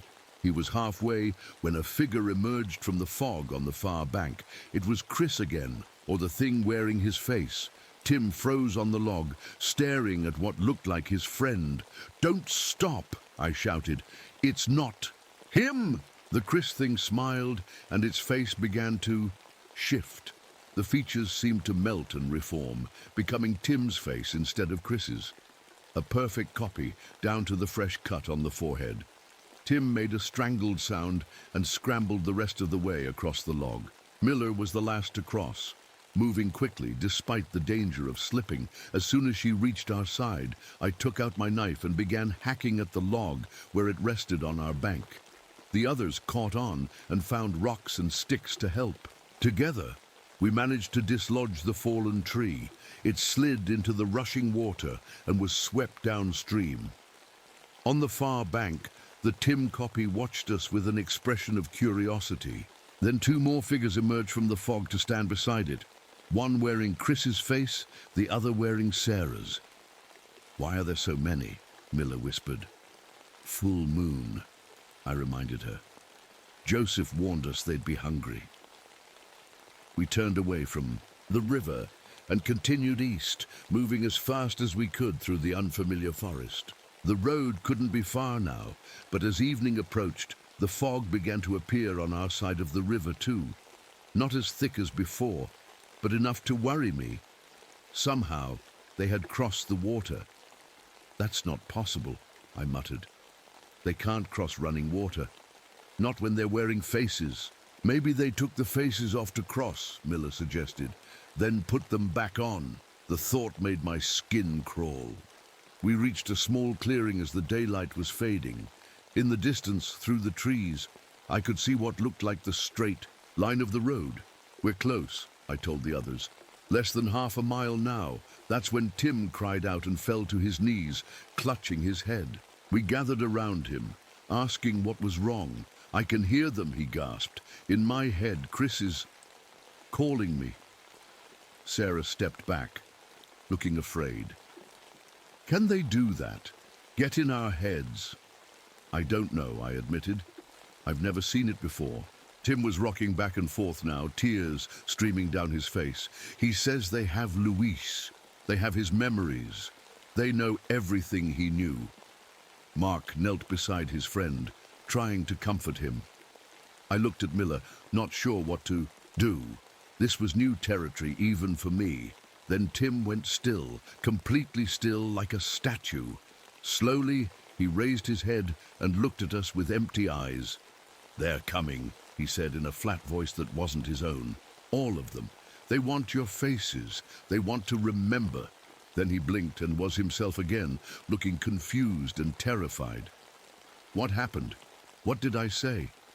Before I could answer, the fog rolled into the clearing from all sides at once, thick and glowing with that strange inner light.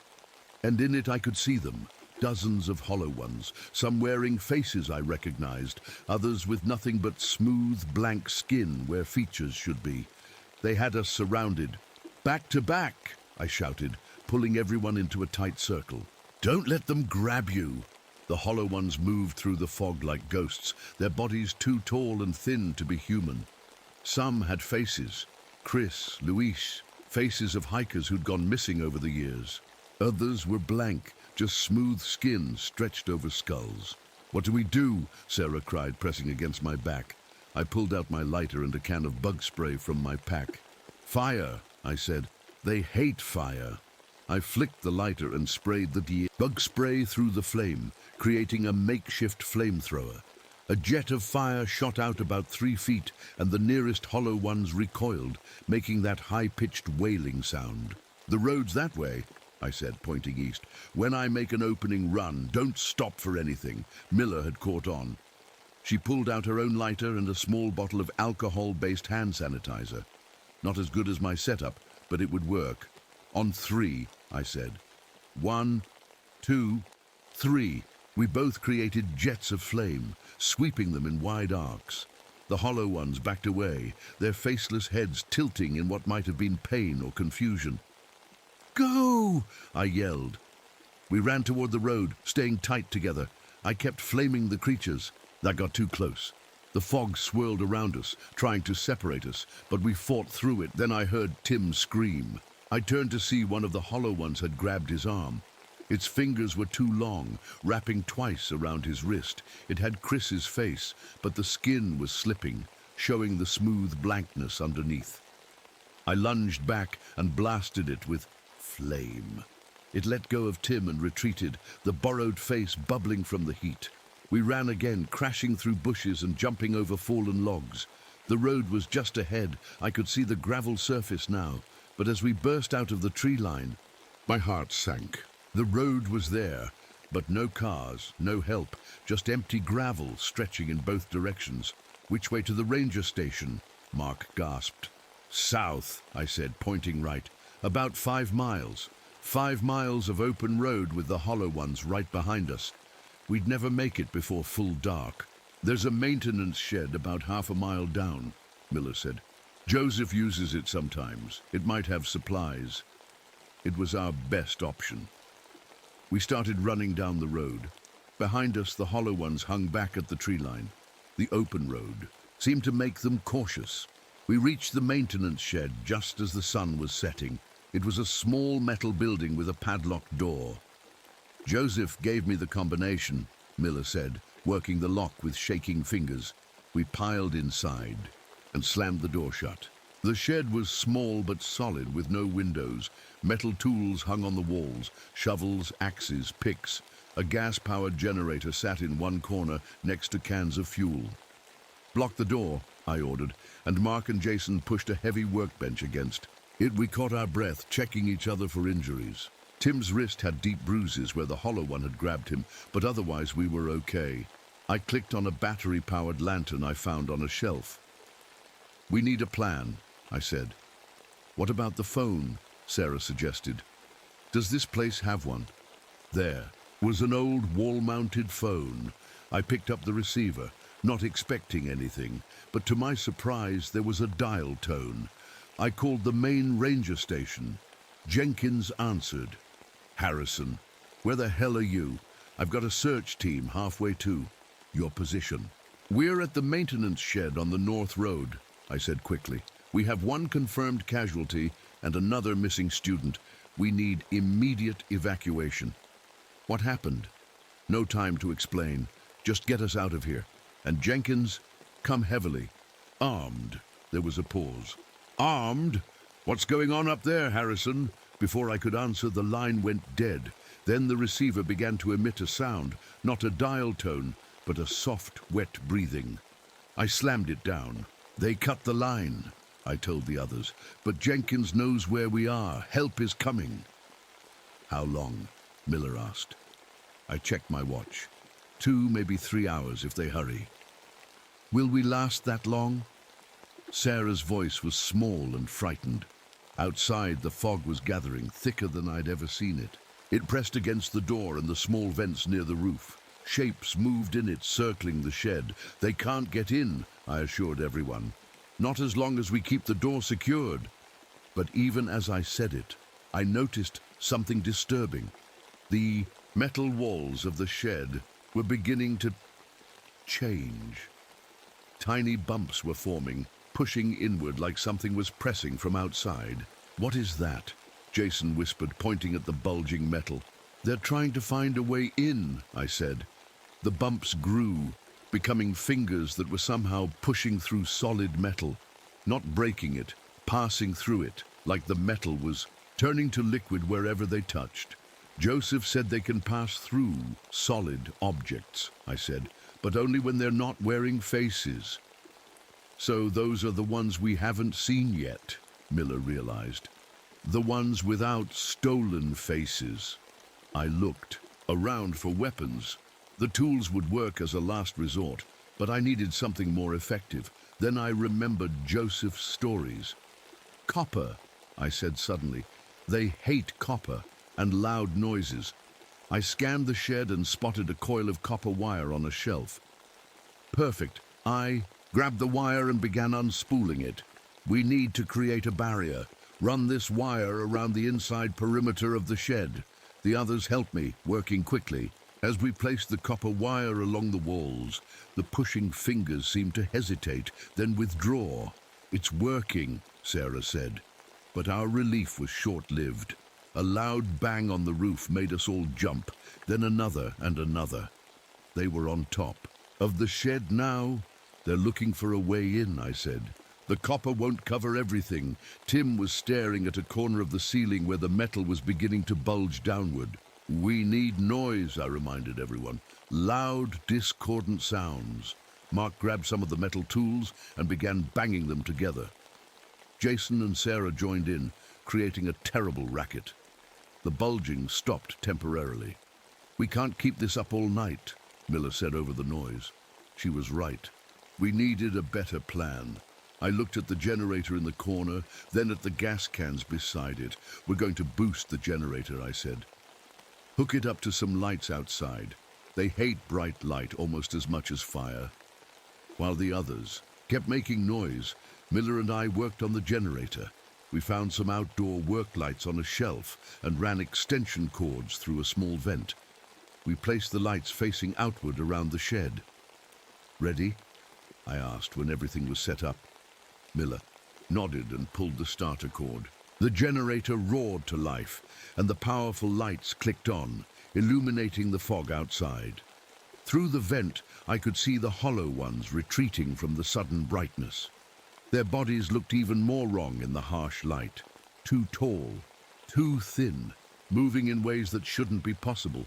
It's buying us time, I said, but they'll adjust. We need to prepare for when they come back. I handed out weapons from the tools, a pickaxe for Mark, shovels for Tim and Jason, a heavy wrench for Sarah. Miller took an axe, and I kept my knife. Aim for where the head should be, I instructed. They can regenerate limbs, but damage too. The head area seems to slow them down. The lights outside flickered. The hollow ones were tampering with the cords. They're learning, Miller said quietly. Adapting. She was right. They were getting smarter, working together in ways I hadn't seen before. This wasn't random hunger. It was coordinated. The generator sputtered suddenly, then died. The lights went out, plunging us back into darkness except for the lantern. They cut the fuel line, I realized. Outside, the wailing started again, that horrible sound that wasn't quite human. It was coming from all around us now, dozens of voices calling, without using words. The walls began to bulge again, fingers pushing through in multiple places. The copper wire was losing its effect. "Make noise!" I shouted, and everyone began banging their weapons against the walls and floor. But then Tim stopped suddenly, staring at the door. The bench we'd pushed against it was sliding slowly across. The floor, as if pushed by an invisible force. "Something's coming through the lock," he whispered. He was right. The padlock was changing. The metal was flowing, reshaping itself. And then I realized with horror what was happening. "They're copying the key," I said, "from Miller's memory." The lock clicked open. The door began to push inward despite the bench. Fingers, too many fingers, curled around the edge of the door. And then a face appeared in the gap. It was Miller's face. I looked at the real Miller standing beside me, then back at the perfect copy in the doorway. The duplicate smiled, and the smile went too wide, splitting the face almost to the ears. "Hello, Nathan," it said in Miller's voice. "I've been watching you for so long." I raised my knife, but hesitated. Even knowing it wasn't really her, it was hard to attack something wearing a familiar face. The real Miller had no such hesitation. She swung her axe at the duplicate's arm that was pushing the door. The blade connected, and the arm dissolved, turning to mist before reforming. But the attack gave us a moment to push back, forcing the door closed again. "They know our names," Tim said, his voice shaking. "They know who we are. They've been watching us since we arrived," I said, "learning us." The shed walls were bulging inward all around us now, the copper wire having less and less effect. "We were running out of time." "Harrison," Miller said suddenly, "when was the last time you saw Joseph?" I thought back. "Yesterday morning when he brought supplies." "And has he ever told you where he goes at night? Why he never stays after dark?" I shook my head, not understanding where she was going with this. "Because," Miller continued, "I think he knows a safe place. Somewhere the hollow ones can't reach. The caves, I realized. The old Cherokee burial caves. That's why he leaves all those protection symbols. But we can't leave, Sarah protested. They're all around us. Outside, the wailing had stopped. The silence was somehow worse. They were planning something, then we heard it, the sound of vehicles approaching. Engines, tires on gravel, the rescue team. They're here, Jason said, hope in his voice for the first time. But I wasn't relieved. If Jenkins had brought people into this, unprepared, the banging on the walls stopped. The fingers withdrew. The hollow ones were retreating, but not because they were afraid, because they had new targets. We have to warn them, I said, pushing the bench away from the door. They don't know what they're walking into. I pulled the door open just enough to peek outside. The fog had pulled back from the shed, gathering instead around the approaching vehicles. I could see headlights cutting through the mist about 100 yards down the road. It's a trap, Miller said, looking over my shoulder. The hollow ones are letting us think we're safe. I nodded. They're hunting bigger prey now. I stepped outside, knife ready, and the others followed. The shed had protected us, but it had also trapped us. Out in the open, at least we had room to run. We could see 2 Ranger vehicles and a larger truck coming up the road. The hollow ones were nowhere in sight, but the fog moved with purpose, surrounding the approaching cars. We need to warn them off, I said. Flares. Does anyone have a flare gun in their pack? Mark patted his pockets and pulled out a small emergency flare. Will this work? I took it and struck the cap. The flare ignited with a bright red flame. I waved it over my head, hoping the drivers would understand the danger signal. The vehicle slowed, then stopped about 50 yards away. A spotlight clicked on from the lead car, scanning the area, then fixing on us. That's far enough, I shouted. Stay in your vehicles. But it was too late. I watched in horror as doors opened and people got out. 5 Rangers, including Jenkins, and a search and rescue team of at least 8 more. Harrison, Jenkins called. What's going on? Where are the missing students? Get back in the cars, I yelled. Turn around now. Either they couldn't hear me, or Jenkins was ignoring me as usual. They started walking toward us, flashlights sweeping the area. That's when the fog moved. It flowed like water, cutting between the rescue team and their vehicles. The hollow ones emerged from the mist, some wearing faces, others blank and searching. Screams erupted as the rescue team finally saw what they were facing. Gunshots rang out. At least some of them were armed. But the bullets passed through the hollow ones like they were shooting at smoke. We have to help them, Tim said, starting forward. I grabbed his arm. There's nothing we can do, not against that many. It was a slaughter. The hollow ones moved with terrible speed, grabbing people, dragging them into the fog. I saw one of them press its blank face against a ranger's face, like a kiss, and when it pulled back, the ranger's features were gone, absorbed. Jenkins was backing away, firing his pistol uselessly. A hollow one wearing Chris's face approached him, smiling that too wide smile. Remember me, sir, it said in Chris's voice. You sent me out here. You didn't believe the warnings. Jenkins turned to run, but another hollow one was behind him. This one had no face yet. It wrapped its long arms around him and pulled him into the fog. His scream cut off abruptly. We can't stay here, I told my group. They'll come for us next. Where do we go? Sarah asked, tears streaming down her face. They're everywhere. The caves, Miller said. Like we discussed, if Joseph uses them as a safe place, maybe they can't follow us there. It was a desperate plan, but it was all we had. The hollow ones were busy with the rescue team, buying us time to escape. Everyone stay close, I said. We're heading for the old burial caves. We moved into the forest, away from the road and the sounds of struggle. I had a rough idea where the caves were located, about a mile northwest in the side of the ridge. Joseph had pointed them out once, but warned me never to enter. The fog was thinner away from the road, but still present, wisping between trees. We moved as quietly as possible, freezing whenever we heard movement. Sarah was shaking so hard I could hear her teeth chattering. I put an arm around her shoulders. "Stay with me," I whispered. "We're going to make it." I wasn't sure if I believed it myself, but she needed to hear it. We'd gone about half a mile when Tim suddenly stopped. "Listen," he said. We all went still. At first, I heard nothing. Then a faint sound reached us.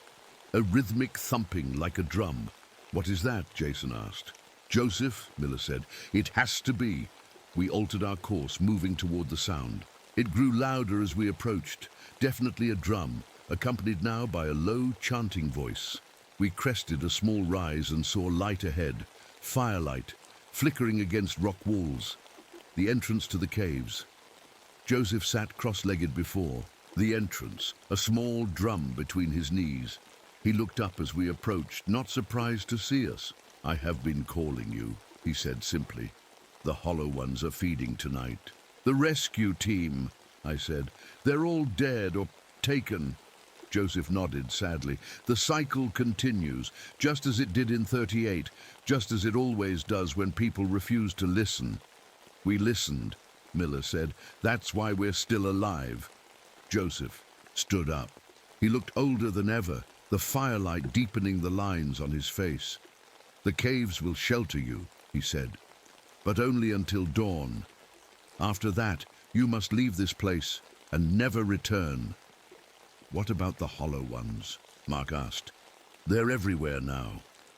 Tonight they feed. Tomorrow they will sleep, gorged on new faces, new memories." Joseph picked up his drum. "But they will wake hungry again with the next full moon." He gestured to the cave entrance.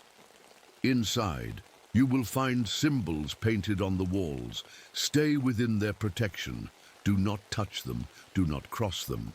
We moved toward the entrance, but Joseph put a hand on my arm, holding me back. "Harrison," he said quietly, "one of them is not what they seem."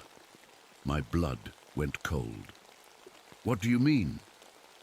"The Hollow Ones are clever hunters. They have already taken one of your group, replaced them.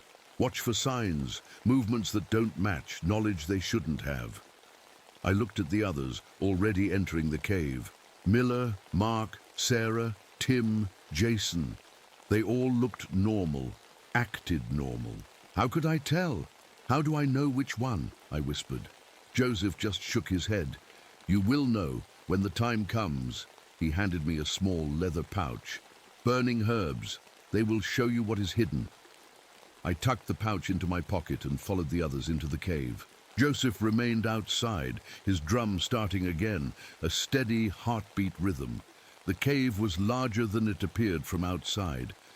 The entrance tunnel opened into a wide chamber with a high ceiling. Ancient paintings covered the walls. Animals, human figures and strange symbols that seemed to glow faintly in the darkness. We found a flat area near the center of the chamber and sat down, exhausted. I took out the emergency lantern from my pack, setting it on low to conserve batteries. "What did Joseph say to you?" Miller asked. I hesitated. If one of them was a Hollow One, telling everyone would just put it on guard. "He said to stay inside. Until dawn," I replied, "and not to cross any of the symbols on the walls." The others nodded, too tired to question further. Sarah had her head on her knees, possibly crying silently. Tim was examining the bruises on his wrist where the Hollow One had grabbed him. Mark and Jason were whispering together, looking around at the cave paintings. I sat next to Miller. "We need to figure out who's going to keep watch," I said quietly. "We can't all sleep at once," she nodded. "I'll take first shift." "No," I said quickly. Maybe too quickly. "I'll go first. I'm too wound up to sleep anyway." Miller gave me a long look but didn't argue. "Wake me in 2 hours then." The others settled down, using their packs as pillows. Soon their breathing slowed, as exhaustion pulled them into sleep. All except Miller, who lay with her eyes half open watching me. I took out Joseph's pouch and examined it. The herbs inside were dried and unfamiliar, with a sharp, bitter smell. I wasn't sure how they would show me what is hidden, but Joseph had never steered me wrong before. I decided to wait until the others were deeply asleep before trying it. Using the time to observe them, looking for any signs that one wasn't human anymore. Sarah whimpered in her sleep, her face twisted in a nightmare. Tim's breathing was too fast for someone truly asleep. Jason snored softly. Mark was completely still. Miller continued to watch me through slitted eyes. Any of them could be a hollow one. The way they perfectly copied their victims, it was almost impossible to tell. I remembered what Joseph had said about the symbols on the walls. If the hollow ones couldn't cross them, maybe that was a way to test my companions. After an hour, when I was sure most of them were asleep, I decided to try the herbs. I opened the pouch and sprinkled a small amount into the lantern's heating vent. The herbs began to smoke, releasing a sharp, pungent odor that filled the chamber. At first, nothing happened. Then the smoke seemed to gather around each of my sleeping companions, swirling in strange patterns. I watched, not sure what I was looking for. The smoke around Sarah and Jason remained white, drifting normally. Around Tim, it took on a slightly bluish tinge. Around Mark, it was the same. But around Miller, the smoke turned black and seemed to pull away, as if repelled. I stared at her sleeping form, my hand moving to my knife. Could it be? Had Miller been replaced? When? She had known about the maintenance shed, the combination lock. She had fought beside me. The black smoke thickened, forming a shape above her that wasn't human, tall, thin, with too many limbs. I stood slowly, knife in hand. If I was going to do this, it had to be quick, before it realized I knew. But as I approached, Miller's eyes snapped open. They weren't her eyes anymore. They were empty, like holes in her face. "Nathan," she said, but the voice wasn't hers. It was older, deeper. "I've been waiting so long to wear your face." I froze, knife ready, as the thing wearing Miller's face sat up. The others were still asleep, unaware of the danger. "When?" I asked, my voice barely a whisper. "When did you take her?" The hollow one smiled, Miller's face stretching wrong. 3 days ago, by the river. She saw too much, was collecting too many samples. It tilted its head, studying me. She fought hard, had so many interesting memories of you. My hand tightened on the knife. "That's why you knew about the maintenance shed, the combination." It nodded, still smiling that wrong smile. "I've been watching you for years, Nathan, learning you, but having her memories made it so much easier." I glanced at the cave paintings, the symbols Joseph had said would protect us. "Then why did you come in here? These symbols should keep you out." The hollow one's smile faded. "I am different, older, the first of my kind. The symbols weaken me but cannot stop me completely." It was then I realized what Joseph had meant. This wasn't just any hollow one. This was their leader, the original one. The others were just copies, echoes of this first creature. "What do you want?" I asked, though I already knew. "To remember," it said simply. "We were once like you, had faces, feelings, memories. But time takes everything. Now we must borrow what we need." It started to stand, Miller's body moving, with that too fluid grace. "Your face will give me back so much, Nathan. All your pain, your fears, your memories of the war, so rich, so deep." I backed away, keeping the knife between us. "The others will wake up." "They won't," it said confidently.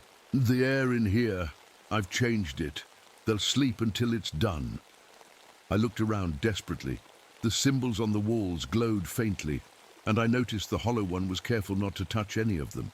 They were still having some effect. That gave me an idea. "Why me?" I asked, trying to keep it talking as I slowly moved toward a section of wall covered in spiraling symbols. "Why not take one of the students? Younger, stronger." "They have not seen what you have seen," it said, following me.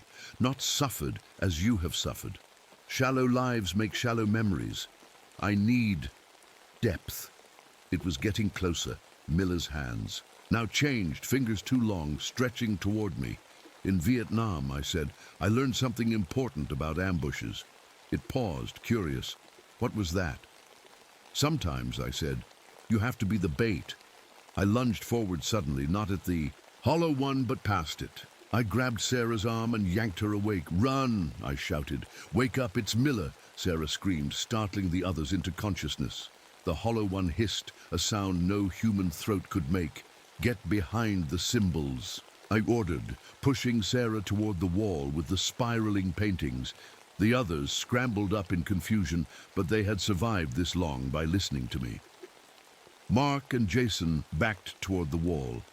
Tim hesitated, staring at Miller with horror, as her face began to slip, showing the smooth emptiness beneath. "Tim, move!" I yelled. The hollow one lunged for him, but I was faster. I tackled Tim, rolling us both toward the wall where the others huddled. We crashed against it, directly under a large circular symbol. The hollow one stopped, just short of the symbol's edge, hissing again. "You cannot hide behind pictures forever," it said. Miller's voice now mixed with something older, raspier. "Dawn comes and you must leave." It was right. We were trapped against the wall, and eventually we would have to move. I felt in my pocket for Joseph's pouch of herbs. There was still some left. I remembered what the smoke had revealed and had an idea. "Everyone, stay behind the symbols," I said. "No matter what happens, don't cross the lines." I took out my lighter and the herb pouch. "What are you doing?" Sarah whispered. "Seeing what's really there," I answered. I lit a small pile of herbs on the ground between us and the hollow one. They smoked immediately, filling the air with that sharp scent. The hollow one backed away, suddenly wary. As the smoke spread, the Miller disguise began to waver, like a TV with bad reception. We could see flashes of what lay beneath. A tall, skeletal figure with grayish skin stretched too tight over too many bones. But more importantly, I could now see symbols on the cave floor that had been invisible before. Ancient markings that formed a complete circle around the center of the chamber. "It can't cross the circle," I realized aloud. "None of them can. That's why this place is safe." The hollow one snarled, moving around the edge of the invisible boundary. "Clever, Nathan, always watching, always planning. Your face will serve me well." "What happened to the real Miller?" Tim asked, his voice breaking. The hollow one smiled again, that terrible stretching of features. "She contributed to something greater than herself, as you all will." I saw my chance. The herbs had revealed the true barriers, and the hollow one was staying out of the smoke, circling away from it. "When I move," I whispered to the others, "run for the center of the cave. Stay inside the circle on the floor." They nodded, eyes wide with fear but understanding. I threw the rest of the herbs directly at the hollow one.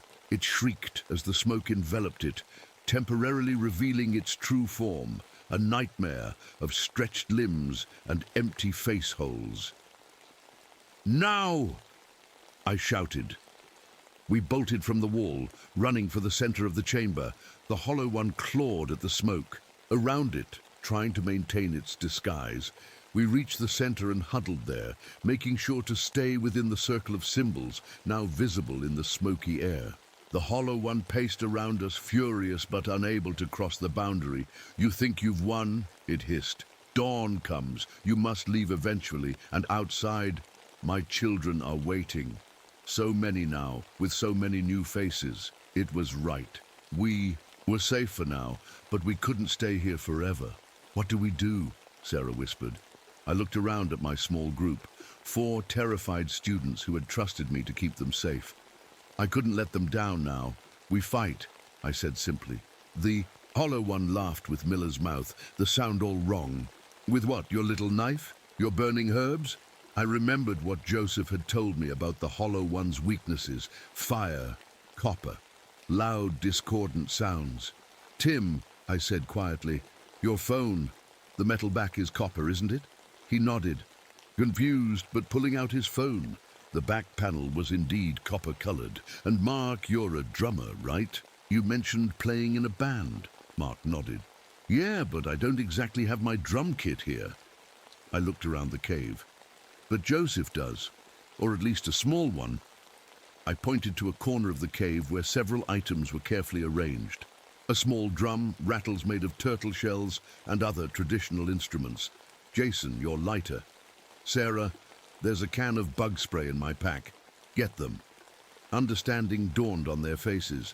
We had weapons, not conventional ones, but ones that might work against the hollow ones. I turned back to face the creature wearing Miller's face. It was watching us with growing suspicion. You had your chance to kill me in Vietnam, I said. In the jungle. That was you, wasn't it? Watching me from the trees, wearing the faces of dead soldiers. Its expression confirmed what I'd suspected. For years, that I'd encountered these things before, long before coming to Raven Gorge. You were not ready then, it said. Too fresh, too aware. We need time to soften our prey, make them doubt what they see. Well, I'm not doubting anymore, I said, and neither are they. I nodded to the others who had gathered our makeshift. Weapons. Tim held his copper phone back, now removed from the phone itself. Mark had Joseph's drum. Jason and Sarah had our improvised flamethrowers. There are more symbols on the walls, I told them. Protections. If we can drive it back against them, maybe we can trap it. The Hollow One heard this and laughed again. You cannot trap me, Nathan. I am as old as these mountains. Maybe not, I agreed, but I bet we can hurt you. I gave the signal, and we began our attack. Mark started beating the drum in a fast, chaotic rhythm. The Hollow One flinched at the sound, its false face rippling. Jason and Sarah aimed their spray can flamethrowers at the floor, just beyond our protective circle, creating a ring of fire. The Hollow One backed away from the flames, hissing. Tim held out the copper piece, which seemed to create a barrier the creature wouldn't approach. Push it toward the back wall, I directed. The one with the big handprint symbol. We moved forward. Together, maintaining our protective circle, but forcing the Hollow One to retreat.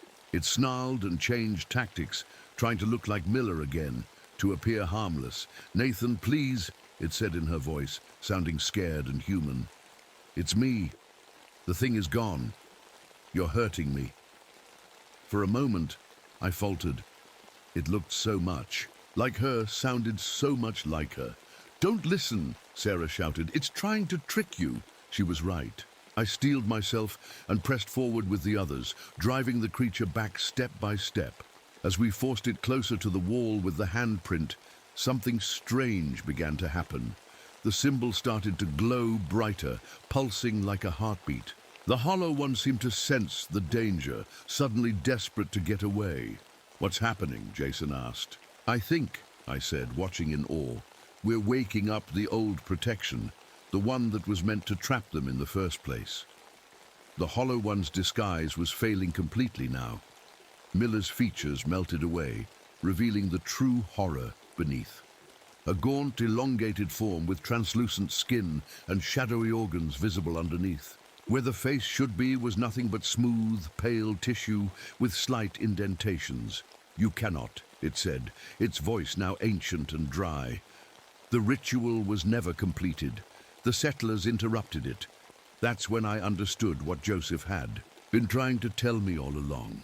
The Hollow Ones had been accidentally released when white settlers interrupted a Cherokee ritual meant to contain them. The protection was never finished, but maybe we could finish it now.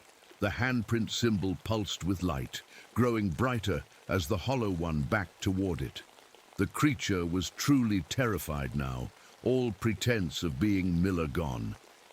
Stay together, I told the others. Keep pushing it back. Mark continued beating the drum, his rhythm matching the pulsing light of the symbol. It couldn't be a coincidence. The sound and the light were connected somehow. The Hollow One shrieked, a high, thin wail that made my ears hurt. You do not know what you are doing, it cried. Release me, and I will spare your friends. Like you spared Miller, I shot back. And Luis, and all the others over the years? Outside the cave, I could hear other wails answering the first. The Hollow One's children, drawn by their leader's distress. But they couldn't enter, not with Joseph guarding the entrance and the symbols protecting us. What's the plan? Tim asked, still holding out the copper piece like a shield. I think, I said, watching the glowing handprint, we need to finish what was started, the ritual the settlers interrupted. How? Sarah asked. We don't know what. It was I looked at the walls around us, at the ancient paintings telling stories I couldn't read. But one scene caught my eye. Figures standing in a circle, hands raised toward a central figure trapped against a wall, much like our situation now. "I think we do," I said. "Look at the paintings. They're showing us." The others glanced at the walls, understanding dawning on their faces. "We need to form a circle around it," I said. "Hands up, like in the painting." We began to move, maintaining our line, but slowly curving it to encircle the hollow one. It backed further toward the wall, hissing and spitting, its body changing shape as it sought a way to escape. "It won't work," the creature said, but I could hear the doubt in its voice. "You need blood, sacrifice." It was trying to frighten us, but I remembered Joseph's words. "They will lie to save themselves." "Keep going," I encouraged the others. "Tim, when we close the circle, touch your copper to the wall, right on the handprint." Tim nodded, determination replacing fear on his face. The hollow one lashed out suddenly, its arm extending impossibly to slash at Sarah. She screamed, but kept her position, blood running from shallow cuts on her arm. "Blood," the creature said, almost purring now. "Yes, that will help the ritual indeed." I felt cold at its words. What if it was telling the truth? What if we were actually helping it somehow? But we had no choice. We had to try something. We continued, moving until we had formed a complete circle around the hollow one, pushing it right up against the wall with the handprint. The symbol was pulsing faster now, in time with Mark's drumming. "Now, Tim!" I shouted. Tim lunged forward and pressed the copper piece against the handprint symbol. There was a sound like thunder, though we were deep underground. The symbol flared, so bright we had to shield our eyes. The hollow one screamed, a sound of pure agony that seemed to go on forever. Its body began to dissolve, melting into the wall itself, becoming part of the stone. "Keep the circle," I yelled over the noise. "Don't break it." We held our positions, hands raised, as the creature was pulled into the wall. Its limbs stretched and distorted, reaching for us in one last attempt to escape, but the force drawing it in was too strong. As suddenly as it had begun, it was over. Where the hollow one had stood was now only stone, with a new addition to the ancient painting. A gaunt, stretched figure trapped within the rock itself. We lowered our hands, staring in disbelief. "Did we kill it?" Jason asked. "No," came a voice from the cave entrance. "Not killed, contained, as it was meant to be." Joseph stood there, his drum silent now. He looked exhausted, but satisfied. "You have completed the ritual my ancestors began hundreds of years ago," he said, walking toward us. "The first hollow one is trapped again. Without their leader, the others will be weakened, confused. But not gone," I said, understanding. "They're still out there." Joseph nodded sadly. "They will always be a part of this place. But without their leader, they cannot organize, cannot plan as they did." He looked at the new painting on the wall with something like reverence. "My people tried to contain this evil long ago. When settlers came, they interrupted the ritual, unleashed the hollow ones. For generations, we have tried to complete what was started. And now we have," Sarah said, looking at her bleeding arm with new understanding. "It did need blood." Joseph nodded, "A willing sacrifice, freely given, even if you did not know you were giving it." "What about Miller?" I asked. "And the others they took?" Joseph's face grew solemn. "Their faces are gone, their memories taken. But perhaps, with the leader trapped, the stolen faces will no longer hold. The victims may be released." It wasn't much hope, but it was something. "Dawn is coming," Joseph said, looking toward the cave entrance where the faintest lightening of the sky was visible. "The hollow ones will retreat soon, back to their hidden places. You must be ready to leave." We gathered our things, exhausted but alive. Tim was examining the wall where the hollow one had been absorbed. "It's really in there," he said, touching the stone gently. "I can feel something vibrating. Do not touch it too long, Joseph warned. Even trapped, it can influence through touch. Tim pulled his hand back quickly. As the first true light of dawn touched the cave entrance, Joseph led us outside. The fog that had filled the forest all night was retreating, pulling back into the deepest parts of the gorge. Stay on the paths marked with my symbols, Joseph told us. The hollow ones will avoid them. They are weakened but not defeated. We followed him down a narrow trail I'd never seen before, marked with small bundles of sticks and feathers tied to trees. The morning was unnaturally quiet. No birds sang, no insects buzzed. They're watching us, aren't they? Sarah asked, hugging herself against the morning chill. I nodded. They're always watching in Raven Gorge. After about an hour of walking, we reached the main road. A Ranger vehicle was parked there, not one of the ones from last night, but an older model I recognized as Joseph's. I will take you to the nearest town, he said. You cannot stay here. What about Jenkins? The rescue team? Mark asked. Joseph and I exchanged glances. We both knew there would be no survivors from that group. There will be an investigation, Joseph said. Strange animal attacks. Confusion in the fog. The official report will not mention the hollow ones. Just like in 38, I said. And all the other times, Joseph nodded. The world is not ready to know some truths. We piled into his vehicle, crushed together but grateful to be leaving. As Joseph started the engine, I looked back toward the gorge one last time. In the trees at the edge of the road, I saw them. Dozens of hollow ones, some wearing faces I recognized. Jenkins, the rescue team members, Luis, and Miller. They stood, perfectly still, watching us leave, unable to follow in the daylight but unwilling to retreat completely. What about you? I asked Joseph as we pulled away. You'll stay? This is my home, he said simply. My people's home. Someone must keep the old ways, maintain the protections. I looked at my hand, which had touched the hollow one during our struggle. The skin there looked different, slightly transparent, like I could see the veins underneath too clearly. And me?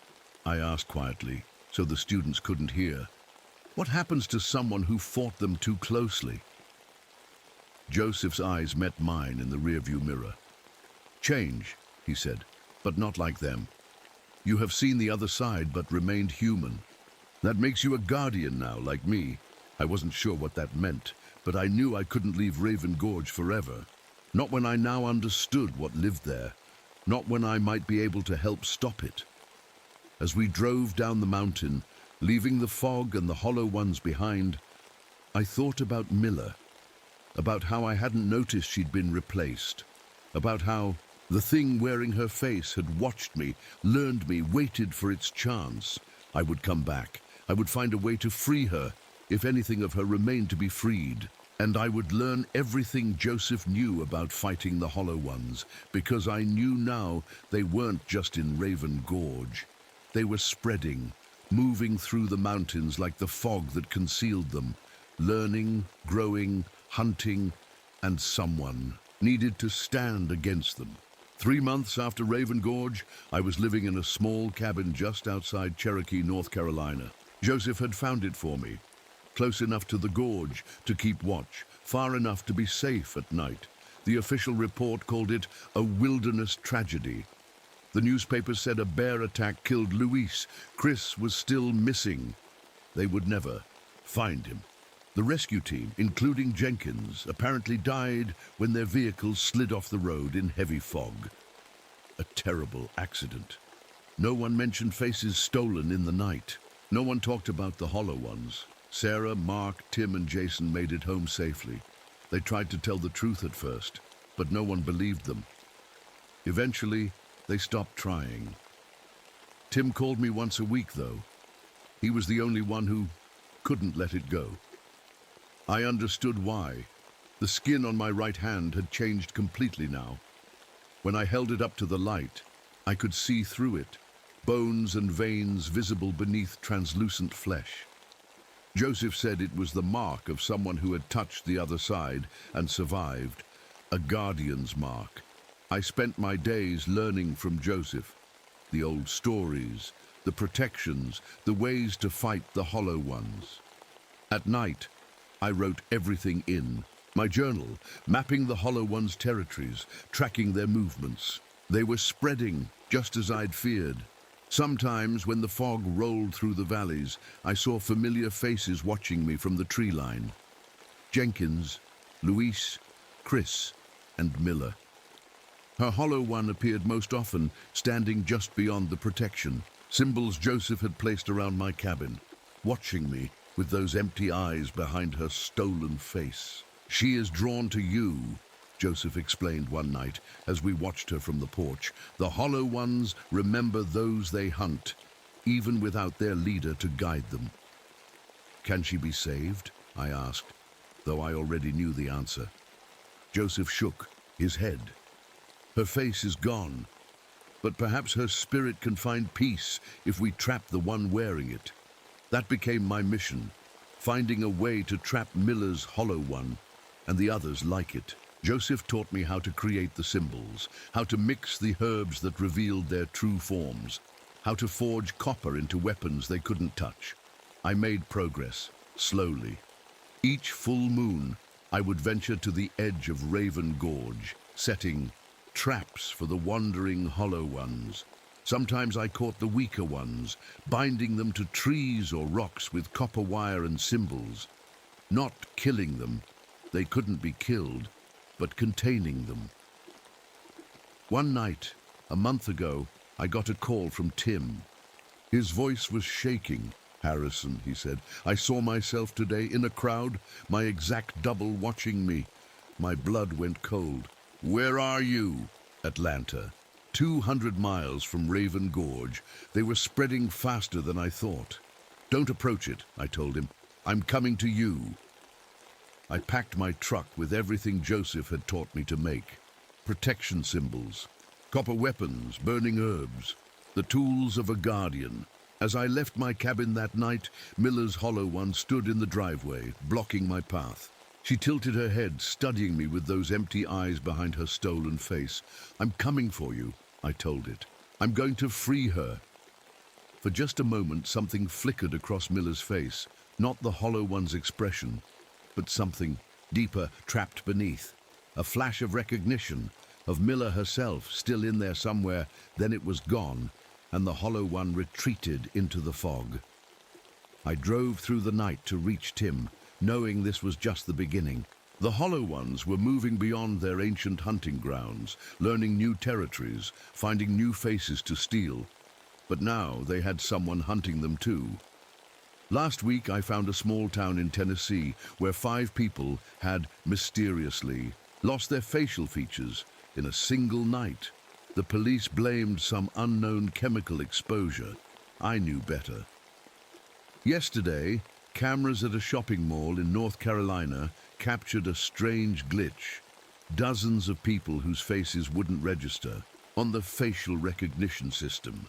The hollow ones walking among us. And this morning, I woke to find words scratched into the wall above my bed. Words in Miller's handwriting. "I'm still here." Whether it was really her trying to reach out or just the hollow one playing tricks, I don't know.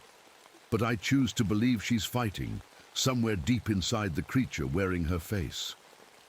So, I keep hunting, keep tracking, keep fighting a war most people don't even know is happening. My name is Nathan Harrison. I used to think the worst horrors were the ones I saw in Vietnam. I was wrong. The worst horrors are the ones that can wear your face, know your thoughts, and make everyone you love forget you ever existed. And they're spreading. If you're reading this journal and the fog starts rolling in, don't trust what you see, especially if it looks like someone you know, especially if it looks like me.